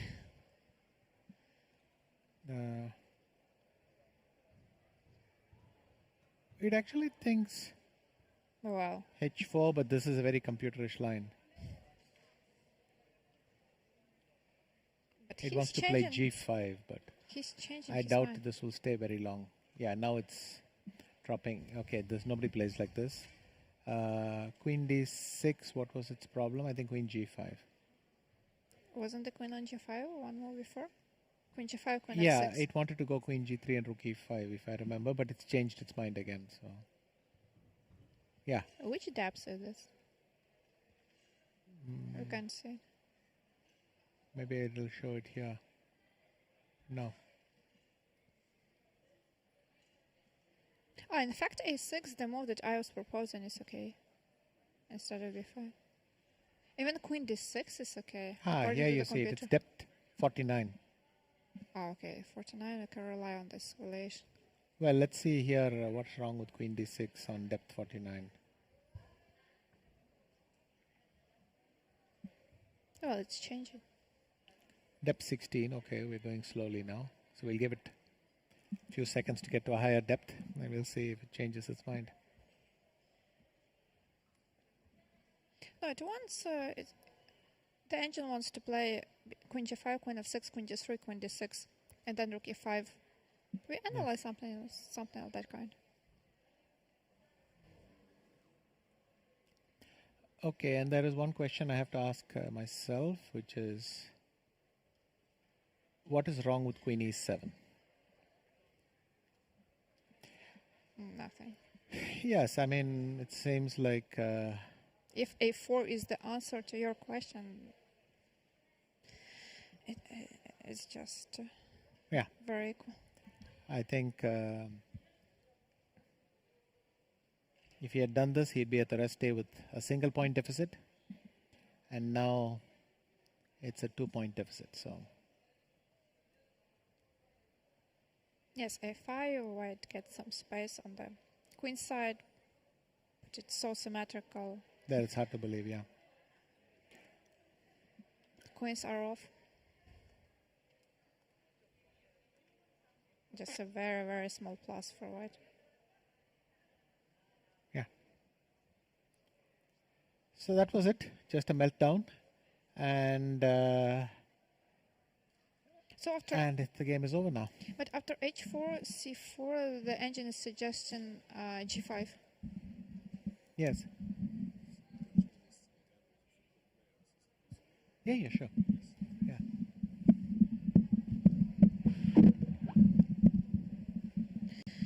After this game, the score is +2 for Magnus, and of course this is kind of killing the intrigue of this match. Still 6 games to go, and I believe that after this game, Jan will start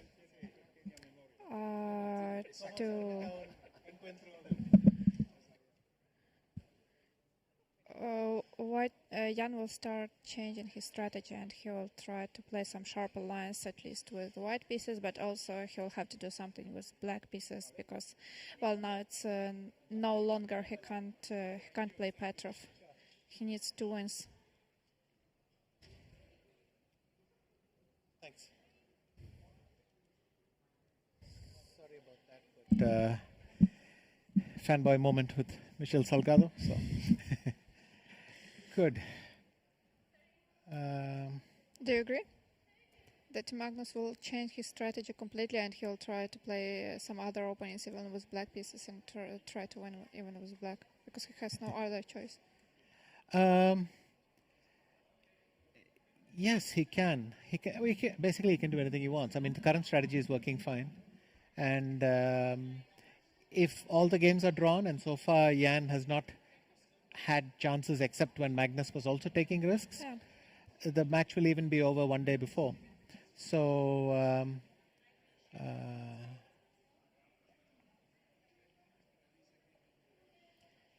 he could well change his strategy and try to put pressure. I mean, he sees someone who's quite weakened, certainly in morale, and he would try to take advantage of that after the rest day. Why wouldn't he?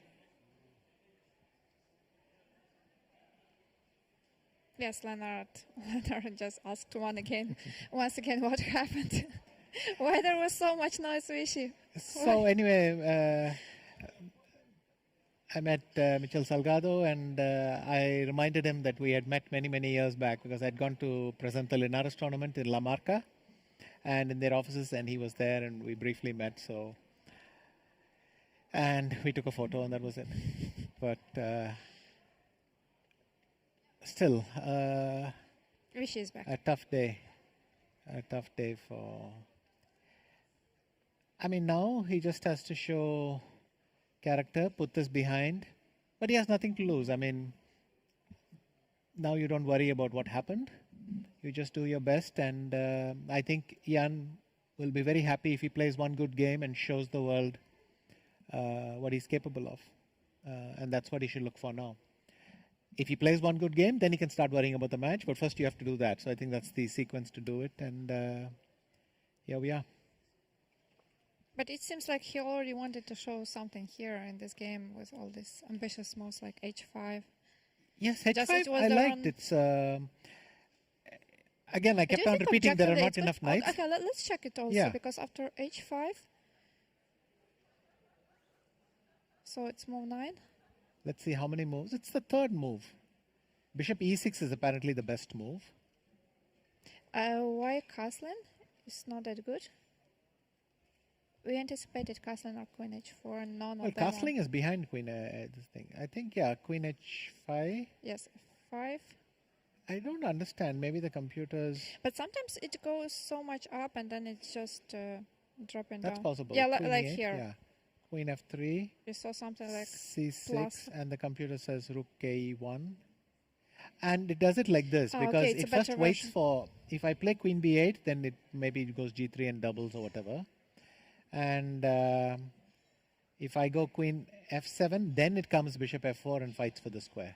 So that's the way to do it, apparently. Still, how big do you think but the advantage Bishop e6 is a great move, because suddenly we're eliminating this Queen h5 from the equation. The comp says Queen h5, g6, Queen h6, and that white has still got something. So not that harmless, I must say. h5. Okay. But then he seems to have changed his mind with Queen e1 check. I mean, c4 would have been slightly... Queen f3 is the second line, which we suggest. Queen f3, Bishop e6, g3. Maybe this is unpleasant because the king is still stuck in the center. What didn't it like about Bishop g4? Yes, it goes rook e1 check. King f8, Queen e3. That's what we Queen analyzed. e3. Wait a minute. I go Queen f6 and c4. Queen f6 we didn't check. We checked Queen e7.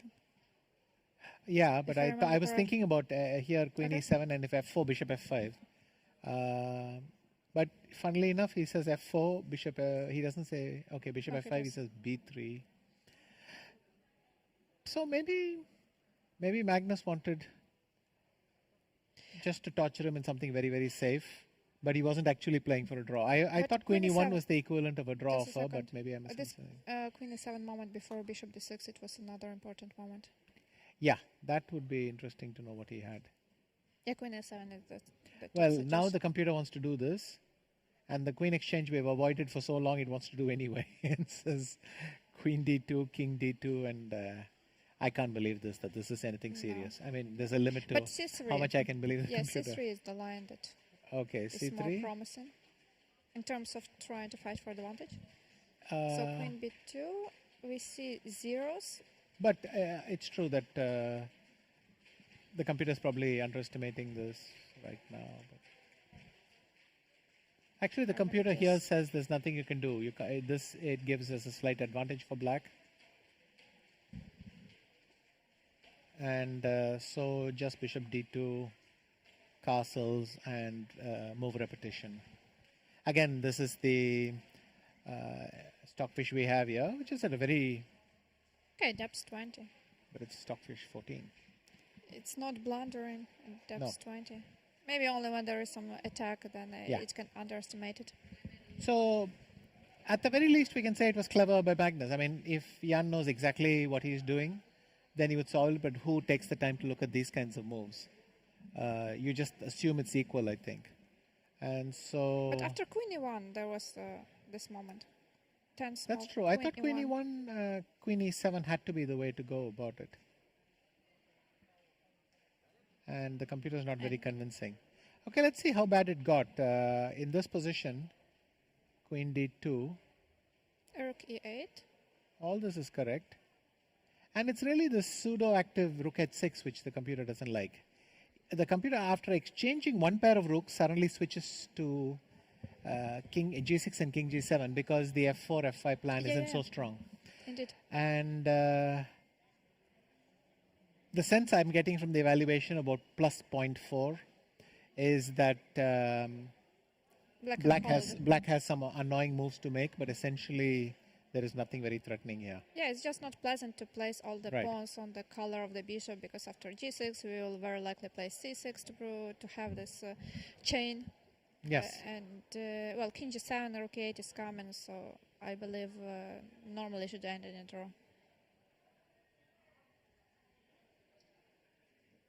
And after that, after Rook H6? Yeah, so Rook H6 was a mistake. It looks like it's bringing the Rook out a bit active, but suddenly after this the evaluation drops. Queen G5 Magnus played. Then the computer does something very active. Is the moves on Saya suggested, but I thought it was just I would have rejected it for something like this, but and it is plus a lot.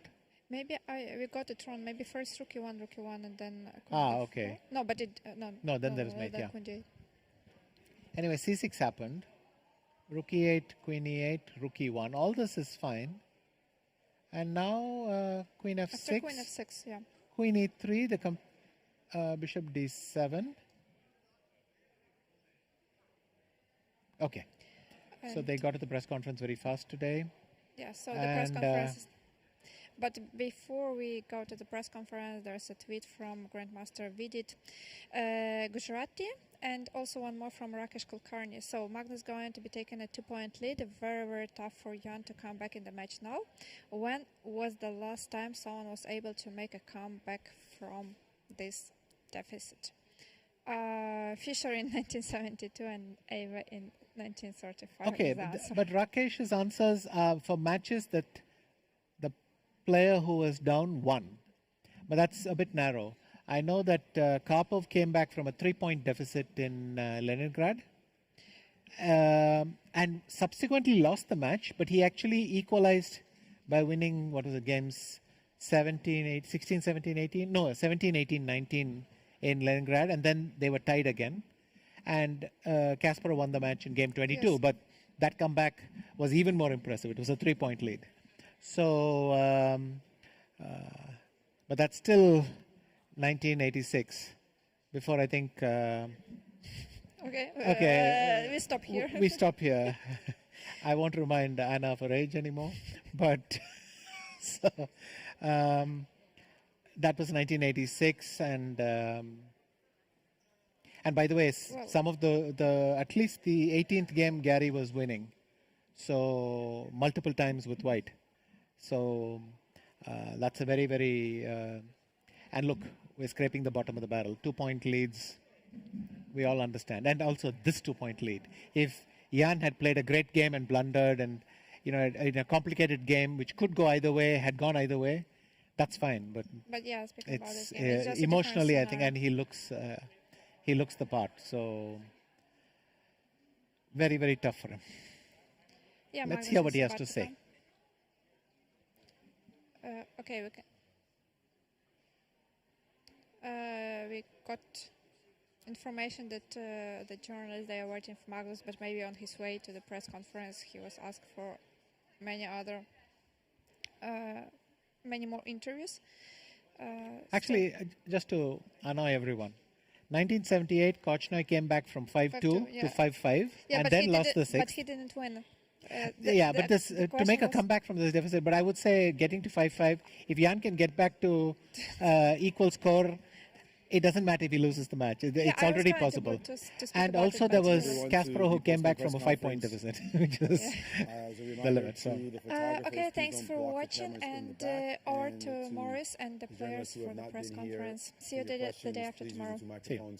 On the sides, be careful to always wear your mask at all times and do not touch the microphones.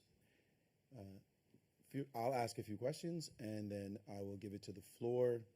Jan, I know it's a difficult moment and game. Thank you so much for joining us. And some questions will certainly be difficult, so they need to be asked. First, a question I have is about the mistake. why did it happen? Well, I don't think those questions are difficult because, basically, in another iteration it would be a draw like in 15 moves after queen e1, check queen e7. But I would say it was like a change of slightly weird decisions. So starting with king f8, this was like somewhat more artificial than just queen e7. Trading away the queens and basically finishing the game quickly. But that wasn't actually such a big deal. I think it's still very natural position, like it's almost equal. But perhaps after h4, c4, it became slightly unpleasant. So perhaps instead of h4, I could just chase the queen, like with queen d6, intending rook e6. So it would also be closer to equality. And indeed, b5 was just a very bad blunder. But I believe at that moment the position became like slightly unpleasant, but still it was, I believe, closer to a draw. Of course, after b5, it's, probably I didn't defend in the best way, but it becomes really unpleasant, and I guess, frankly speaking, it's hard to defend after such a blunder.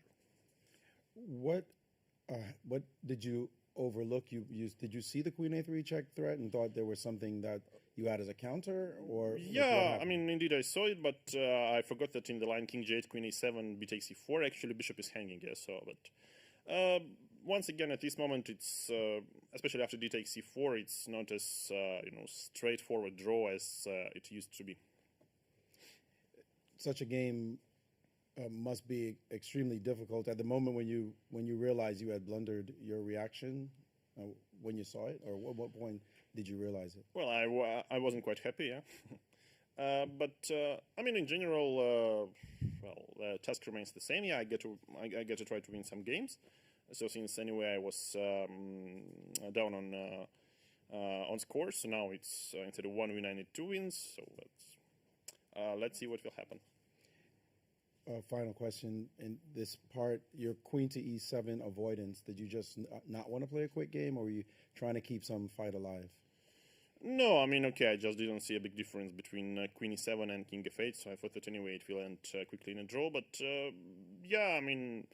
of course after h5 I was sort of expecting more tense game, but queen e1 was a brilliant practical decision, just to offer a draw silently. Thanks, Magnus. I guess immediate feelings after such a win. Yeah, very happy with the results. Obviously, that's what can I say? It's huge. Otherwise, I'm pretty tired, and looking forward to the rest day. The opening, you seemed a bit surprised. You took a long time after his h5 to play queen e1. What were you thinking about at this point? Yeah, I was a bit confused. I thought Black's really not supposed to go bishop d6 there, and h5. Obviously, I couldn't completely know whether it was preparation or not, although I suspected that it was not. Anyway, I just sat thinking for so long that I couldn't. I couldn't calculate properly, so I decided just to trade queens, and then probably was just going to be a draw. Of course, I was hoping slightly that he would go for king f8, since I thought I'd have a risk-free position there. After that, the game was kind of pleasant for me.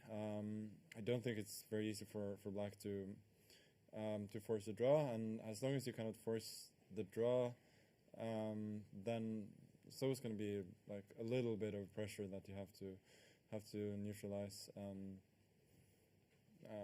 Then of course, b5 puzzled me as well, because I thought that was a blunder, and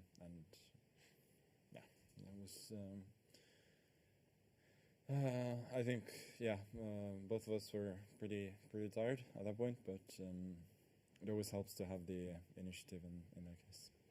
your reaction in full when B5 actually came on the board. You were puzzled. At some point, you must have realized that this was a big mistake. No, I suspected it was a mistake. Like I thought it was just a blunder. But I had plenty of time, so I thought I'll double check, see what he's intending, and turned out it was nothing. At the end, you seemed especially careful to make sure that you won the game. The precision at that point was just abundance of caution. For instance, I could have traded h4 for b3 earlier, which probably wins pretty easily. But I thought I can always do that later. I have plenty of time. There's no reason to force things quite yet. So yeah, I thought the win is not going away. Let's just be really careful. At a point of being up +2 in a match of this duration with 6 games to go, how do you avoid feeling or not feeling overconfident or relaxing when you have such a significant lead? I think you just focus on the next game always. That's I mean, there's still 6 games to go against a very strong opponent, so it's never easy. But yeah, clearly 2 games is makes a huge difference to just one. Sorry, final question for you on my part, Jan. You're down 2. How do you avoid not feeling like this is really a Herculean challenge? No, well, I believe it's about the level of chess. So I think in the beginning of the match I got quite some chances, and hopefully if I play well, I will keep getting these chances. Yeah, so it's about my own play, and I don't think I should think about the score. But yeah, indeed, it would be better to have like an equal score instead of this one. But we have what we have. I'll open the floor to the journalists. Remember to use the microphones and keep your masks on. I will start here. Mike Klein with chess.com. This question's for the champion. Late in the game, Magnus, there was a moment, I don't think you were at the board, where Jan put his head in his hands, looked visibly more emotional than in the past. What goes through your mind when you see your opponent go through those emotions, and do you ever feel sympathy? Yeah, I didn't particularly see that. But the World Championship is tough.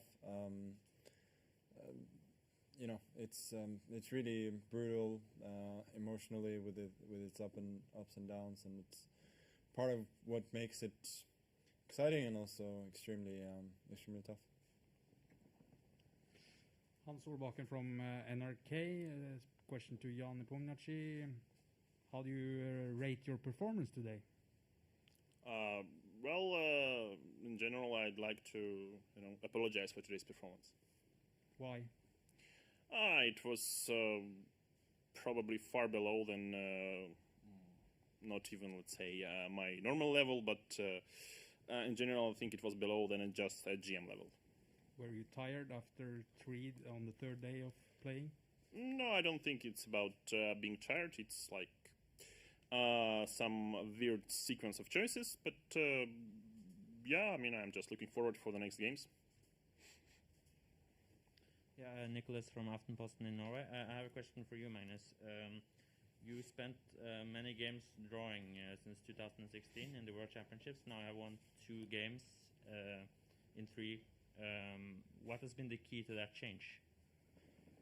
Yeah, I think, to be honest, this second win probably doesn't happen without the first. So everything is kind of connected.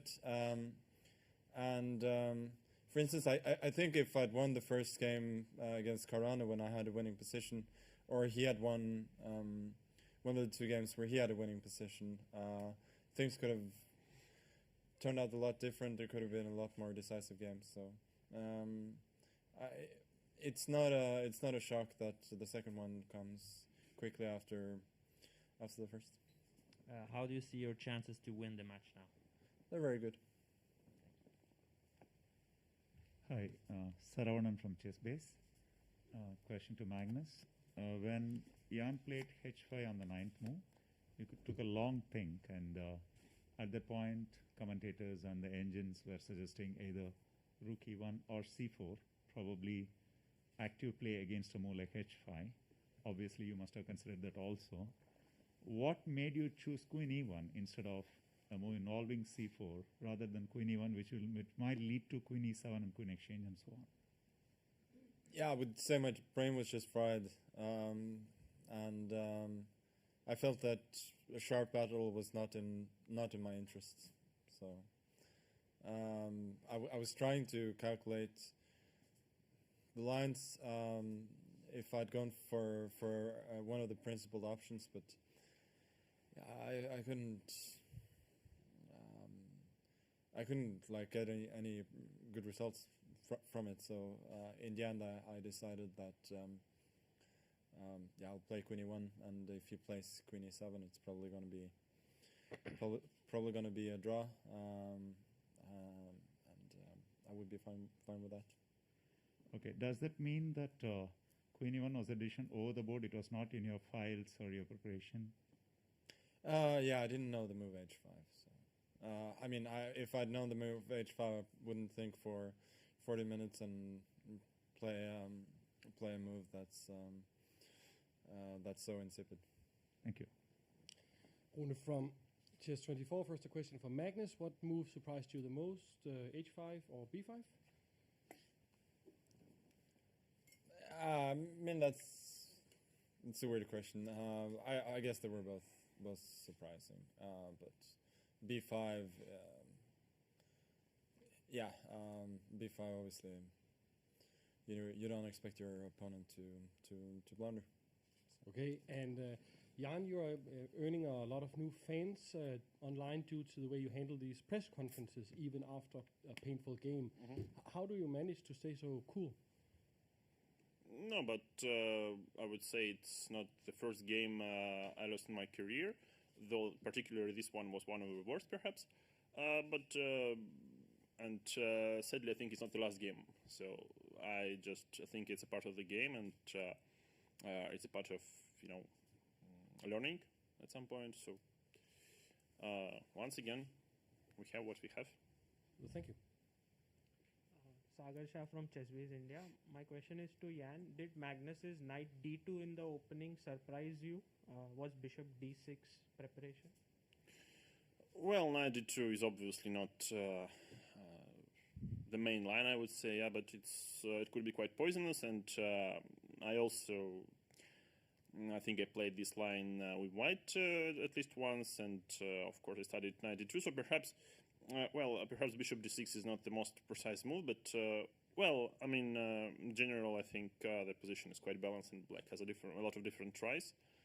The h5 idea, I think it exists, and at least in the knight c3 line, I believe it's quite smart.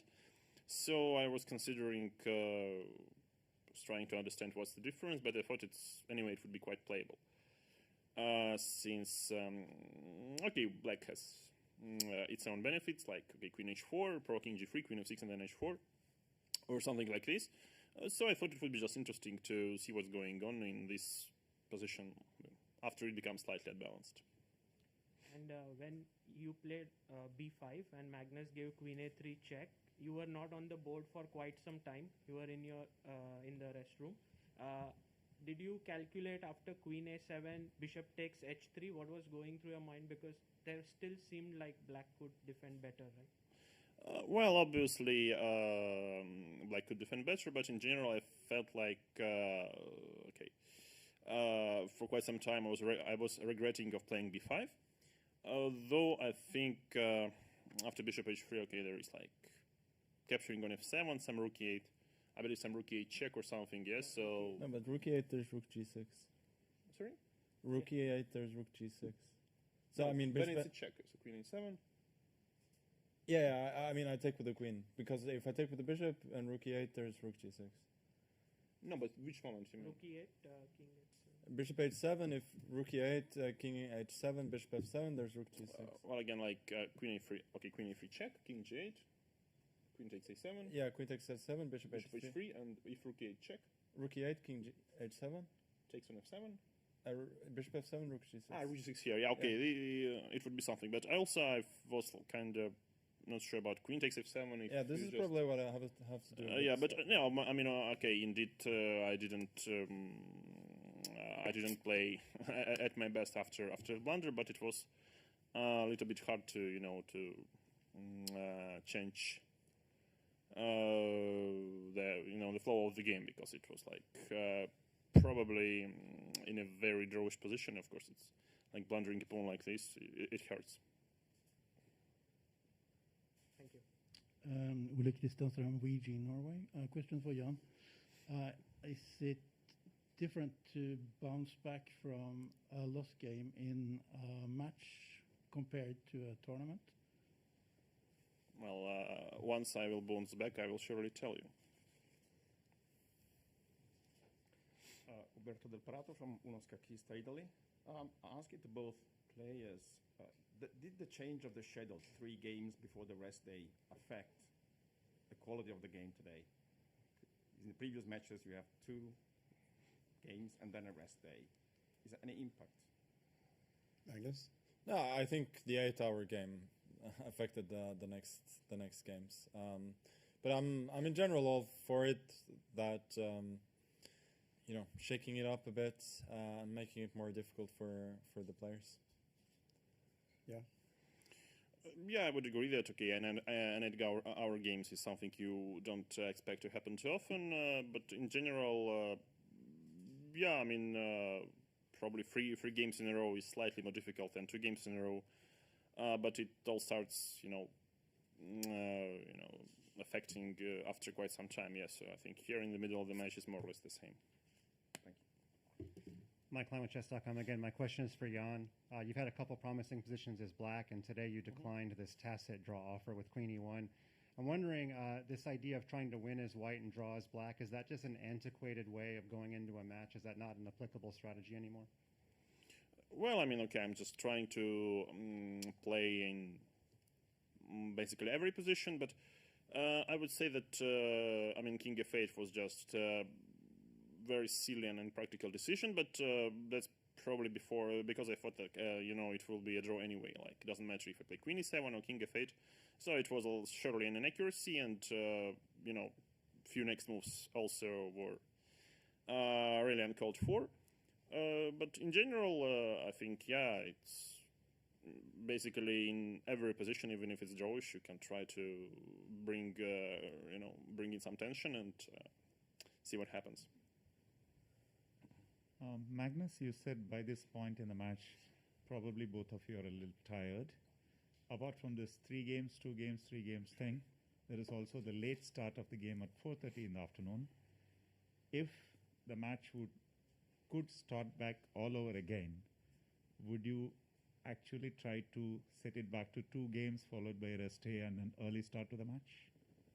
No, I think it's fine. As I said earlier, it's good to shake it up, make it more difficult for the players. It makes the match more exciting.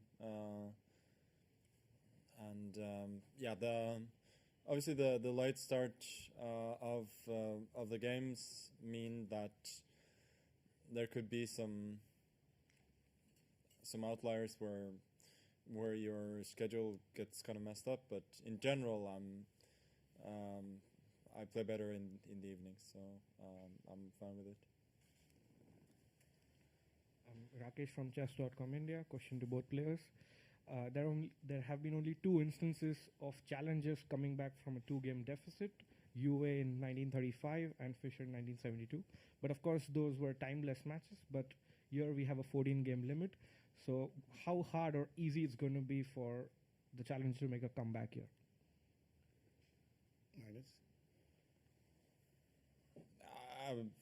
I would, it's hard to say, but I'm in a pretty good spot now, but it doesn't make any sense to me to try and compare it with other historical matches. It's better to be leading than not to be leading. That's for sure. Jan? No, well, once again, I would repeat that it would be much better to have an equal score. But as it seems to me, chess-wise, at least until today's game, didn't experience any serious issues. So that's why I'm quite optimistic. But of course, it's somehow a harder task than I expected. Hans Orbakken from NRK, question to Magnus.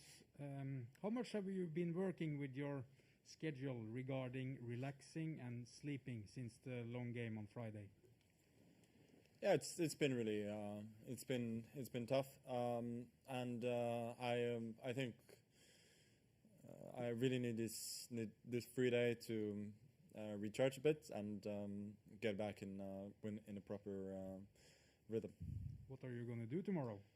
I don't know. I'm just happy to have a rest day and have some time off. Thank you. My question is to Magnus. Bronston dreamt of a whole game of chess, which was later published in a book. So, do you dream about chess? Any novelties or anything? I dream about chess from time to time. Don't remember if it's happened during the match so far. I believe we have one more question. Hans Zimmer, the Chessable. Yesterday, Magnus, I asked you about the general opening strategy. Do you think your 2-point lead will trigger a drastic change in opening approach? I feel like that's kind of up to him. As I said yesterday as well, at some point you kind of have to mix it up. Whether that point has come, I'm not sure. But it's more up to him than to me. So, would you say this Kuni 1 decision? Would you say that there was some psychological influence of this based on your win in Game 6? Slight, but most of all, I was just tired, and I was, pretty happy to swap down to a position that I couldn't lose. I was slightly hoping that he would not follow up h5 with a queen trade, but I didn't expect the game to be very long at that point. And as you said, it's easier to make these kind of decisions with the lead. With an equal score, I probably would have felt obliged to do something different, even if it didn't suit my mood. So, based on that answer, would you say that, from a psychological perspective, you've been making decisions based on that, or, in general, do you think that's something you've been taking into account in this match? I would say a little bit, but not too much. No. Thank you. We don't have a question for Twitter today, so I'll ask this last one then. Jan, before this match, you must have prepared psychologically and game theoried what happens if you're down a couple of games. Not that you wanted it, but it could certainly happen. Any thoughts as you'd like to share as your mindset and your preparation to now handling the situation? No, obviously that wasn't planned. Magnus, I'd ask you, would you relax now? But I guess another question then would be, do you try to shut things down and force him to come after you? We will see, won't we?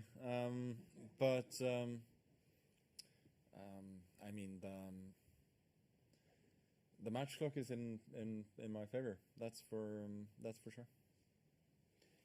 All right. Well, that concludes the press conference for today. Tomorrow there will be no game. It will be a rest day. The next day will begin at 16:30 on Tuesday. Thank you so much, everyone, and have a great night.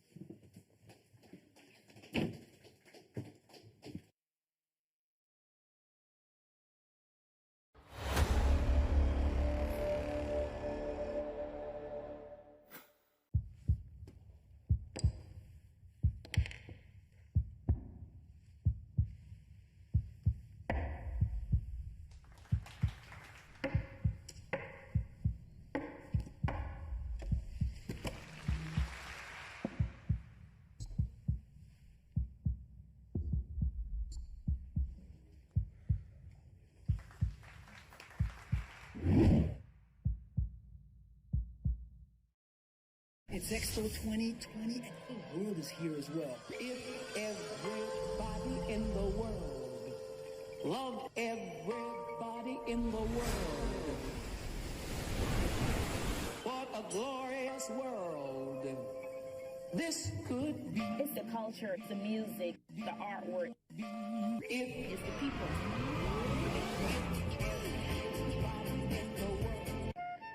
Love everybody in the world. Deutschland by Nacht. A glorious world this could be.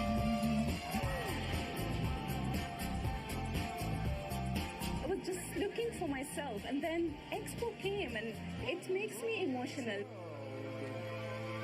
Come on and join us. A new world has just begun, and it's right here at Expo.